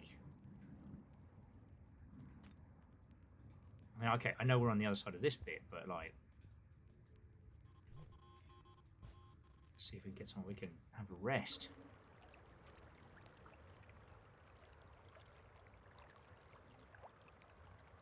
Ooh, okay. There's a shelter up above.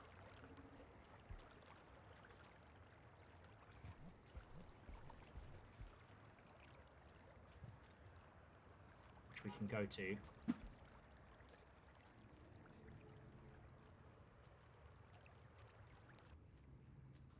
Okay.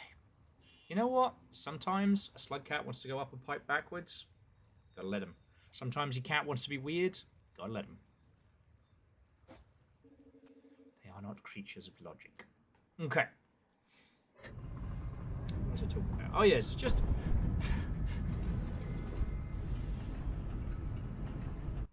oh! Sorry, jumping back. Hookshot was saying something about the Steam beta branch. Huh, I wonder what they were fucking with. Hookshot says, I don't have FOMO, I have Foji, the fear of joining in.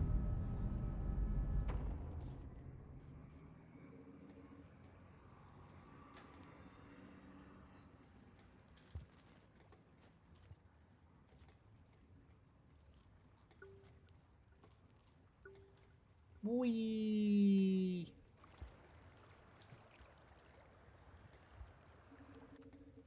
So apparently we've not been down this way.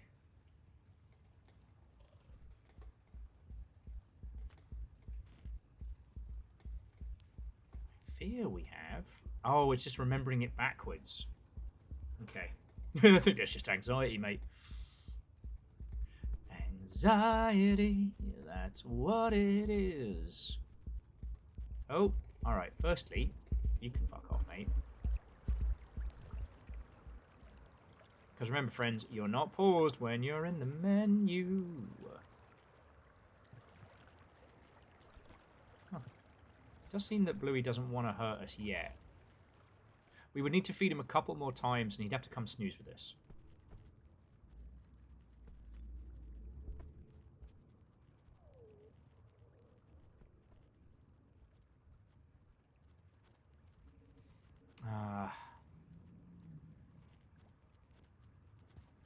No.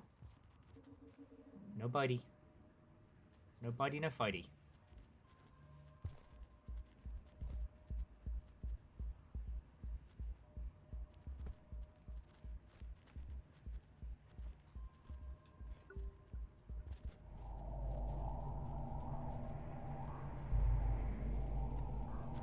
Ah.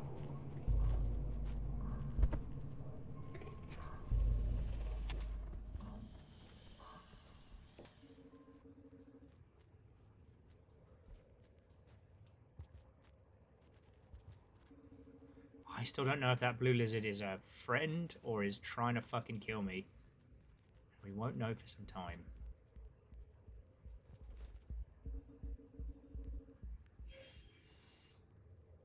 Ah, okay, we did not go this way.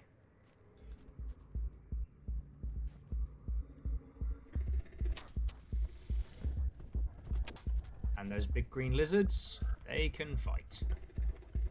And I mean, what I mean is they can fight.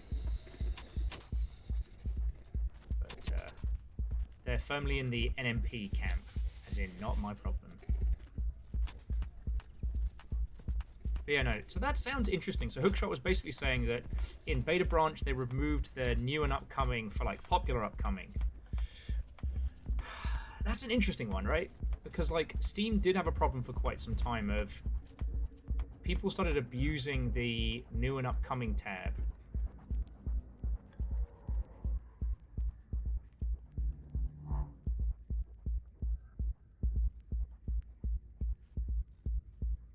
What folks were doing is they were setting their game to come out like tomorrow, even though it wasn't slated to come out for like months and months and months. But while you don't have to put a launch day on your page, you can set like a coming soon date behind the scenes. No.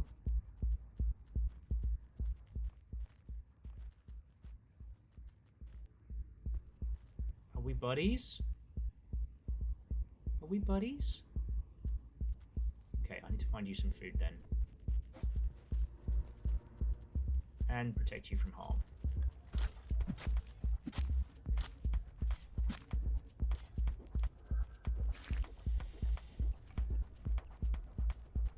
I think he wants to be my buddy. I really do. Okay.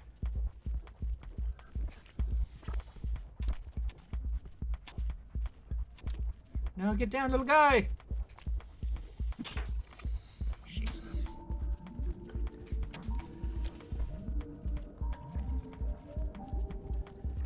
Alright.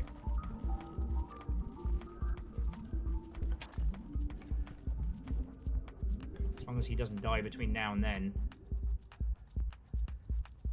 He must have really liked that bug.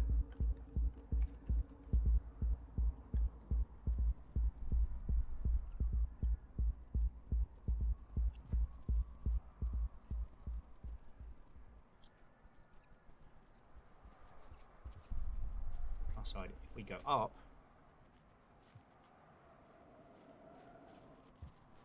no, it looks like we've got to go back this way, buddy. Assuming we've got time. Yeah, we've got plenty of time. Okay, so we just need to get to a shelter now. No, he wouldn't kill us while you sleep. He's a little guy. It's his birthday.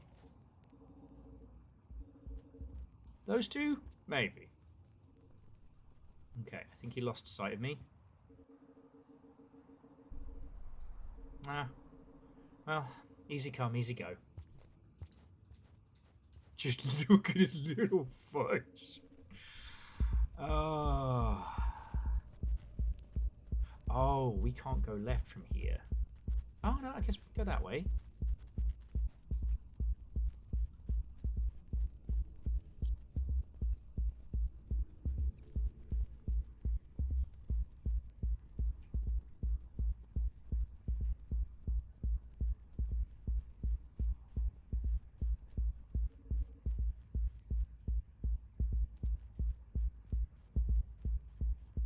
It's that low beat.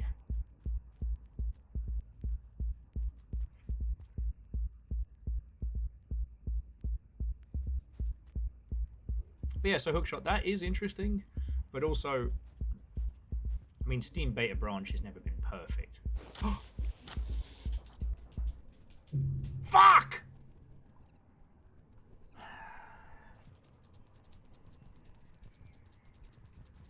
Son of a limp biscuit. You disrespectful Durstington ambush twat. Oh, look who's afraid of Big Green. Go on, Big Green. Mate. Fuck. I was too busy thinking about his little face. Alright. But if we see another pot bug...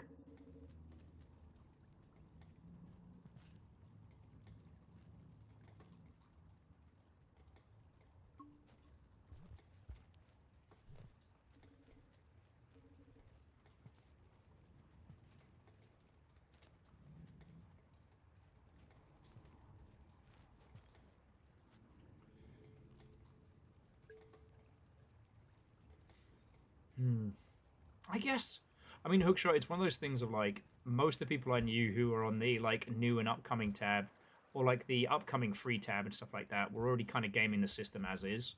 You know, new indies that don't know the lay of the land are no less fucked than they were yesterday, right?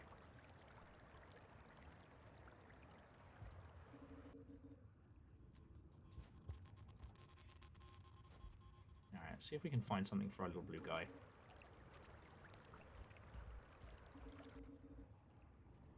And there's no way to get back up there.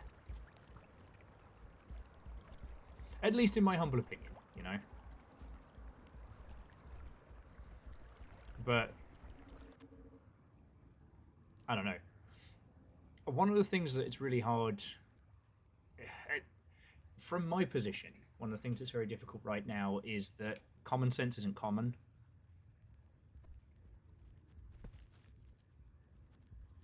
Okay, so this guy is my buddy.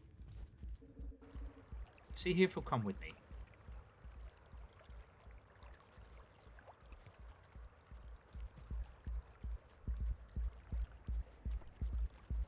Come on, buddy. Come on. We might need to feed him a little bit more. But if he likes me enough, if that, like, that bug I threw him was tasty enough, he'll come snooze with us.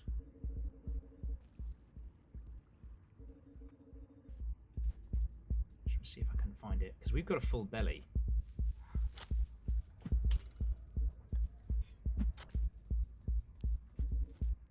Son of a bitch. Sorry, I froze in fear there. That was a mimic. One of the... Ooh. Okay. I'm going to steal one of their pearls. And if we see the scabs again, give it them.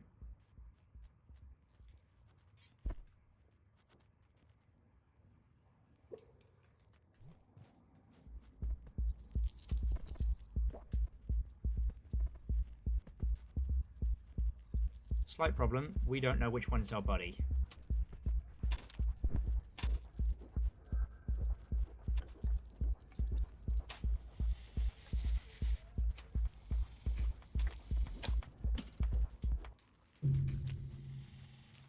Protect us, buddy! Buddy!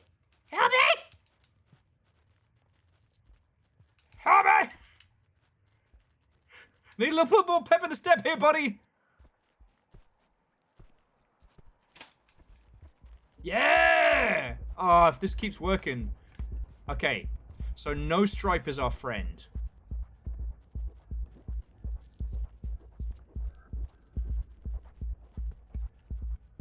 Thank you, buddy. Yeah, you're the best. All right. Let's go fuck him up. He hurt you and me. All right, but let's not go that way. That's a bad place. Actually, we can go down. That'll be safe.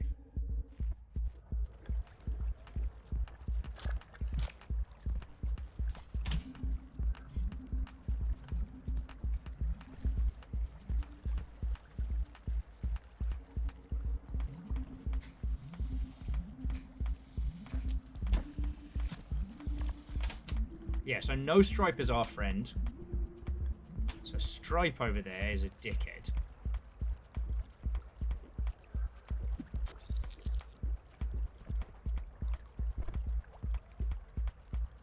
Damn, he got melted.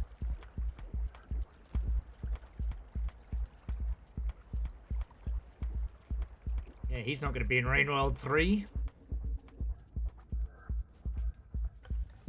Okay.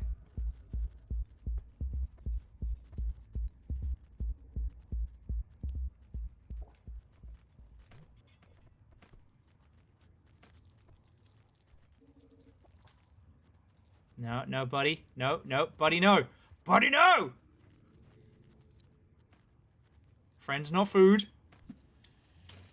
Oh, this is bad. Alright, well. So long. Goodbye.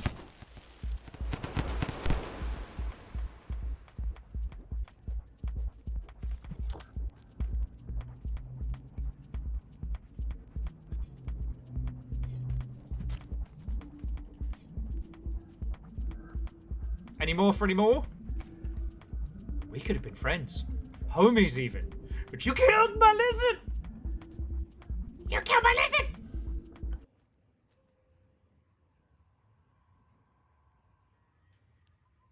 Now you must pay a price. I won't say the ultimate price because, well, it's a very expensive concept.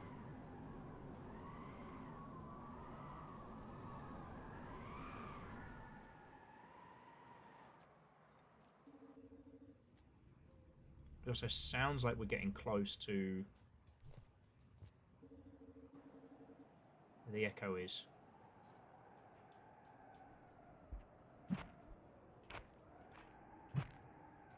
Dot, dot, dot.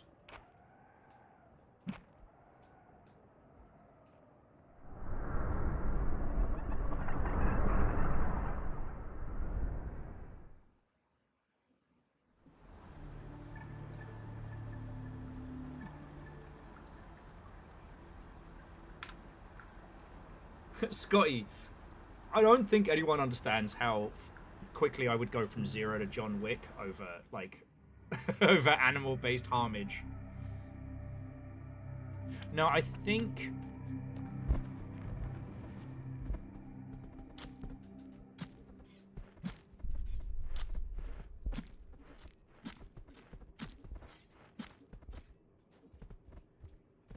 The lizard is dead. The great lizard is slain. Alright, let's find a place to bank these kills. Straight down.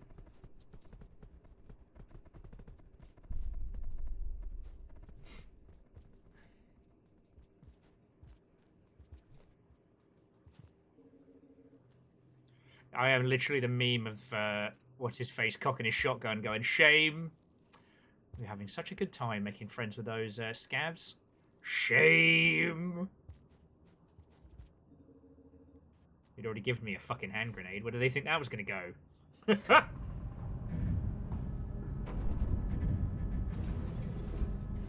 Alright. Friends, bear with me just a second. I'm not taking a full-on break. I just need just a moment.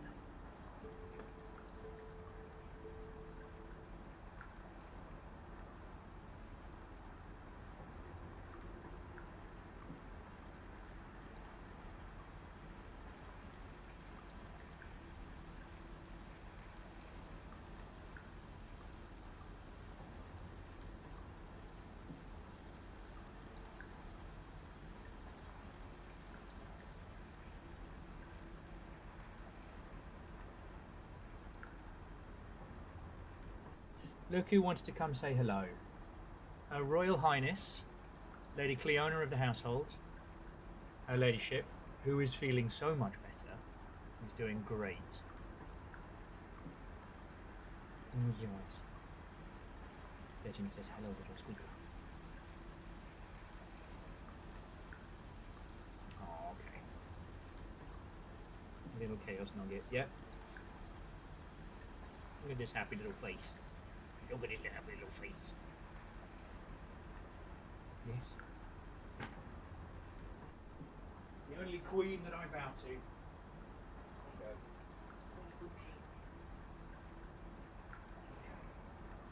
Some fresh hay. Would you like some fresh hay? Well.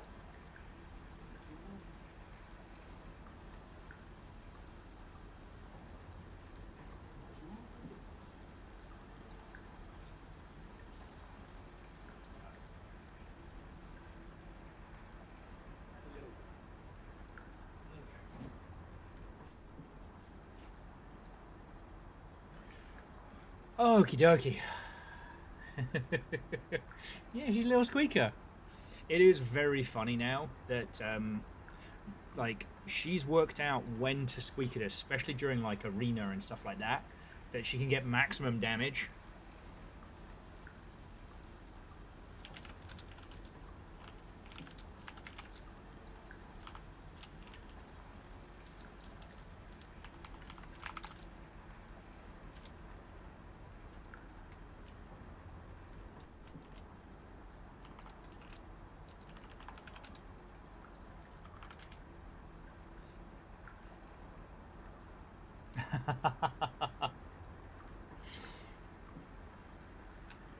Okay. So we're back in the Torrid Desert. It does seem like... It does seem like from Ether Ridge and places, there are spots we can't get to yet.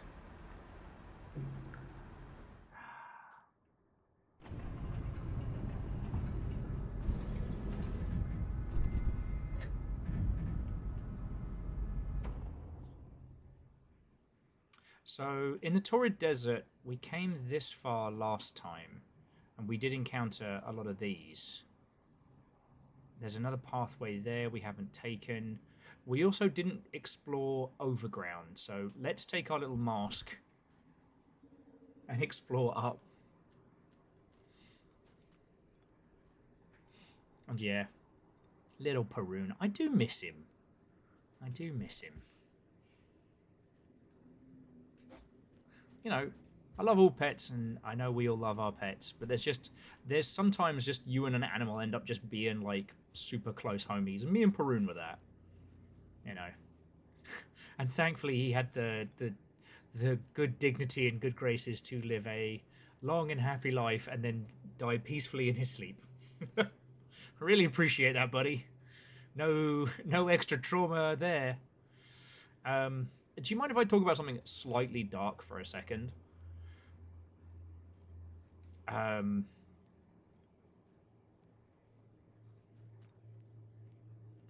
No, basically, the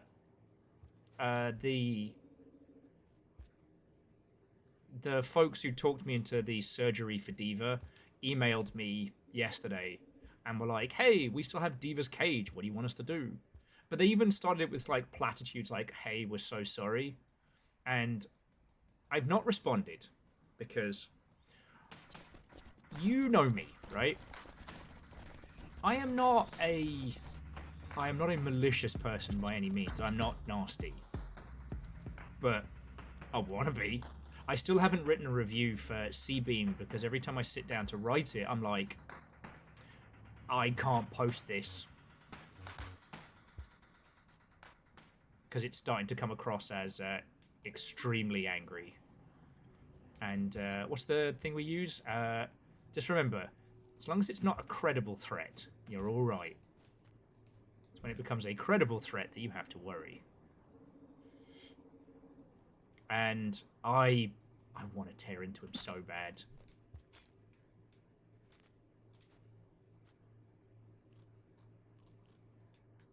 Now, I haven't written anything back, and whether I do or do not... Oh, I guess for, like, Rhea and people like that, so... You know when people say, like, you're never too... Like, no one is above being scammed? It's unfortunately true, myself included. As, earlier this year, I let, a local veterinarian operation talk me into surgery for one of the guinea pigs. Not life-saving, but, like, you know, will help them in a few years, like surgery. And, like a fucking idiot, did it. It was predominantly paid for by Longshipians, and I think the final bill was somewhere around, what was it, like, oh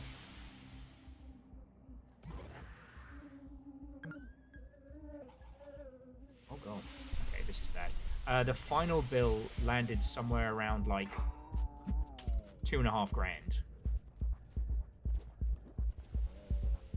Now, again, that was paid for by Longshipian people wanting to support. However, it turned out that this surgery was not only... The surgery was an incredibly bad idea, and Diva didn't make it due to quote-unquote complications. I got talked into some shit, which I should not have been talked into. And because I fell for that,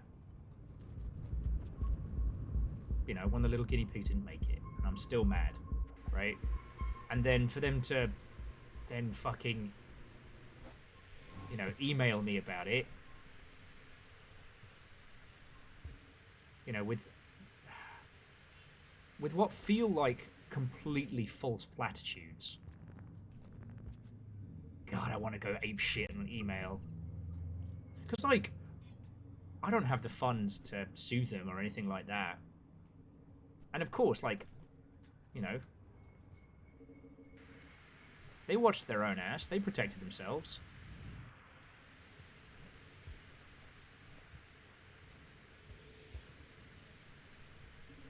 So...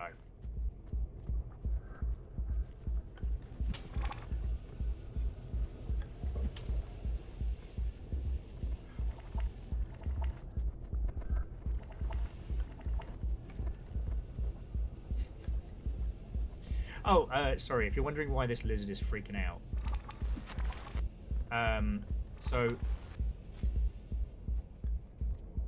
We have a vulture mask, right? Fuck. And that was our ticket out. Alright, well now we've got to go the dangerous way. Okay.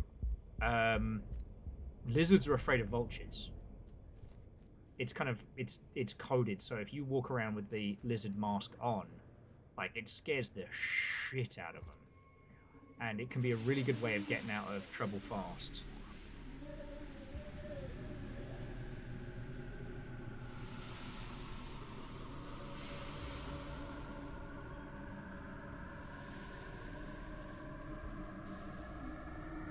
I don't know what these things do.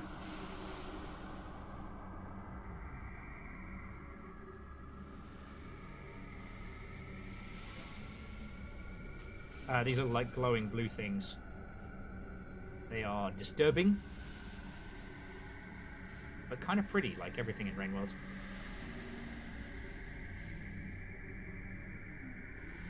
Yeah, and Jamami... Right.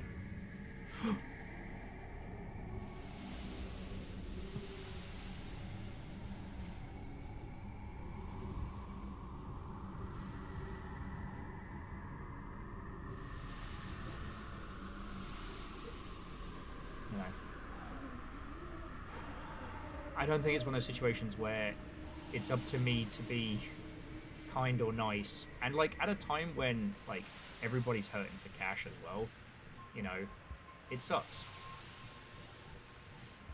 Hey, it's not my first rodeo, although I don't seem to be able to get up that little bit there, so...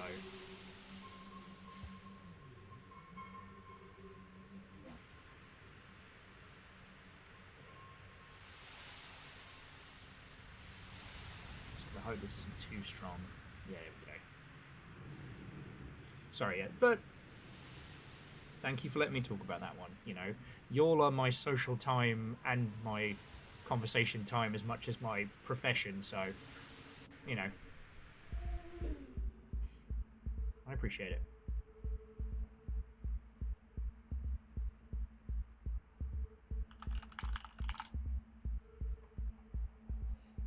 Okay.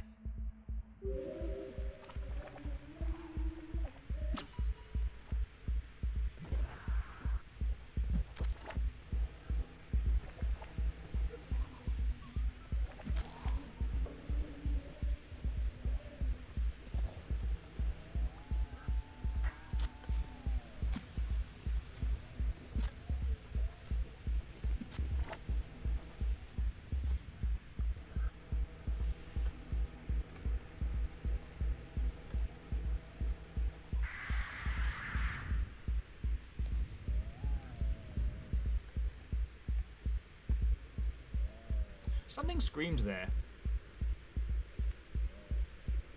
Something screamed in a way I haven't heard things scream in a while.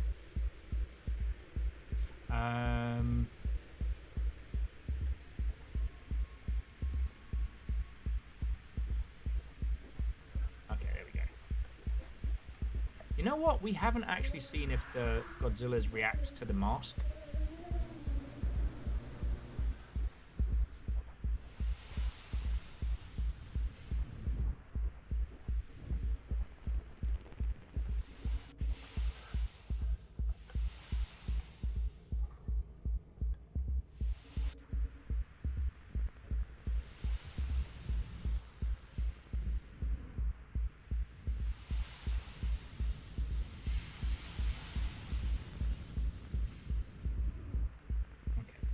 Time.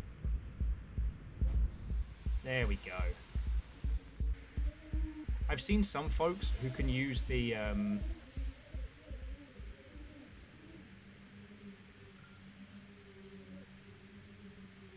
we are in the bad place here, friends. I've seen some folks who can use the jet stuff there. Fight. Fight me! I know you want to.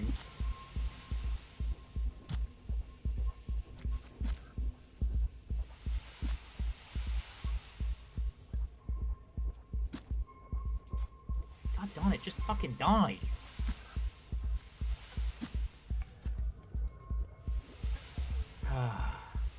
I know some folks who use the backflip move alongside that particular maneuver.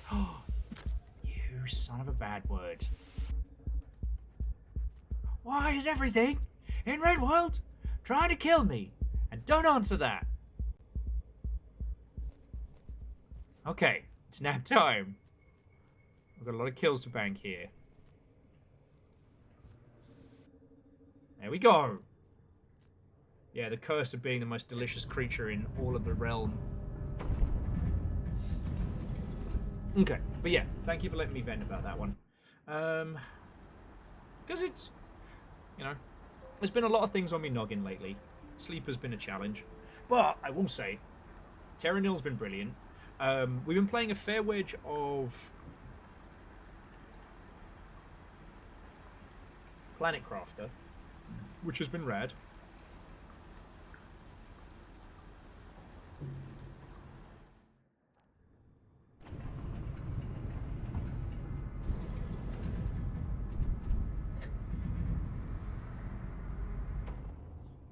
Well, Planet Crafter, we're kind of...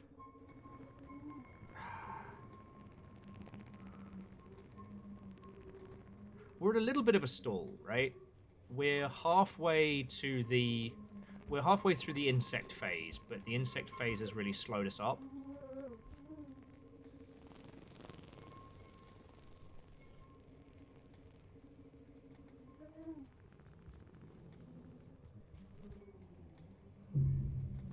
Fuck! Well, Scotty, I hope you get some good sleep, friend. I really do. Someone around here has to.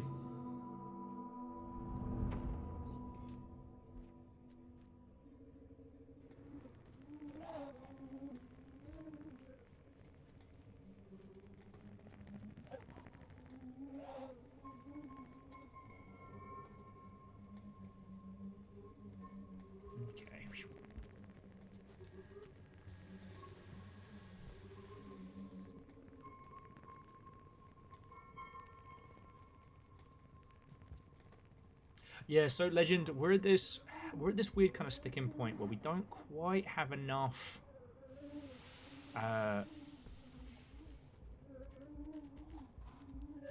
The oh, what you? The map keeps telling me I can drop down, and I absolutely can't. Fuck you.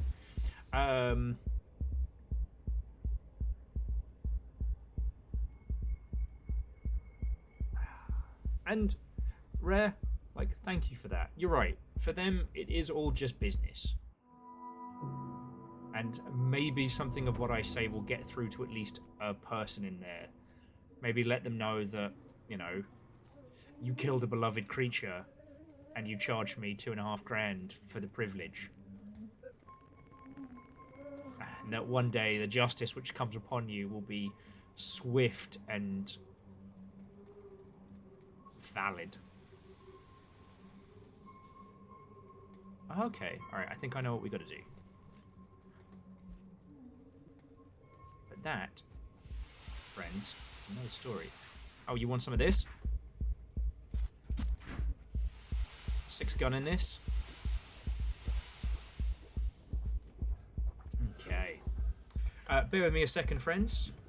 Let's greet the conquering hero who has returned. I'll be back in 2 secs. Grab yourself some water or something.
I have returned.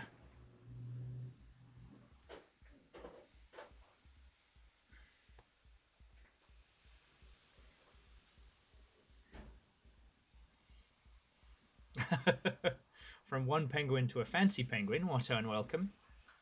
Today we are back on Rainworld. Okay. So Rainworld the Watcher came out like a squillion years ago. No, it's the most recent DLC. We played it at launch.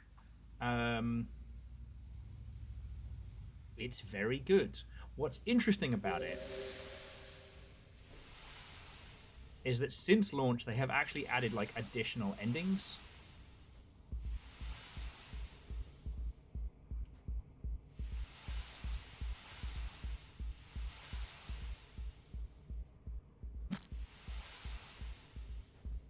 And we're currently on a quest to get like one of those endings.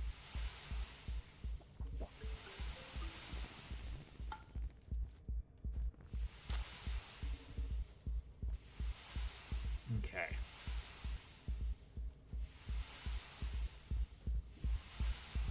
Maybe the whole thing. Alright, Scotty, go get some sleep. Have a good night, friend. Like I said, someone around here has actually got to get some fucking sleep for a change.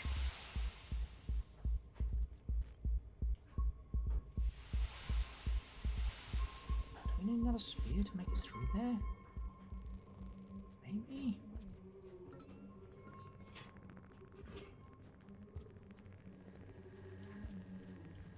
Oh, I think I remember this one, that we have to go fully around the hog. Oh, look who's pissed. Wow, wow, wow. I murdered your family with a spear. Oh shit, the Newt-Newts are fighting? Huh, that one fair. Vershie's like, oh, I see how it is. You know, Scotty's gonna GTFO just as soon as Little Fire's back. Yeah, it's okay. No, I'm only taking first line.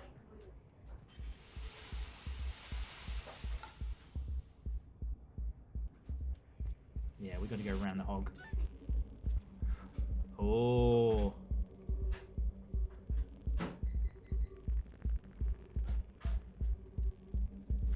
Okay, so the millipede tased Mama Newt-Newt, even though the Newt-Newts were fighting?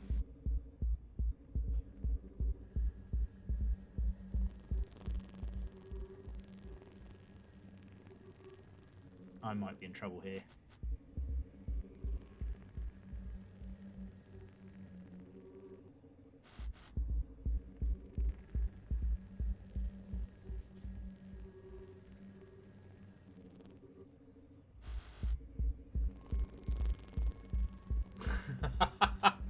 Ah, okay.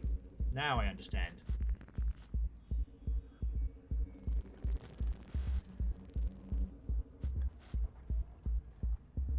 See, buddy, are you dead or are you just trying to kill me?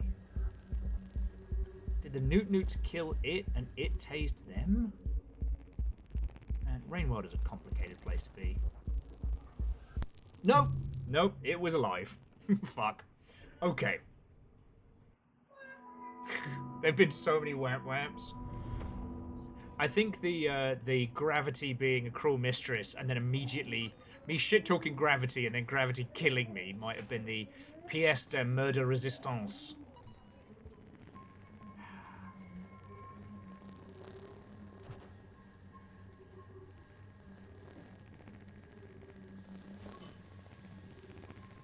I wonder why the Newt-Newts are fighting.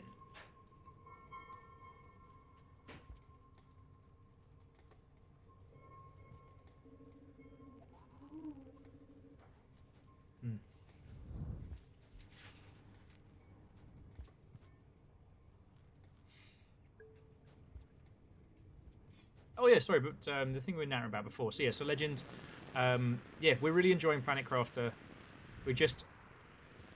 We need shitloads of explosives to explore the story beats, and we just got access to, oh, bam! We just got access to some explosives and some stuff, but we're still a ways away from being able to do all the cool shit. We've just started getting Terra tokens. As for story beats, we've done some, not all. And I can't say which story beats we've done without it being spoilers, but I will say this, right? If you've had the people in your life tell you, yo, you gotta play Subnautica, right? But you're like, hey, the idea of having the shit scared out of me by nightmare sea creatures is not the vibe I'm going for right now. Planet Crafter. Storytelling, excellent.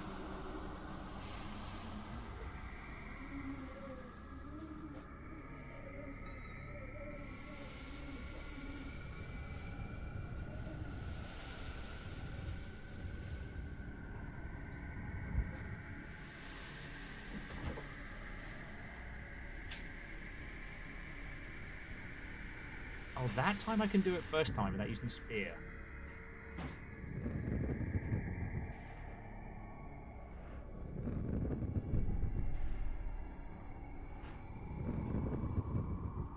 Alright, we've got our mask, so the lizard's going to avoid us.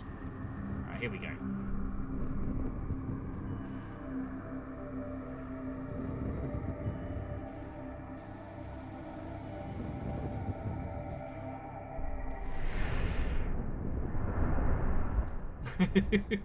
So Rather, it's that thing in Planetcraft, you feel like, alright, we've got some explosives, but not lots. You're like, oh, I know exactly where you are.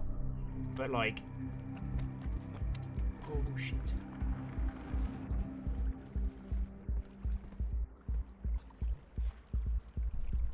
Those guys dead?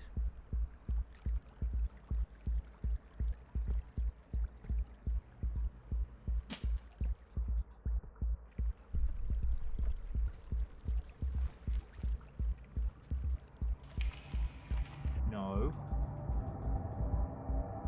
Oh, there's my mask. No.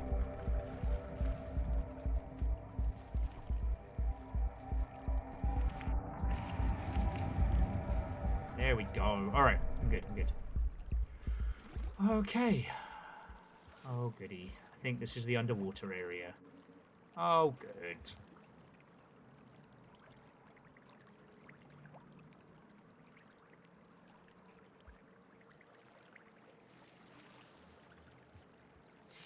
Okay.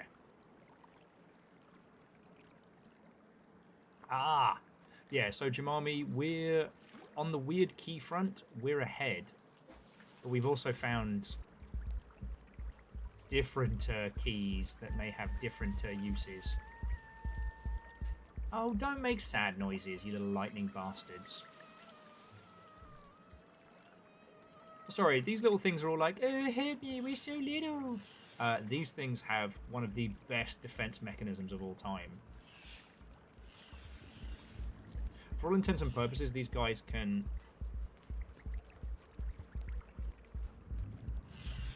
protect from attack. Is there no way through above?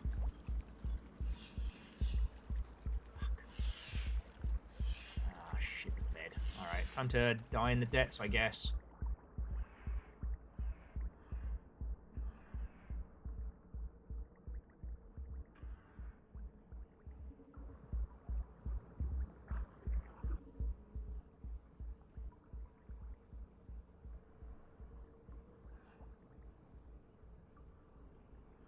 Hope the bubbleweed holds out.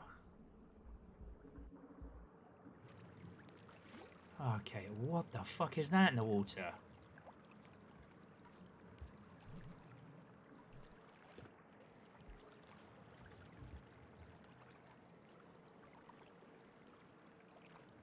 Huh, okay. That's our lightning bomb. Oh, good.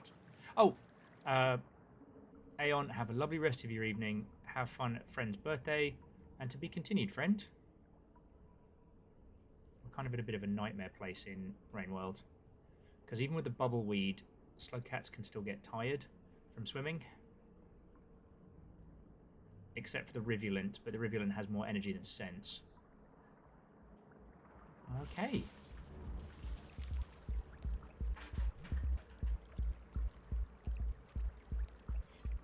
Absolutely snoozing here. Okay.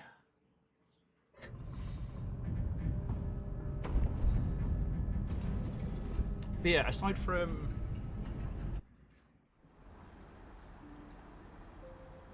Planet Crafter and Arena, the other thing that I decided to come back to is UFO 50. And I think obviously part of UFO's 50's charm is because it's like the... Oh, look, Vershi, I hope you start feeling better soon, friend. And enjoy your comfort propaganda.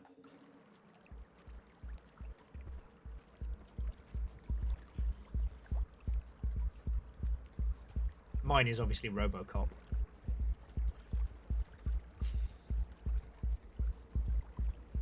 Still makes me laugh that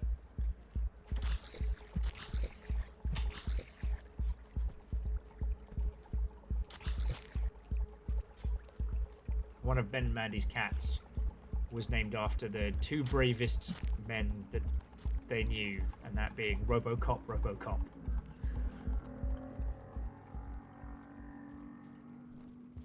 You know, I just kind of strive for that level of pet naming brilliance. Wait, what do you mean? What do you mean there's no way up?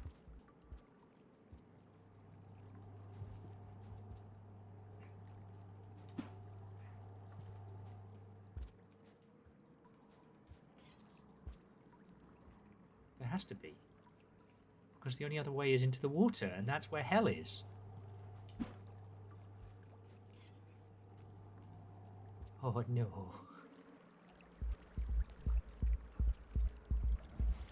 Okay, well, hopefully we can go this way.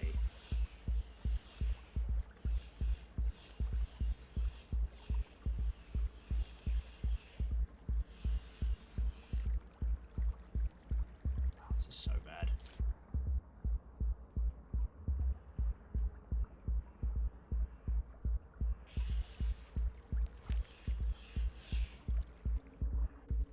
Alright, we're okay. That could have been much, much worse.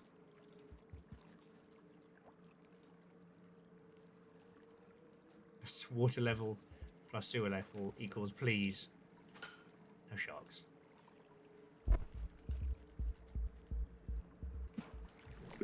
Fuck every duck.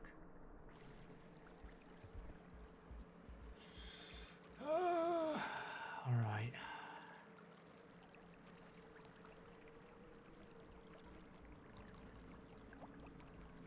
While we've got the bubble weed, we might as well have a little look down. Oh, this is bad. This is fucking bad. What the fuck?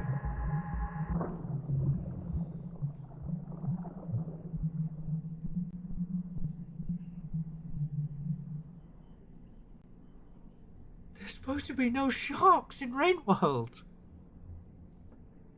What the fuck? What the fuck? Sorry, but I just got anglerfished. Not in a euphemistic manner. They could be an honorary shark as a shark bastard. Fucking hell. He was perfectly hidden.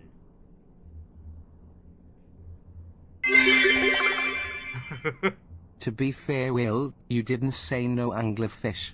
You're right. I did not say no anglerfish, and I wish I had. Squats in memoriam.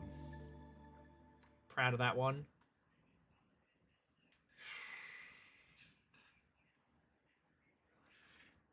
Akari, thank you for the bits. God damn it. Oh, my little heart's going a million miles an hour now. Okay. You can have your 5, Avenger. Oh.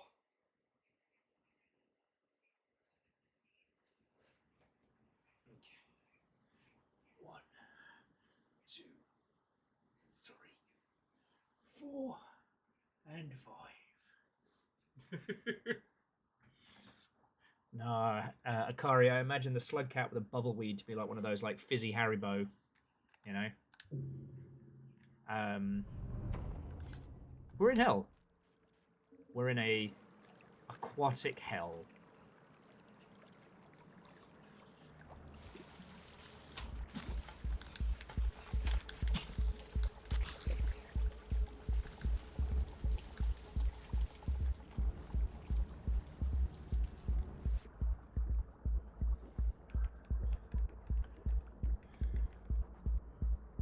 Okay.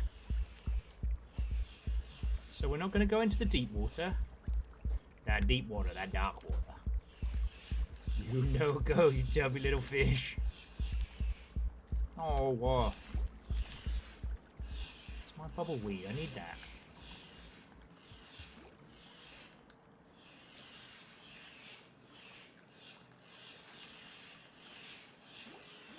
Alright. So we're not going to go straight down. And yet, now we know the light is not our friend. The light is bad.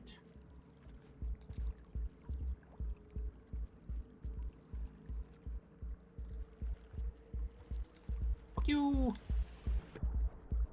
I'm going to go this way first. Could still be bad.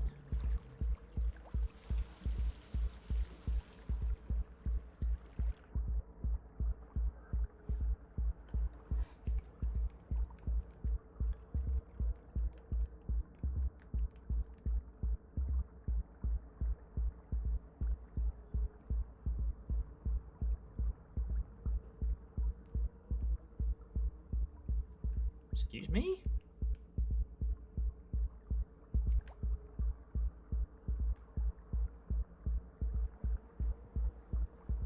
Okay, so that is bad.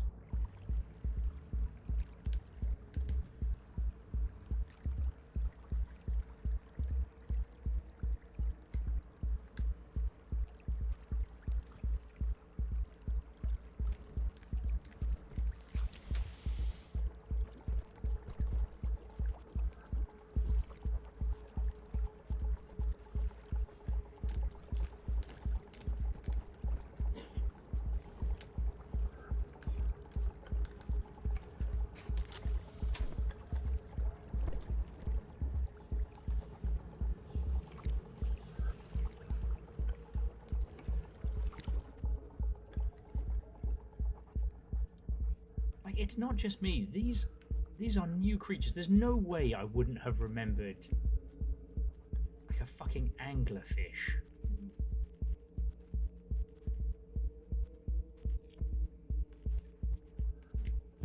I remember up is good, down is bad. Sir, if you wish to consume me, you'll have to do it on flat ground. Yeah, I could have phrased that better, I'm not gonna lie. Sorry, what? What is wrong with my Steam? It says I played a game that I have never played before.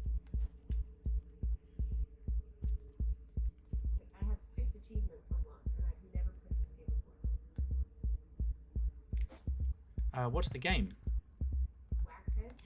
It literally just came out. I got a key off of Willkit, right? But it just came out today. God, is there achievement shit balked? It's gotta be, because I've never opened this game before. Okay, that's wild. Anyway, sorry. No. I mean, that's super weird.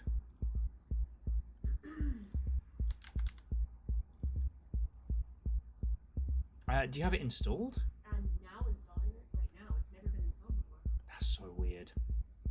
I don't know if you all have ever heard of that one, but that would be some seriously broken Steam nonsense. I'm just trying to breathe again after discovering that, yes, it does get worse. Welcome to Rain World. It gets worse. Shit. Thankfully, salamanders can't climb. Well, not really salamanders, are they? They're kind of violent axolotls.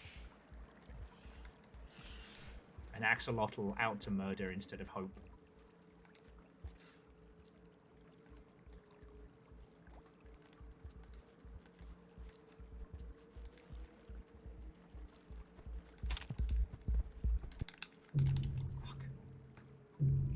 I just realised I need 2 more deaths, including that one. I'm in water hell. Alright. Yeah, we got to kill this guy first, though. What's up, nerd? Eat me! Eat me! I'm so delicious!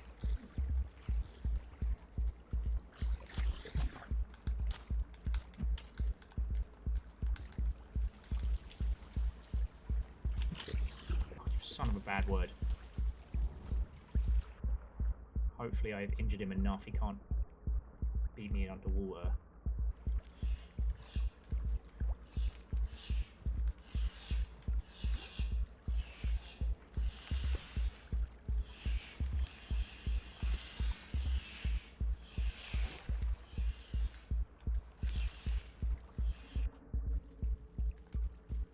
Actually, I did not know that salamanders were a subspecies of... axolotls were a subspecies of a salamander. We're all learning things today. There's an axolotl at the dive bar. Drunken axolotls shouldn't drive cars. Okay, so we're not going to go down, because down is where hell is. If you see the axolotl, tell him come back to mud. No. Swim, swim. For the love of fuck, swim.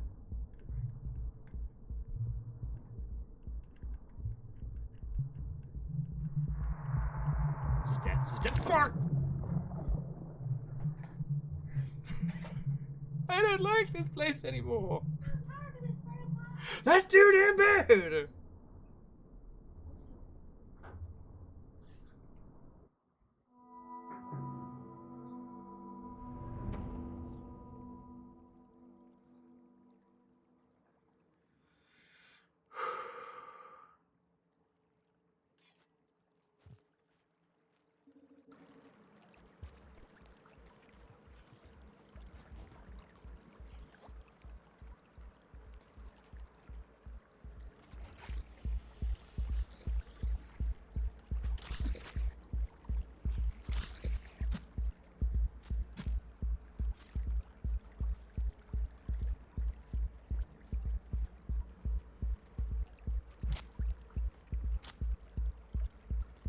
Oh shit, yeah.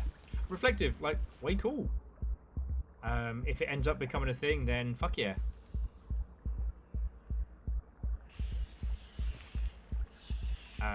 Today I have...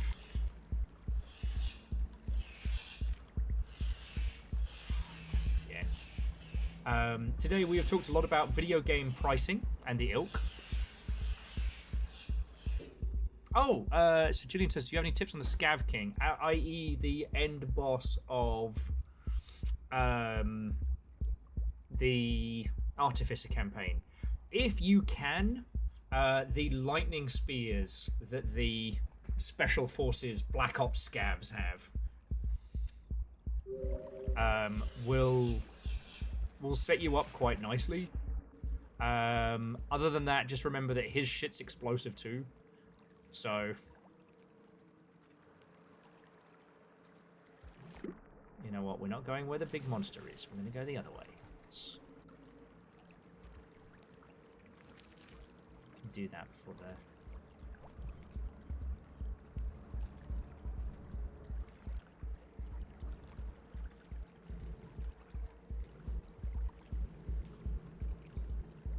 Yeah. I know that's kind of basic, because the other tip is just like, you know...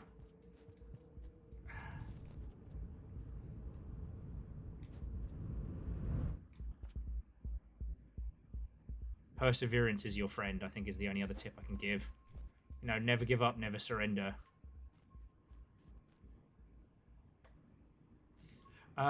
They can be found elsewhere, but I remember getting them from the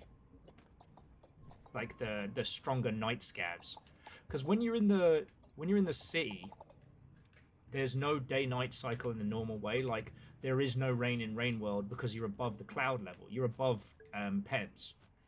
But there is night, and night is when the scav, like, special hunters come out. Now, Okay. This is where I'm just like racking my brain. I'm pretty sure that the Artificer can make violently more powerful bombs. I just don't remember how.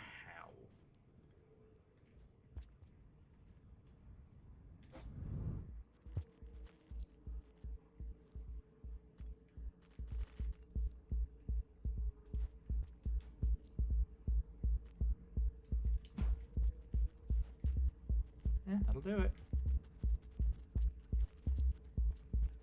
Oh, fuck off. I worked very hard to get here. Fuck off!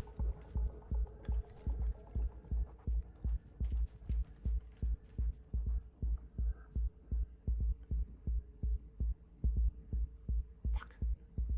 On the wrong side of it.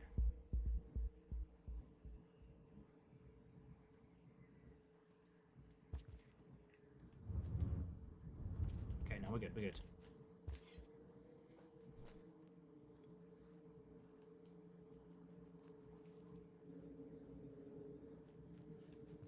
Yeah, I know those tips aren't super helpful.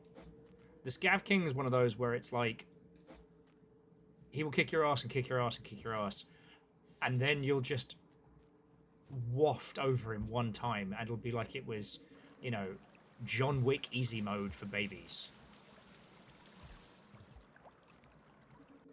If it makes you feel any better, the non-revenge ending is significantly harder.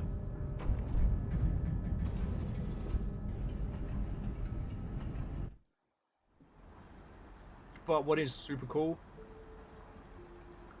you keep what you kill.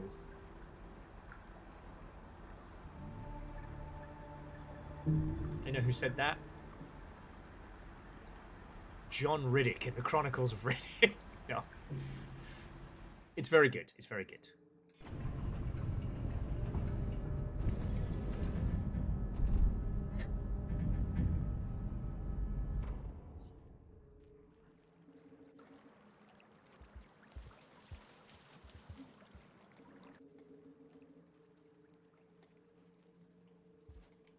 Huh.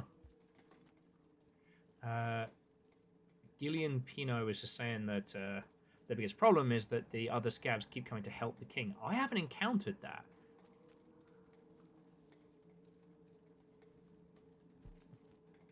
Well, I didn't encounter that, but again, so I played this at launch, right?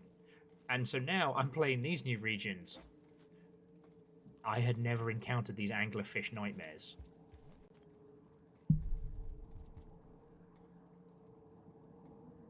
Okay, hold up and special to form new random paths.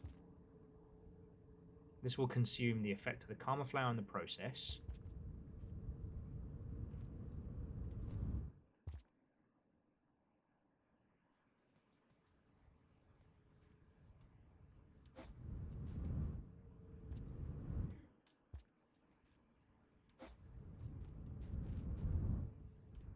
Fuck. Deserved that one. To my knowledge, the Karma Flower hop is what spreads the rot, though, right? So we don't want to be doing that.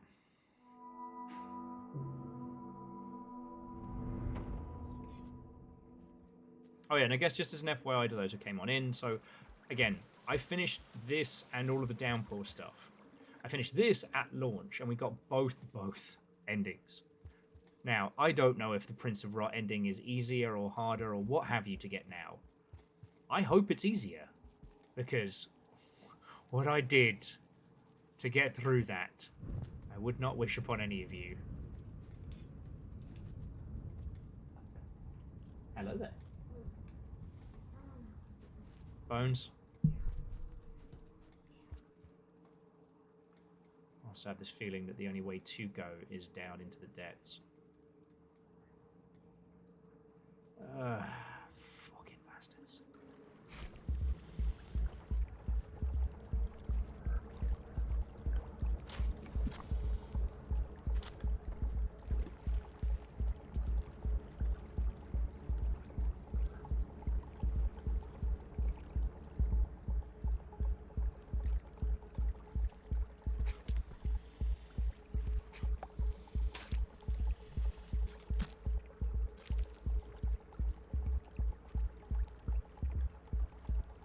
you're still going for it, huh?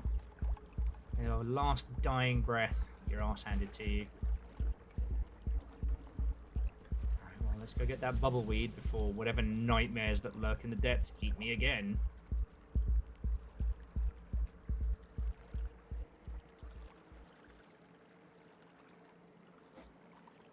But yeah, sorry I can't provide anything more than just good luck, have fun.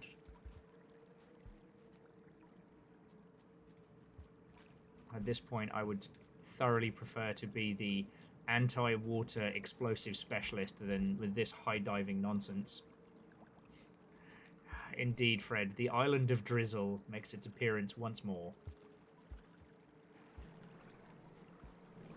I believe it's pronounced Drizzle. No! You can fuck all the way off. Not you, Fred.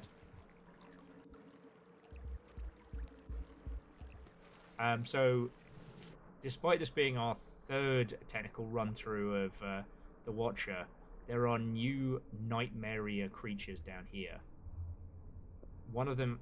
These are, like, underwater ambush predators. That are basically... They look like mechanical anglerfish. And I think I'm in trouble. I'm just kind of hoping that... No, this is... Oh, fuck, I hate it.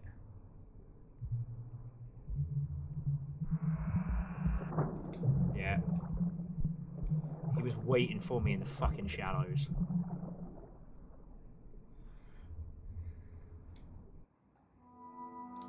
There's one more to the counter.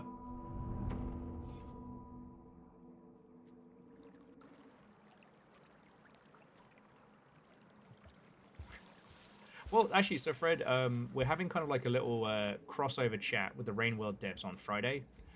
So our good friend and speedrunner Iced has stolen some of the new crew of Rain World fame.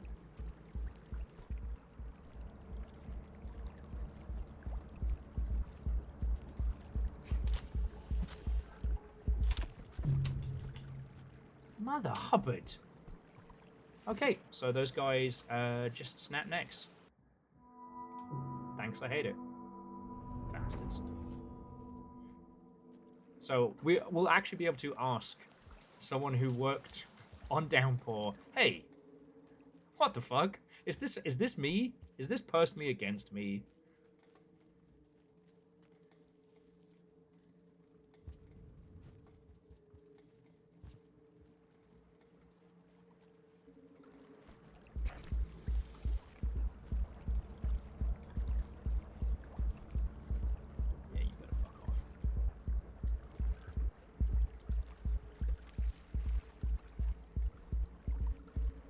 Unfortunately, the only way we can progress is to whatever is down in those depths.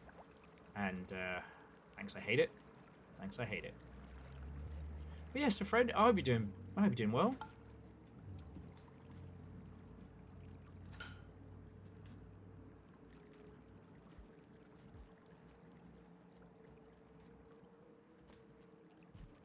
Just had dinner, it was non-silverish. Okay, I'd like to quash the rumors that myself and Simple Chaos were working together for the Silverfish choosing for the Rock Paper Scissors tournament. I was none the wiser. I had no idea.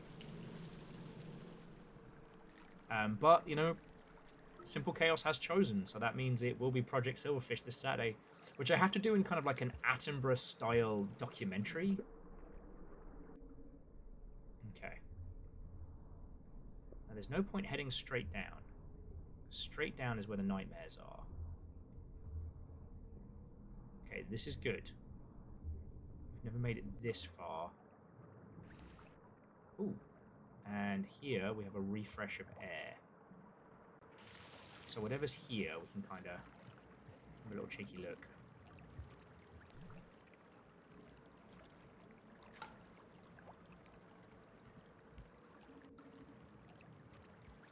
Yeah, I mean, Fred, like, you know, I really appreciate, you know, everyone's support at this time. It will be very hard for me to have to stream Project Silverfish for a whole day.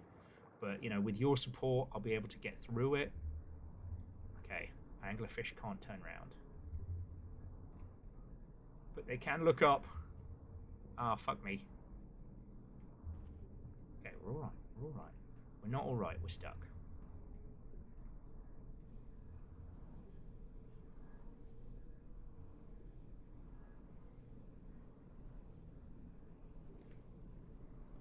And do you know where the nightmare fish? Where it swims all day and it eats my face. Oh, fuck you. You don't know I'm here. You don't have to go down there, right?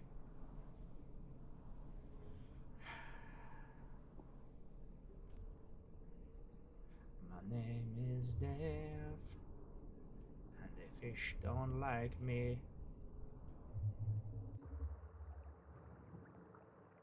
What do you mean it can go through pipes?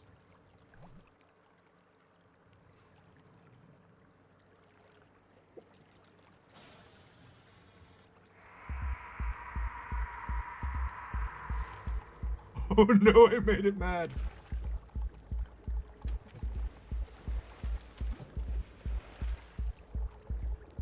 I broke it. Accidentally killed and ate your slug pup. Support groups are standing by to help with the guilt, or glory if that is your bent. Alternate groups exist. Bacon, thank you for the 200 bits. You were there. You were there for the Lance accident, and you have not let me forget that for... Ow. Years. Okay.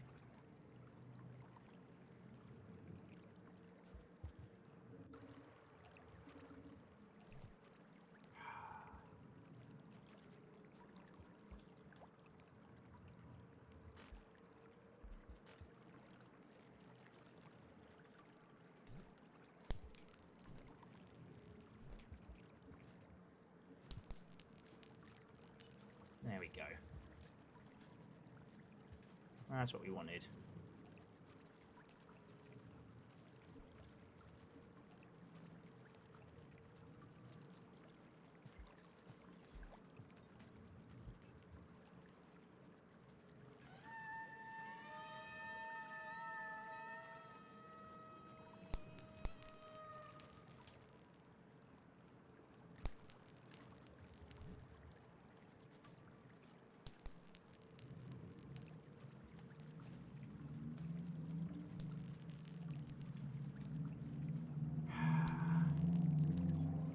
Sorry, so a bunch of the, like, shock coral bastards have got themselves wedged in the pipe.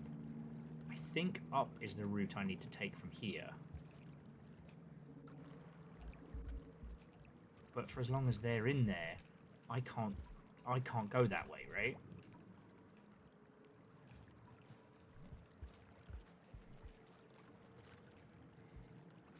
I can't go out the other way because you saw what I did to that anglerfish. He's going to be bearing a grudge against that for years. I don't see any rocks or bricks or anything I can throw in here.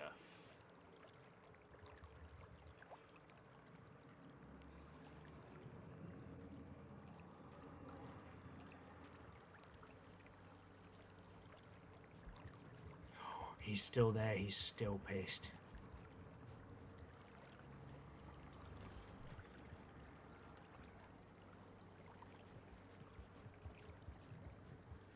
I can taunt him from here. Bet you'd like some slug cat, but you can't. I bet you'd like some slug cat, but you can't. I'm not for eating. I'm not for defeating. I bet you'd like some slug cat, but you can't. Whose house? Slug cat's house. Oh, cool. All right, the crystalline guys are gone. No, they're not. Just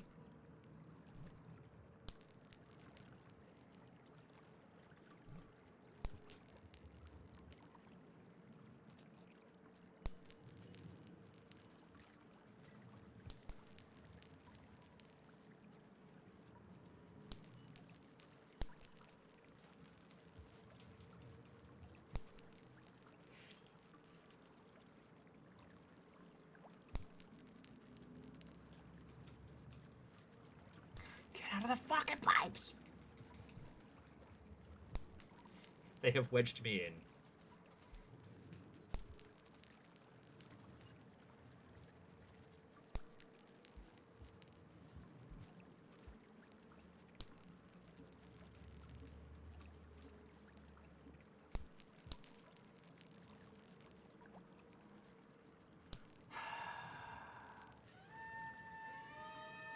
Oh, shush.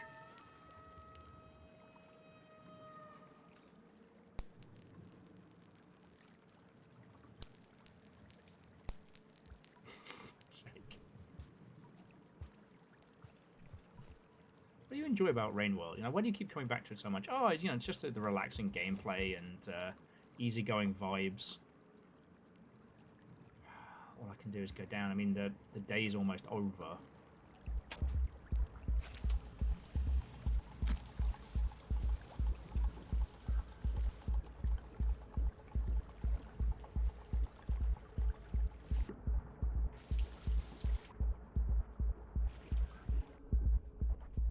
Nope. That's the place we're supposed to go to, not from. Okay, one of the salamanders got stabbed. So with any luck, this is where we've got to go. Oh no, this is terrible. Okay. As much as I'm hating this.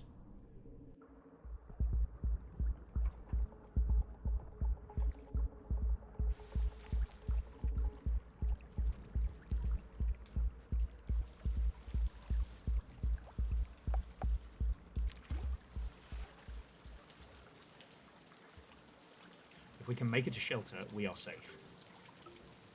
And we never have to go back to that nightmare place again. Until we do.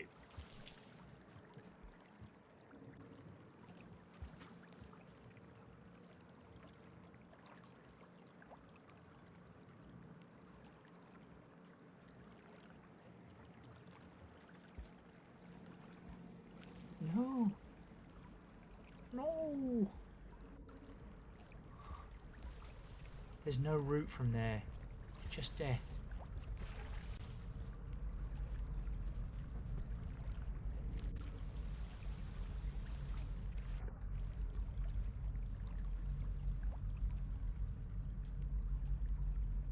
Okay. If the area fills up with water, we can just swim up. So brace yourself, this could get a bit spicy.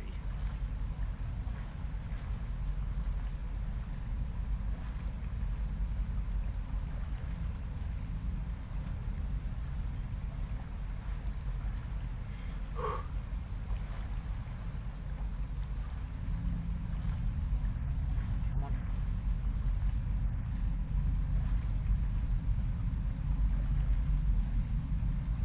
Got the rumblings.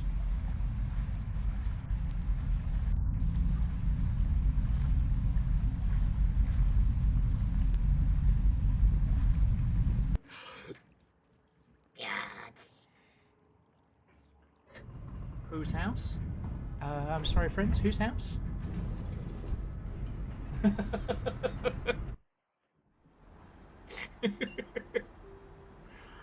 Oh. You heard Jess go, man. Okay. Oh, do you need a hand? Slug cat out. Sorry? My house. Okay.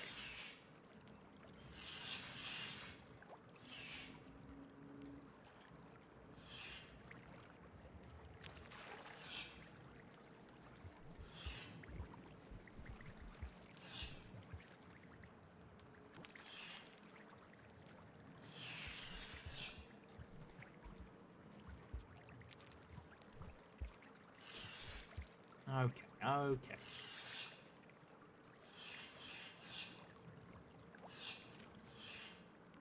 So we can get over to this way. I just gotta be careful of these little guys. No, I guess, I mean, now we have a safe spot.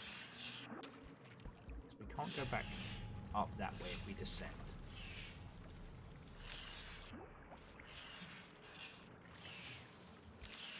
Oh, there we go.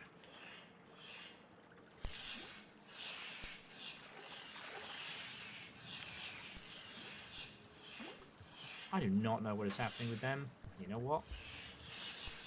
That's definitely not my circus, not my monkeys kind of situation.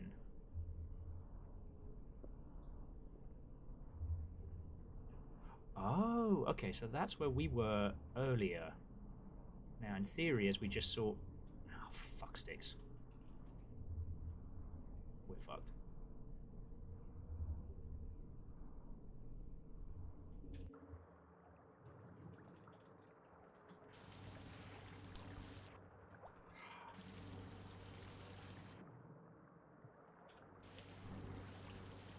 God, it's like, these guys aren't even that...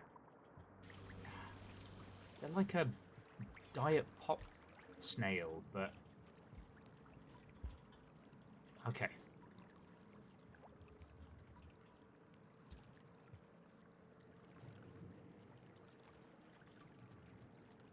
Alright, don't even worry about it.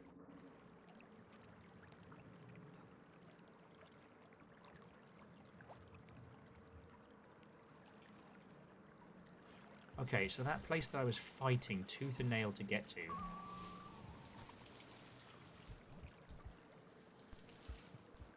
was not a place we needed to. Okay. Okay. Oh, good.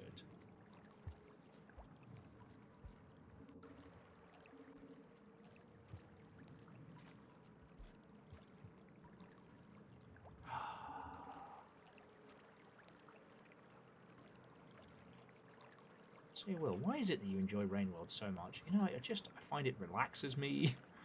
You know, it helps me calm down in the evenings.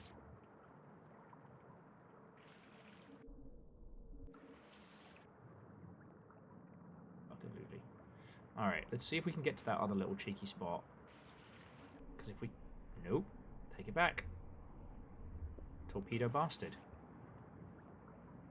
The Super Anglerfish Torpedo Bastard. Like a wrestling name.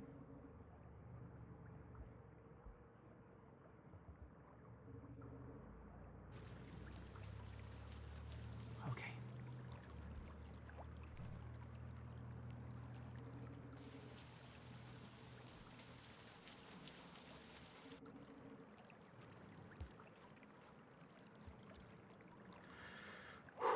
Alright, we can't get back up that way, so we've just got to keep going down.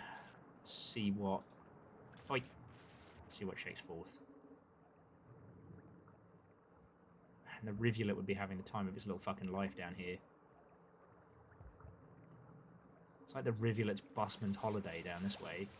Here I am with Alone in the Dark, the newer, worser nightmare.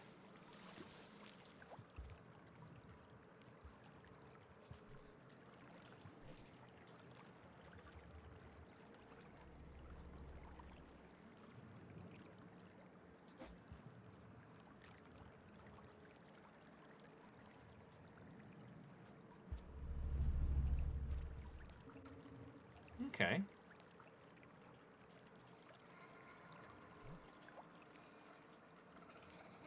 Oh, I hear some giggling. Oh, okay, good. Going the right way. Here we go.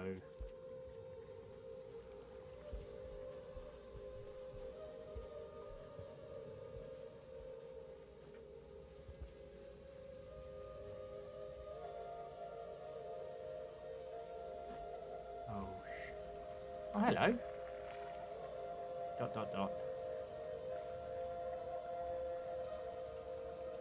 I can't remember what it means when she gives you the old ... Is it that you just haven't been... Well, we say she. When this particular echo, it's... We aren't karma level high enough to hear her, right?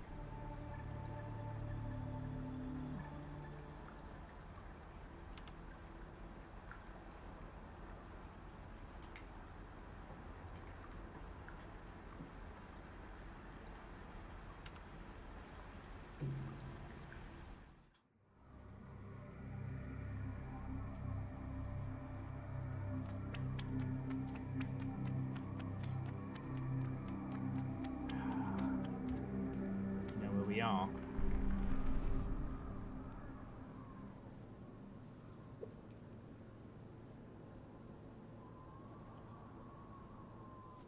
Yeah, I don't think we get the opportunity to try. Oh. Alright, friends, welcome to Spider Hell.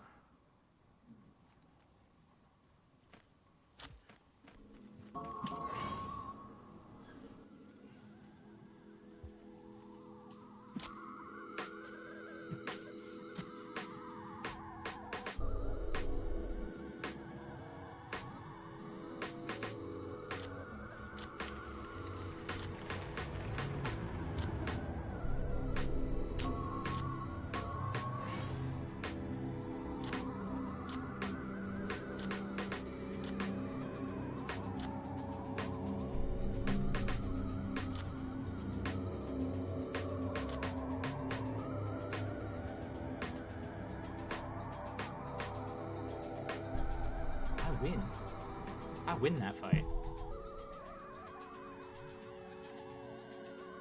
Oh, I might not win that fight though.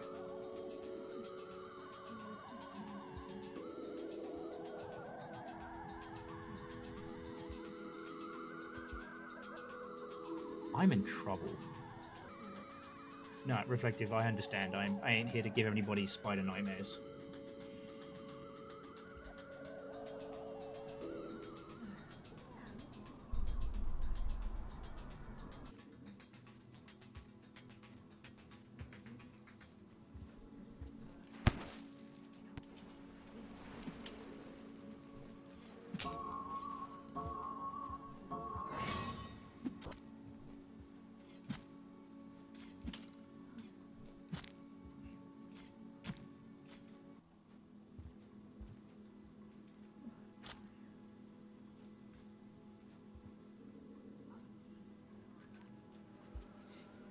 Spooters.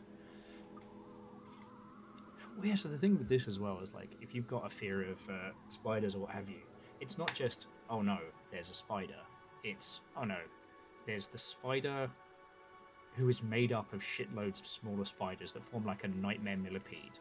Then there's the poison spider who will inject you with like a paralyzing toxin and then wait until you are soft prey. But then there's also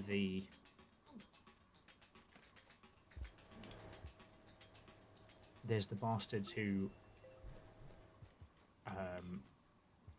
should you actually take them out, will transmogrify into shitloads of more spiders.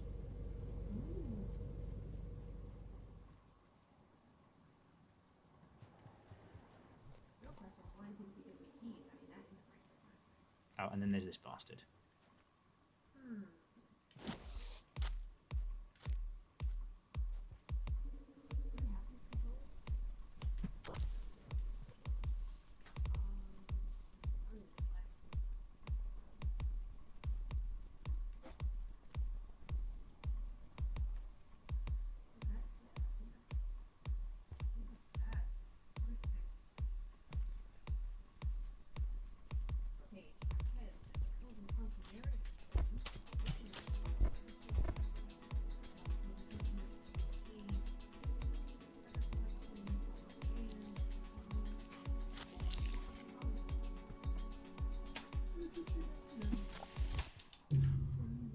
Fuck.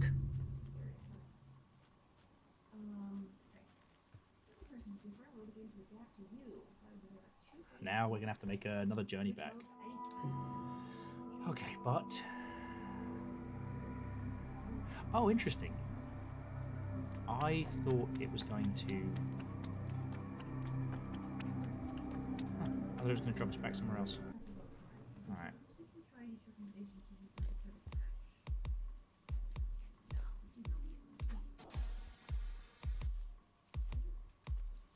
Oh yeah, spiders can't handle flashbangs. True fact.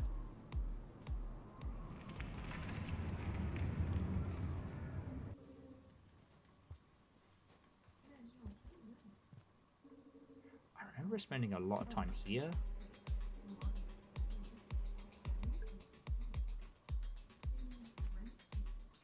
Oh yeah, no, we're in Spider Hell.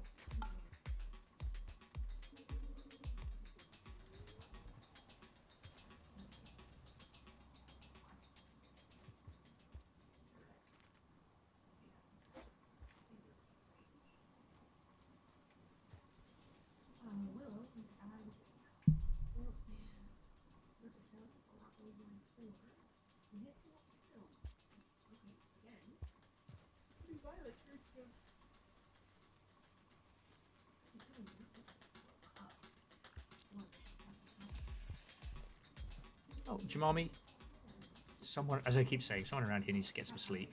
So, good on you. Crash well. And to be continued.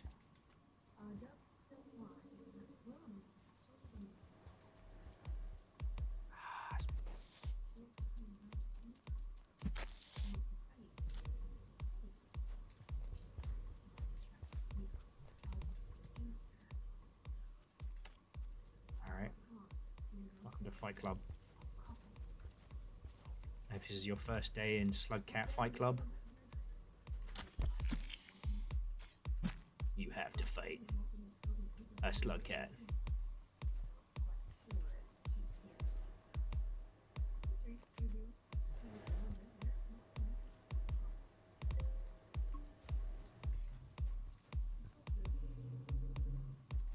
I wonder if this is the area with the lizards that have like a contact poison.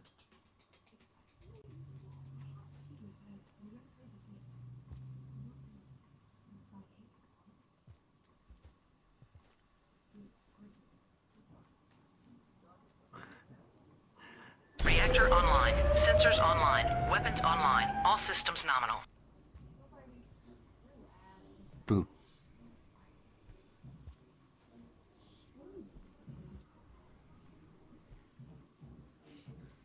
So Hindle, thank you for not.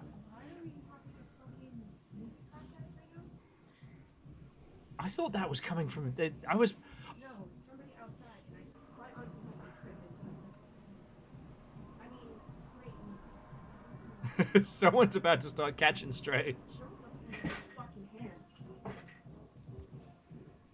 Okay, bear with us a second, friend. The umptar is coming from the outside world. Hindle, thank you for 91 months. How are you holding up? How's Windrose treating you? I gotta look. Is it some? Oh, that's fucking fuckwit drunks. Just randos? No, something going on at houses or something. Alcoholics have nothing better to do than ruin people's lives. That's what I want to fucking listen to at the alcohol. Yeah, sorry for the random umpire, everybody. Where were we? Oh yes, Hindle. Hello.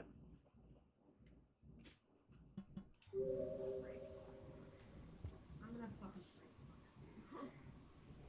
I don't handle noises that I'm not okay with very well. I'm about to have a fucking sensory overload. Oh, Phyllis, how was the date? Tell us your tales. We're still slugcatting it. We found a new fucking nightmare creature from the literal depths of watery hell, and we're just trundling.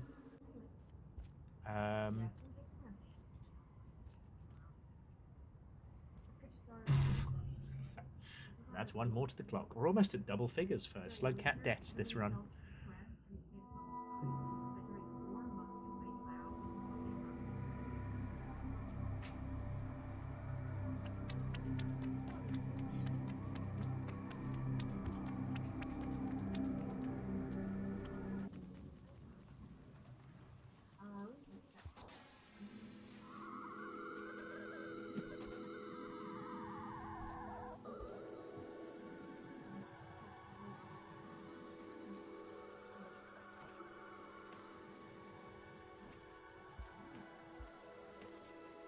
These bastards have boomerangs.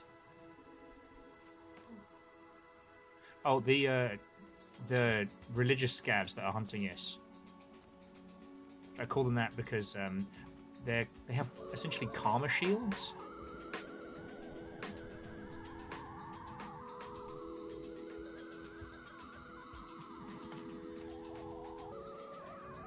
And their karma shields will hold for as many counts as they have karma before they pop. But yeah, they are bastards with boomerangs.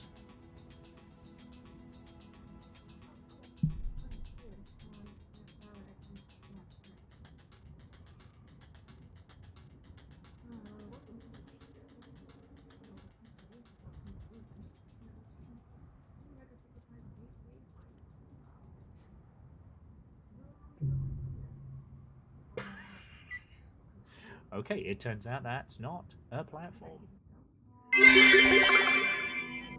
This ad is brought to you by the Mug Store.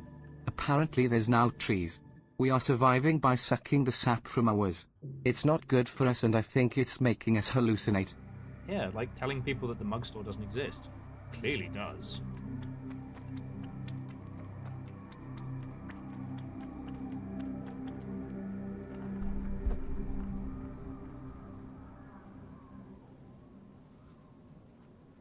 Do you watch that lizard just get yoked? Oh, you're kidding me. There's been a fucking...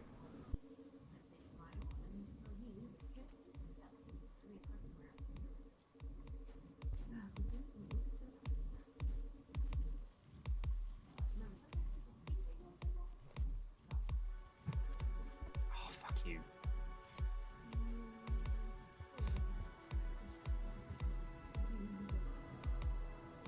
Oh, little bastard's gonna...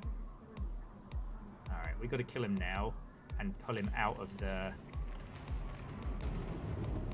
Yeah, fuck out.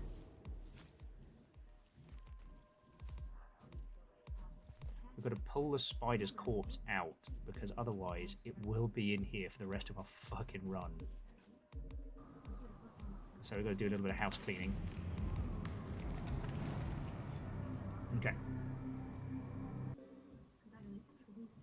It's not just my sleepy hole, that's my spider-free sleepy hole, and I'd like to keep it thusly.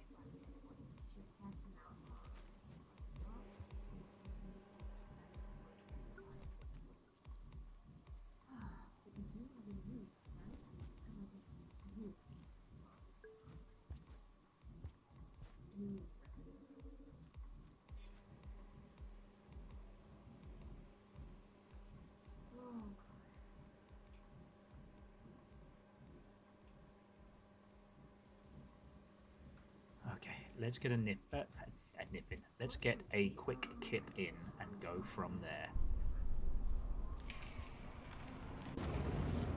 Now, this is the sleepy hole.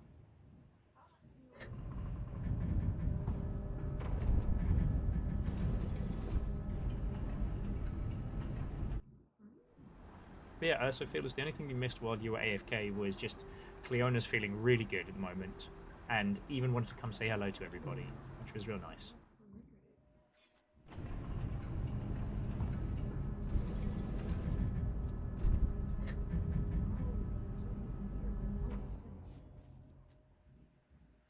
Right, that was it.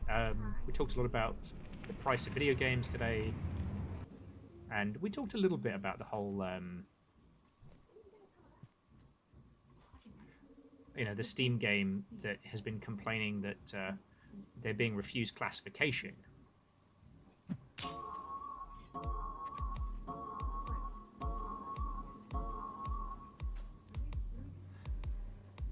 Even though the reason they're being refused classification is that they're being asked, well, I shouldn't say classification, Steam aren't giving them a Steam page until they can confirm that they own the game that they are referencing and using in their game.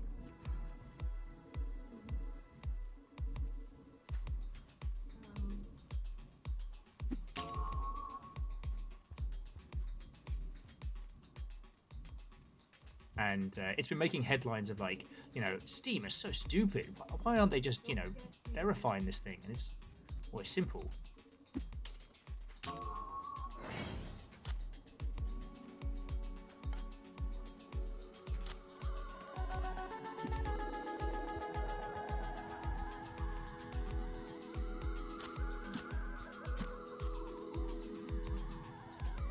Where are your fucking mates?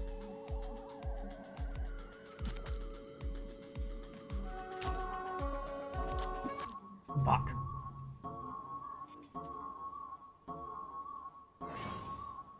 Would be just my luck that the one guy that I hit with a spear is like the most karmically zen bastard of all time.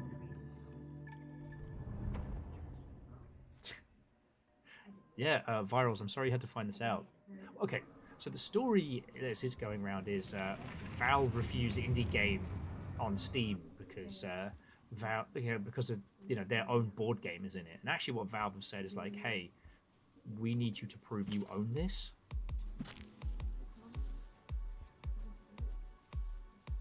And the company keeps going, but how could we prove it? We own it. What do you mean you can't prove it? So you don't. You're selling a board game, and you have no paperwork, no documentation, nothing that says like, no, we own this. And I guess that's what's frustrating about it, right?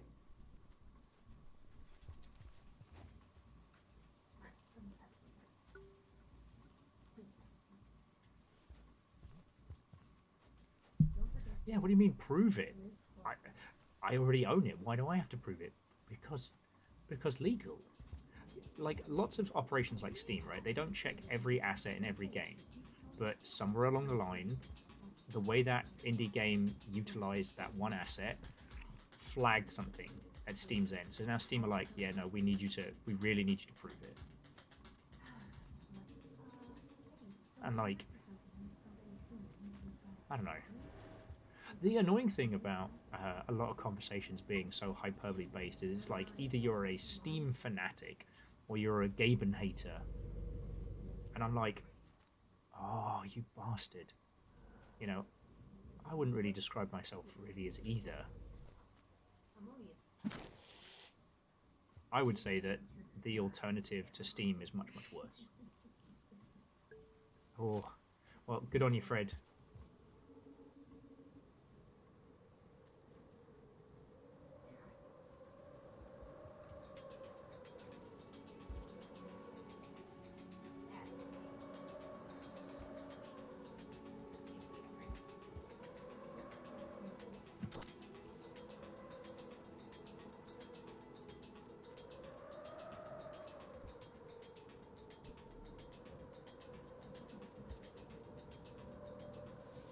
Okay, yeah, we aren't far enough along the karma circuit to be able to make this jump yet.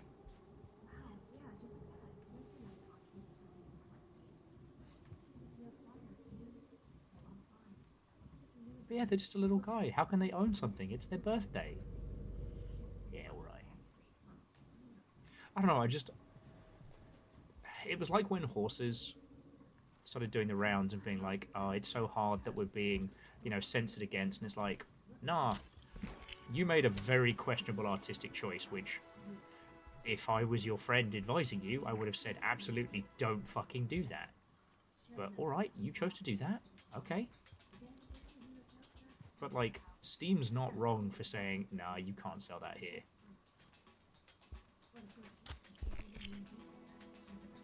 And with a lot of these things, a lot of it operates on kind of like a trust basis. Like once a platform or house no longer trusts you, you have to go through a lot more loops to prove that your shit is legit and that you're doing what you say you're doing and stuff like that.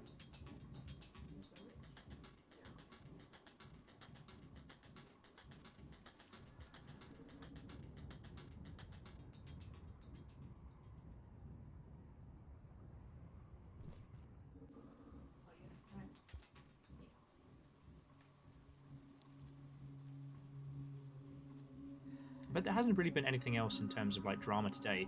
There's some speculational stuff, i.e., Microsoft are going to be dropping.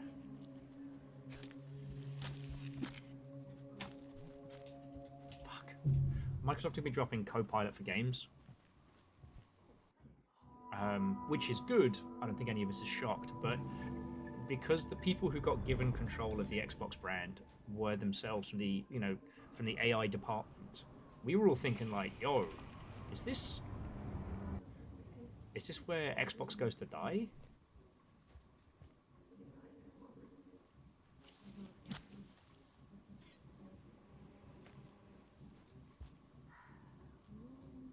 Oh shit.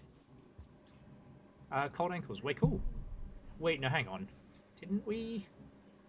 Sorry, bear with me a second. Didn't we talk about Ruse already?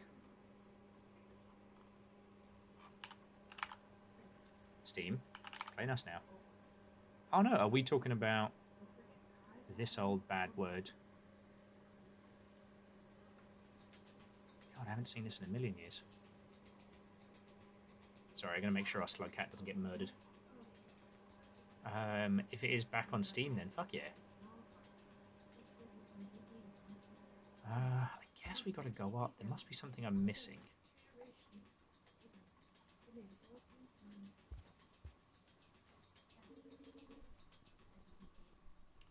Corey says, right now I'm using Git repo to the history of me producing art and code. I mean, are you just on the precautionary side of things right now? Which is not dumb, by the way. Like, I actually think that's hella smart. Like, back when game ideas used to be worth more, one of the things that you used to have to do for, like, showing that your game idea was original, which I'm glad it's a thing we don't really have to worry about so much anymore, because these days it's not about the idea, it's about implementation. But you used to send yourself your concept in recorded mail because it would create a legal timestamp of your idea.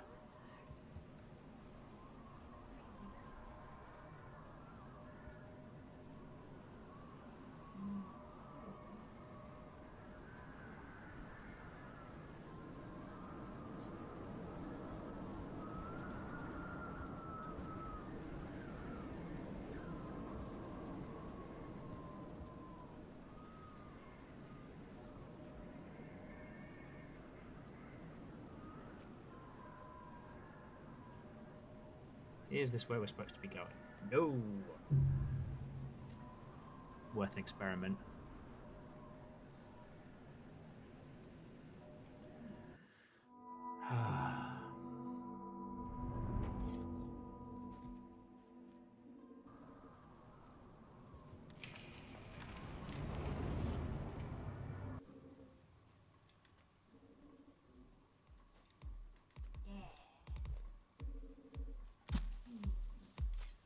Yeah, fuck spiders. Okay. So yeah, the only thing we can do is try and make that jump this way, really. I remember this jump used to be impossible, but maybe they've tweaked it? One of the few things I have... time to run, you bastard!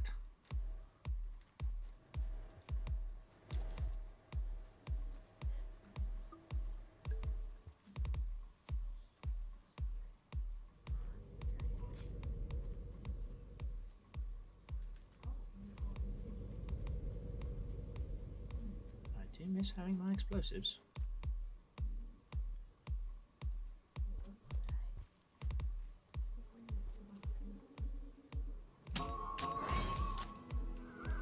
Fuck you, mate.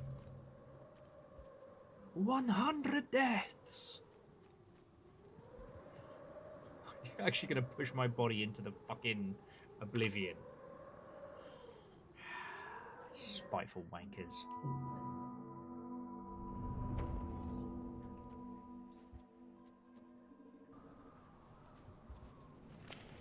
Look, I'm doing two things very successfully in this playthrough. Killing spiders and finding new nightmares. And I've just found another new nightmare. I know you're there, spider. Oh, fuck you. Get back here.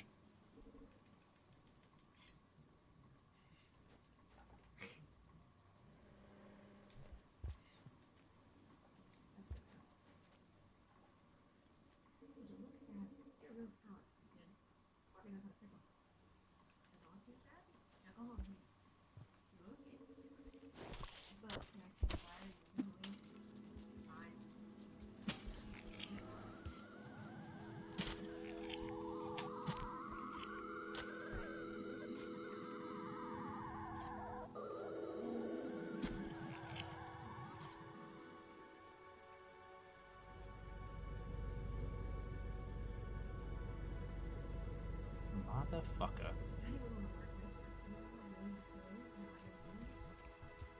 Okay.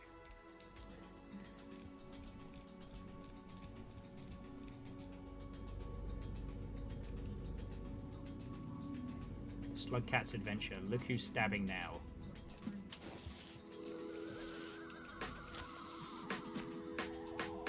Thanks for snack, dickhead.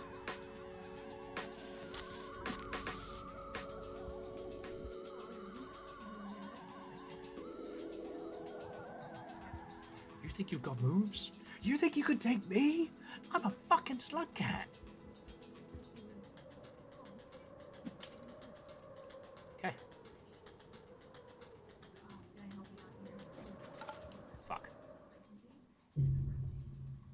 101 slug cat deaths. Blah, blah, blah. But yeah, Cold Ankles, did I say hi earlier? I hope I did.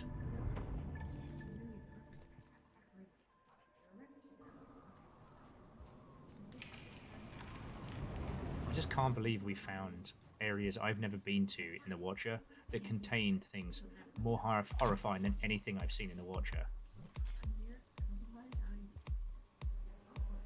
I don't think we can make that jump, so then where else are we supposed to go?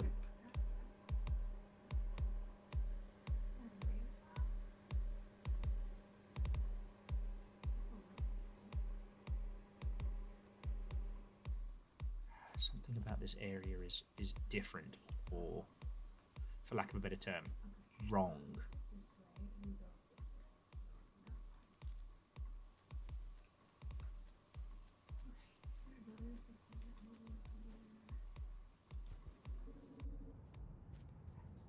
Are we supposed to go down? Nope, we are not supposed to go down. That's death. Okay. So let's do another round of what you're playing at the moment. Like, how was your weekend of gameage? Also, what are you watching?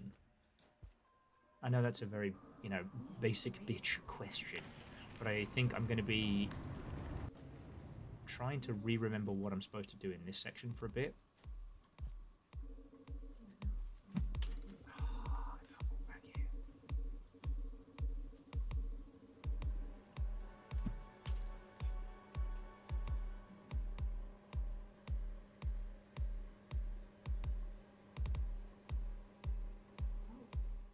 Maybe something in the north one?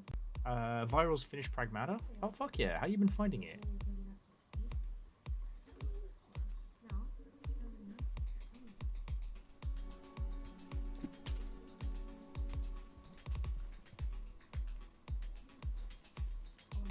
Oh yeah, and I saw you were enjoying Windrose. We started it, well, I say we started it, I got to play it last night, and I mean, you know what's so funny about it? Is that it's so obviously a banger. What is Windrose? Valheim, but pirate. Oh, is there more to it? I mean, the sea tech is good, it's visually interesting, it's pretty clear in all the cool shit that it does, but nah, like, what is Windrose? It's that.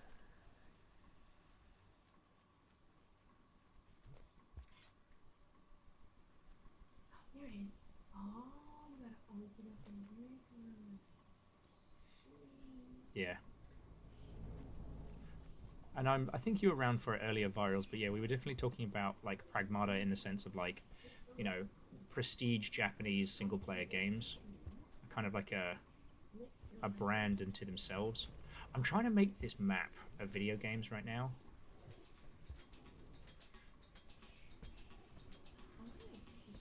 It's another case of like the old ways don't make sense like they used to.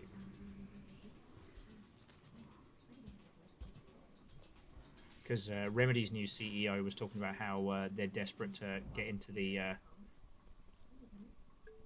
if you'll forgive the term, not my term, theirs, the Asian market. What that means is they want to be able to sell Remedy games in China and be super successful over there. And maybe that was their hope with Firebreak. Again, it is kind of interesting how they tweaked Firebreak from its initial pitch and how its retweaked version really did not hit. Yeah, no, there's nowhere to go from here.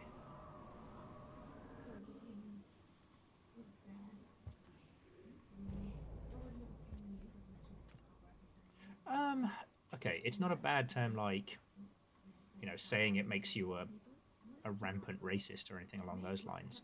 It's bad for two reasons. Like, it feeds into that old idea of like, Asia, the East, the Orient, etc. But also because it's a drastic oversimplification, and if your goal is to sell video games, oh, I'm selling these games in Asia. Oh, Taiwan? South Korea? China? Japan? Are those markets exactly the same? Are they? It's like I'm selling my game in the Americas and then, assuming that, Canada, US, and Brazil are the same market. They are drastically different. I've got to go the long way round to kill that murder bastard.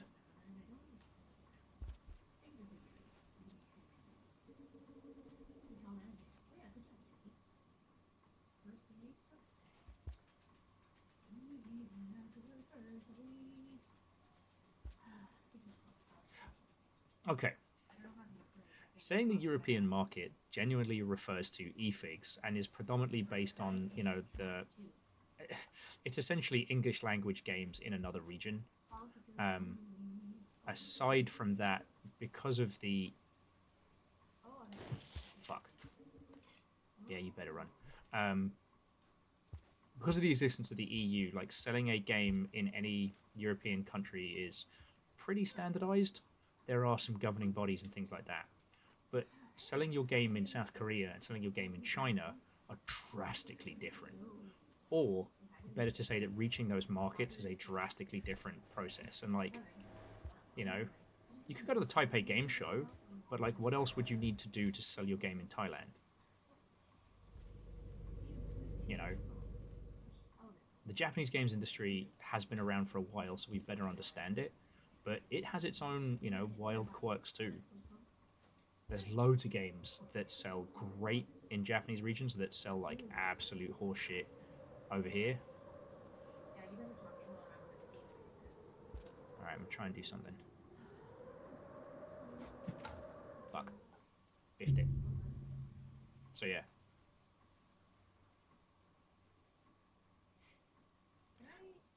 To think of it on like a cultural level, it's like if someone said, if someone was talking about, what happens in, Cologne in Germany, and was like, oh, you're European, so you're the same. Like, at least when I used to have access to that kind of like international sales data, like the German market was super intense, but it had like the folks in Germany like very specific kinds of titles.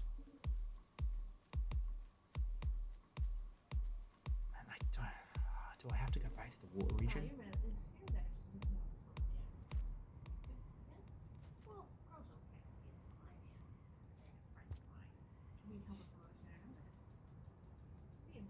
I mean, yes, selling a game in Germany is different than selling a game in the UK, but the big difference is being that, UK not being part of the EU makes for more additional rules and regulations that you would not need for like everywhere across Europe, and also culturally different purchasing habits, different ideas. So when someone says the Asian market, it's like,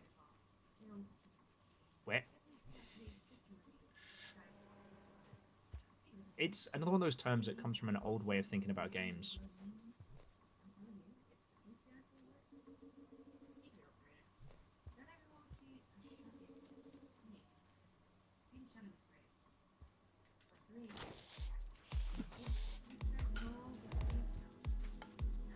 Damn it. Missed that kill.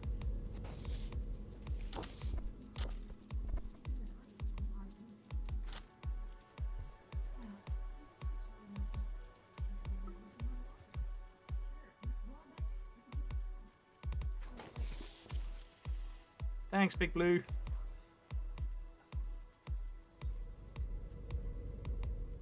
Yeah, so that's what I was saying. It's like,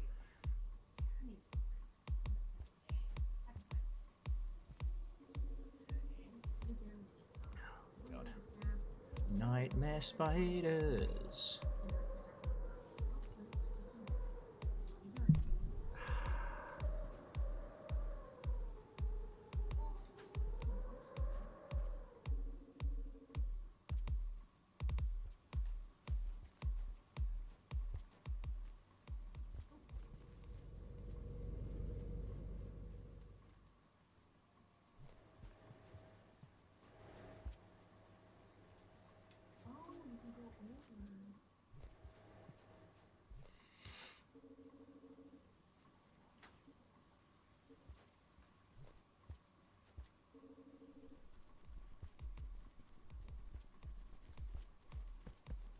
He's still dragging that corpse up there.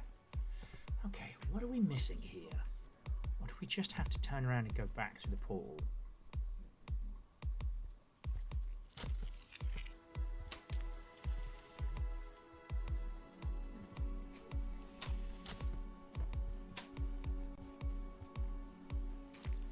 So we'll get the feck out of dodge.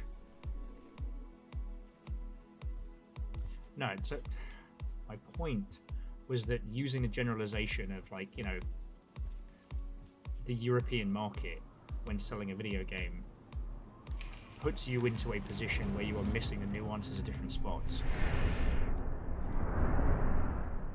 The difference being is that most of the people who are pretty prolific in games right now have spent most of their career dealing with e-figs.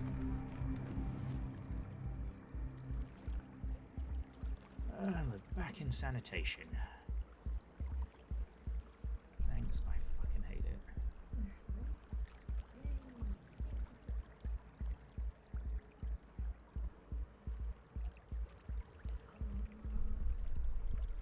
Hi there. Sorry, I know this.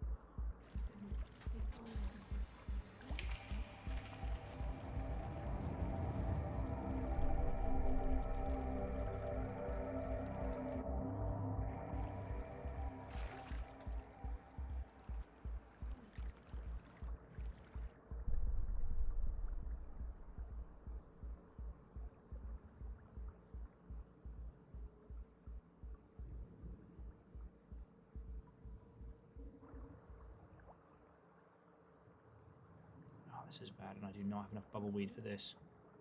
Oh no, why am I doing this? This has a little thing on it. Keep copies in the building. They'll be around later. Little guy. Oh, fucking hell. Whew.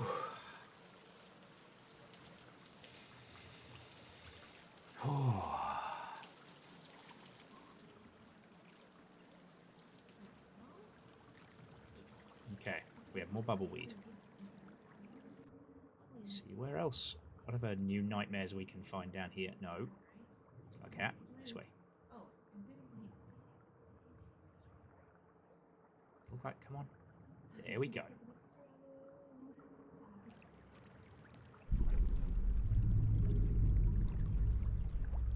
Ah, this is a future teleport spot. All right.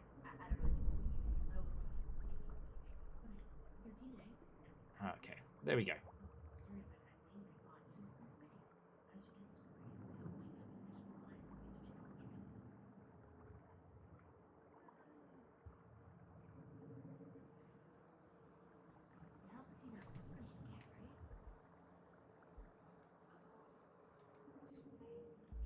Oh no, this is death.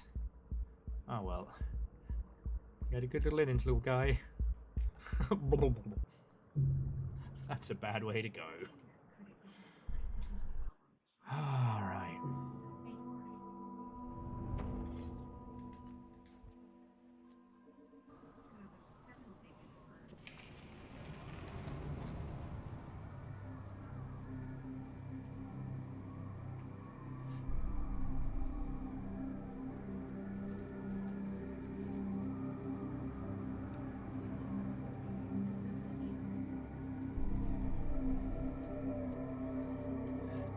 Maybe it wants us to use the flower teleportation power here.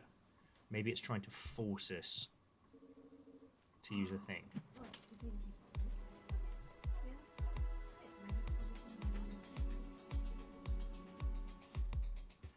I'm going to give it a try out on the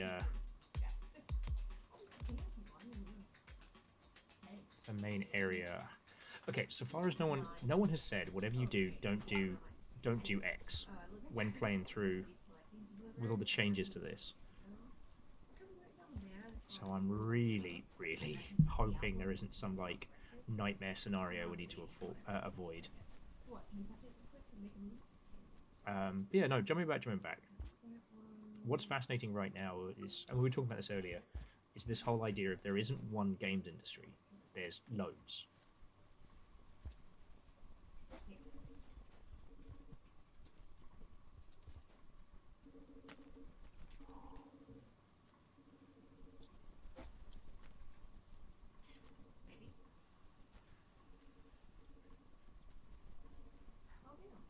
sunny side up. I'm gonna slap the cats and maybe some guys' ears. But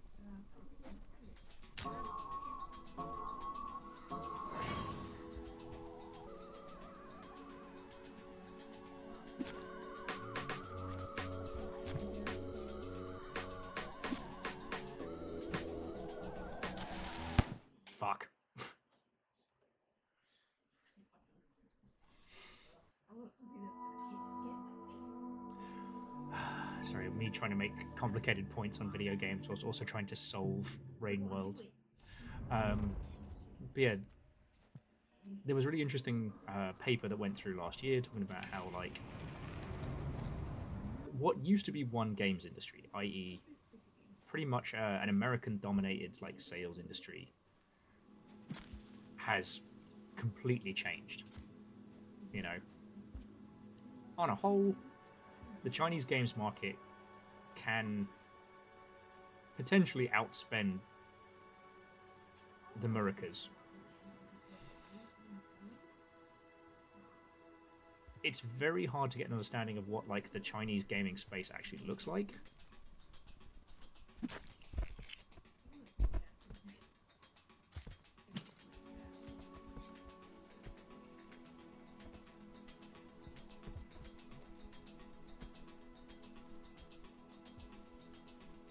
Like, it's a hard one to get an external perspective of. We understand the Japanese games industry and the Japanese games market way better because, you know, that's where it all started. Well, I should say the commercial industry that we've come to know, not just video games as a whole.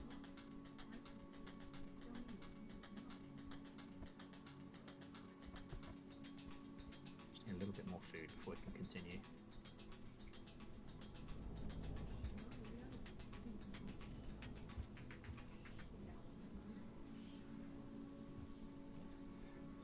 And yeah, I'm still working on trying to, like, map all these different regions. One thing that we do know, though, is that, be it through, you know, government choice or what have you, multiplayer games coming out of China are the ones just dominating the market. Like, they took over where the US companies kind of died. They're able to make games, they're able to make multiplayer games quicker and cheaper and faster than the US.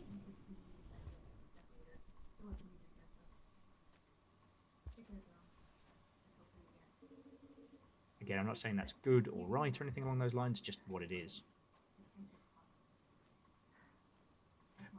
But alongside, like, the regional ones, it's like, yeah, it's not so much regional markets, right? Like the lines of what is and isn't successful. Oh shit, I know what I need to do. I need to head to that bridge region and then do the teleport. That's what I need to do. Okay, now I remember. Because, like, the mobile gaming space, there are big successes in that region that come from very, very odd places. But it's very rare for those mobile successes to cross into other spaces, except for when they do, i.e., you know, you'll know the Hoyoverse. Like, they actually worked out how to make it make sense. There we go. Just making sure this place isn't full of scavs.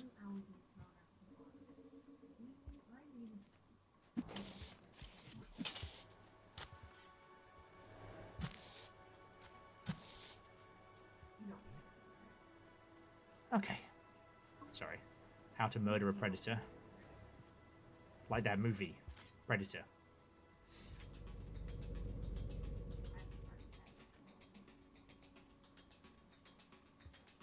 Because I've been thinking about it more and more, and it's like, when we talk about video games as a whole, we are tend to talk about... Oh, here we go.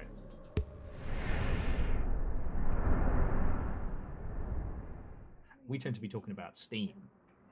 Like, our nation is essentially like Steam, itch, and then, like, console indie.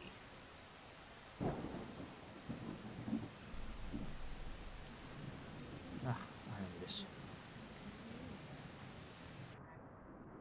Rain-soaked area.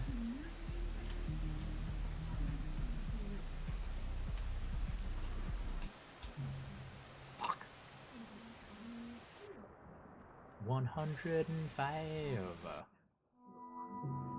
Is it going to spawn me back in? Okay.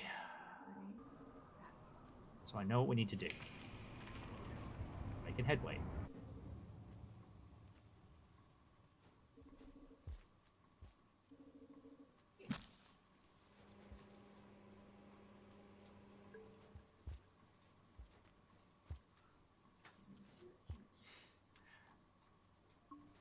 He says losing his train of thought once more. Impressive.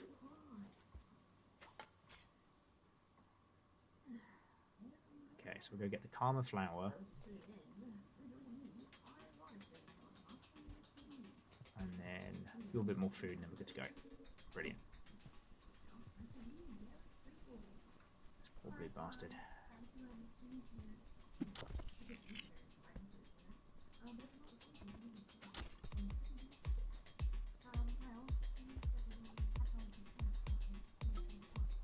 But yeah, that's in this map that I'm trying to put together. I kind of almost want to do a parody of the show Map Men for this one. Oh shit.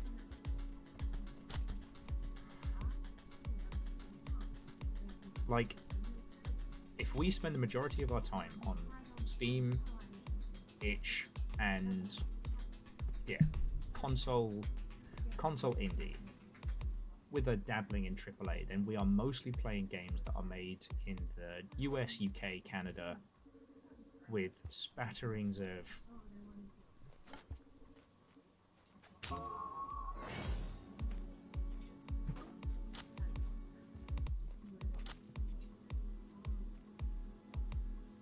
You really gonna play this game? Fine.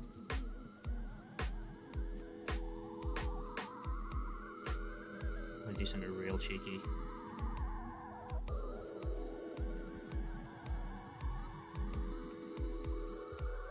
Cheers for the bomb, dickhead. Hadouken!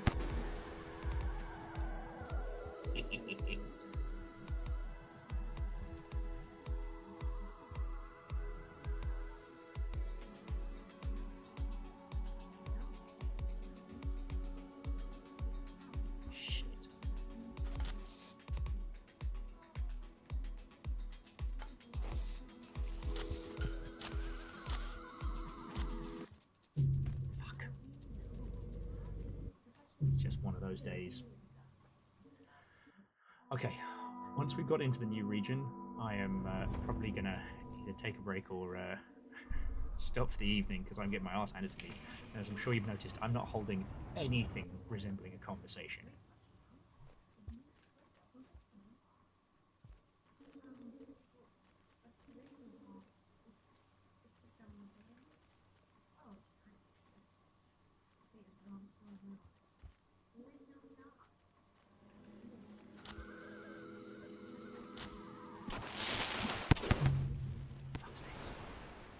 That's death. Okay.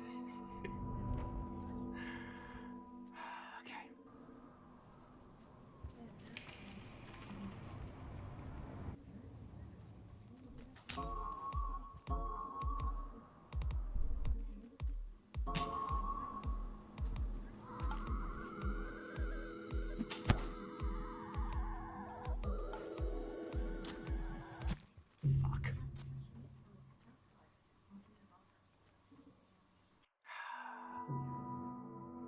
So Frederick Durst warned me. He warned me it would be just one of those days. It's been so long since we've had a bout of genocidal scabs.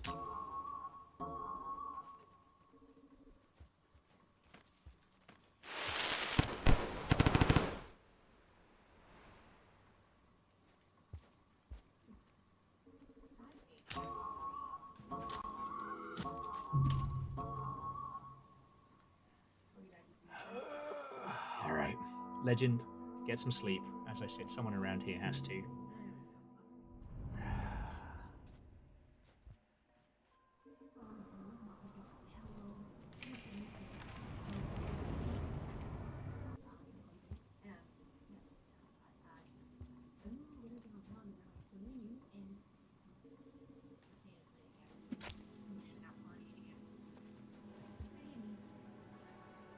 Okay.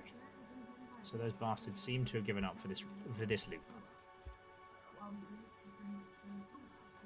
Rain World is a cruel and merciless mistress.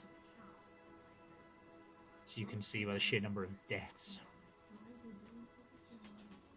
But in fairness, I was on full karma, confused out of my gourd, trying to find out what the fuck we were supposed to be doing here.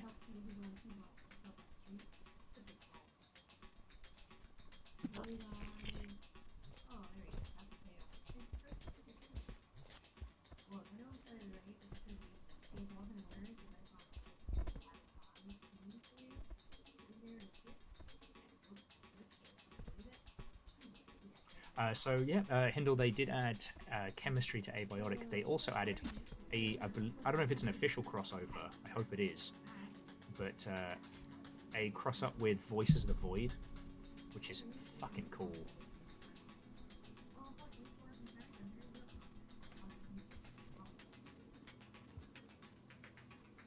Now you assholes show up.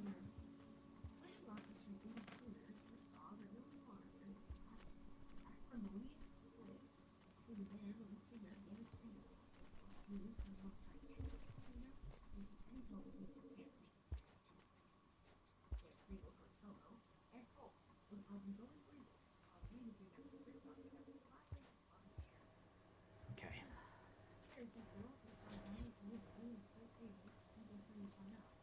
Sorry, the reason I've gone quiet, I've got past the scabs. I've got a full belly. So long as... I knew you'd be there, you piece of shit. Okay, so that...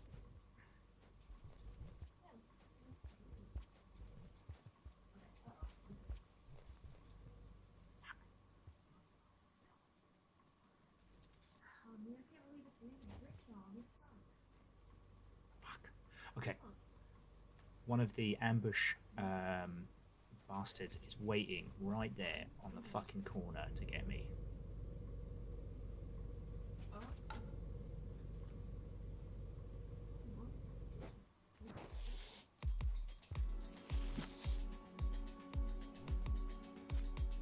And I got him first. Alright. Now it's going to take us to the rain region. Just need to find a place to sleep.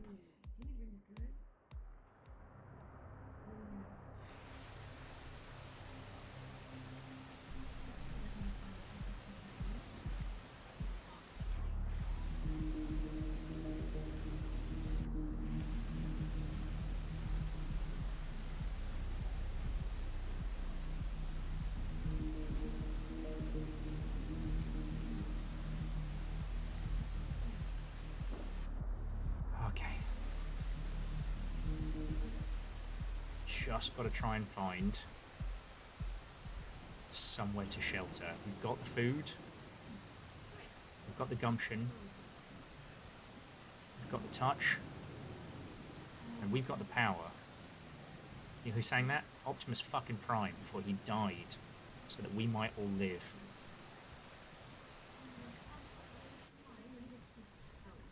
Okay, here we go.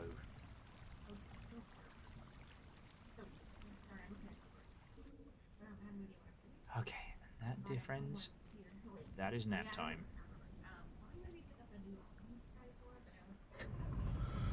Oh, alright, friends. Is there anything you'll want to natter or banter about before we bring our adventures to a close? There's been a lot of really good conversations here. I highly recommend, friends, that if you want the good shit, gotta get in early.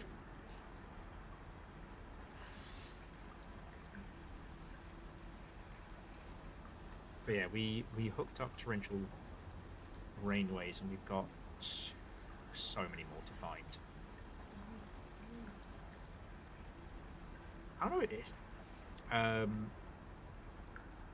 At the moment, Windrose is just a me and Littlefire game.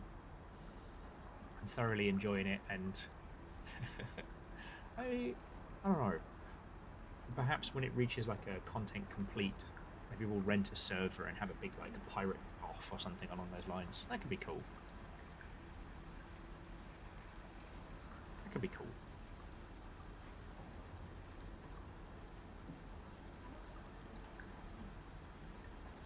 There we go.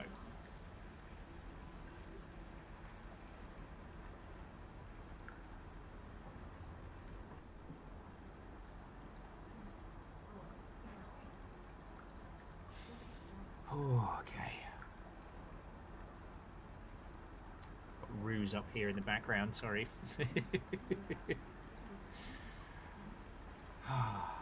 Alright, friends.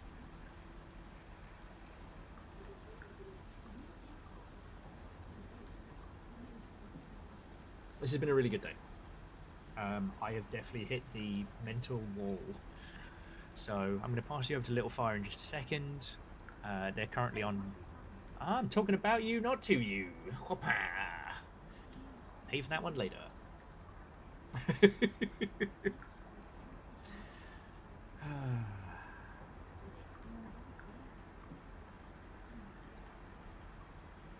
Yeah, I have hit the wall, dear friends. Thank you for bearing with me, and I'm sorry I was really struggling to make some points and banter towards the end there.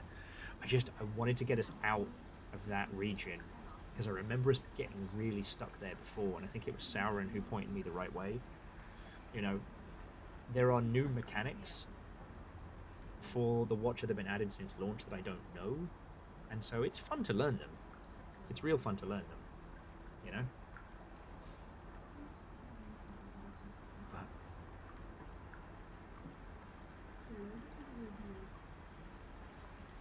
Oh, and Caffeine, were you talking about Windrose earlier? I'm sorry I missed that when I was, like, leaping through all the murder, you know? Oh, in terms of Pragmata. Yeah, Pragmata's just a good game. It's Capcom doing what it does best good, and it's sold good. It's so wonderful to talk about a game where we're not, you know, where we're not having to fight for its right for survival. And the Beastie Boys made a song about that. That might have been Fight for the Right to Party. I'll have to recheck it. Okay, so gonna roll credits in just a second. To everybody that's been chilling and knowing here, whether you've been lurking, or here for Rain World, or here for it all, seriously fucking thank you. Times are tough, things are scary, and you lot keep me alive. Alright? So seriously, thank you. Yeah. If you wanna keep this whole thing going, feel free to yeet bits at my stupid face or throw in donations, because that's what we need these days. But the sheer number of people who have The Teenage Mutant Ninja Turtles, our four Freaking terror, reptilian heroes, just as I have pushed the overcome the arc villain Shredder. Okay. So to Catastros, Shitaru, Lance, Yeti, Ketterall, Red Burning Dragon, and Hindle, thank you for long sprees. You'll get your extra thanks in just a second. To Wolfcrad, Eraman, Akari Zero, Vershi, PVS, Down on the Dwarf, Toxic Industry, Bacon Avenger, Vanderbeast, Angel Kalina, you threw in bits, and like I said, bits and donations are how I don't die. To the whole mod team, not just Caffeine, but Nova, Moose, and Tal, you're all legends, thank you. And to Vamps Fee, brought in a fucking raid. And Baron, I guess hi bye. I hit the wall, something fierce, trying to get through this last section. And then, on top of it all, Hindle, thank you for the gifted subs. You managed to get Megalyn, Bryson the Robot, Jukmo, a digital seahorse, which is different from a real seahorse, and a Zigzagaroo, which I'm pretty sure was a popular dance.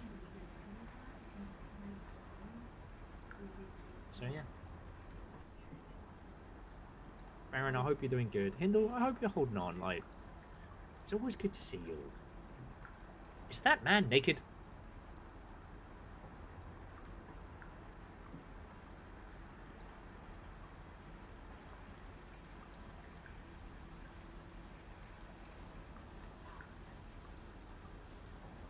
I'm going to pass you over to Jess in just a second, but yeah, friends, don't be a stranger.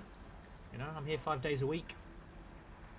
I'm sorry I can't keep going because I am just goo. We had really good banter earlier today, you know, solving the world's ills and everything.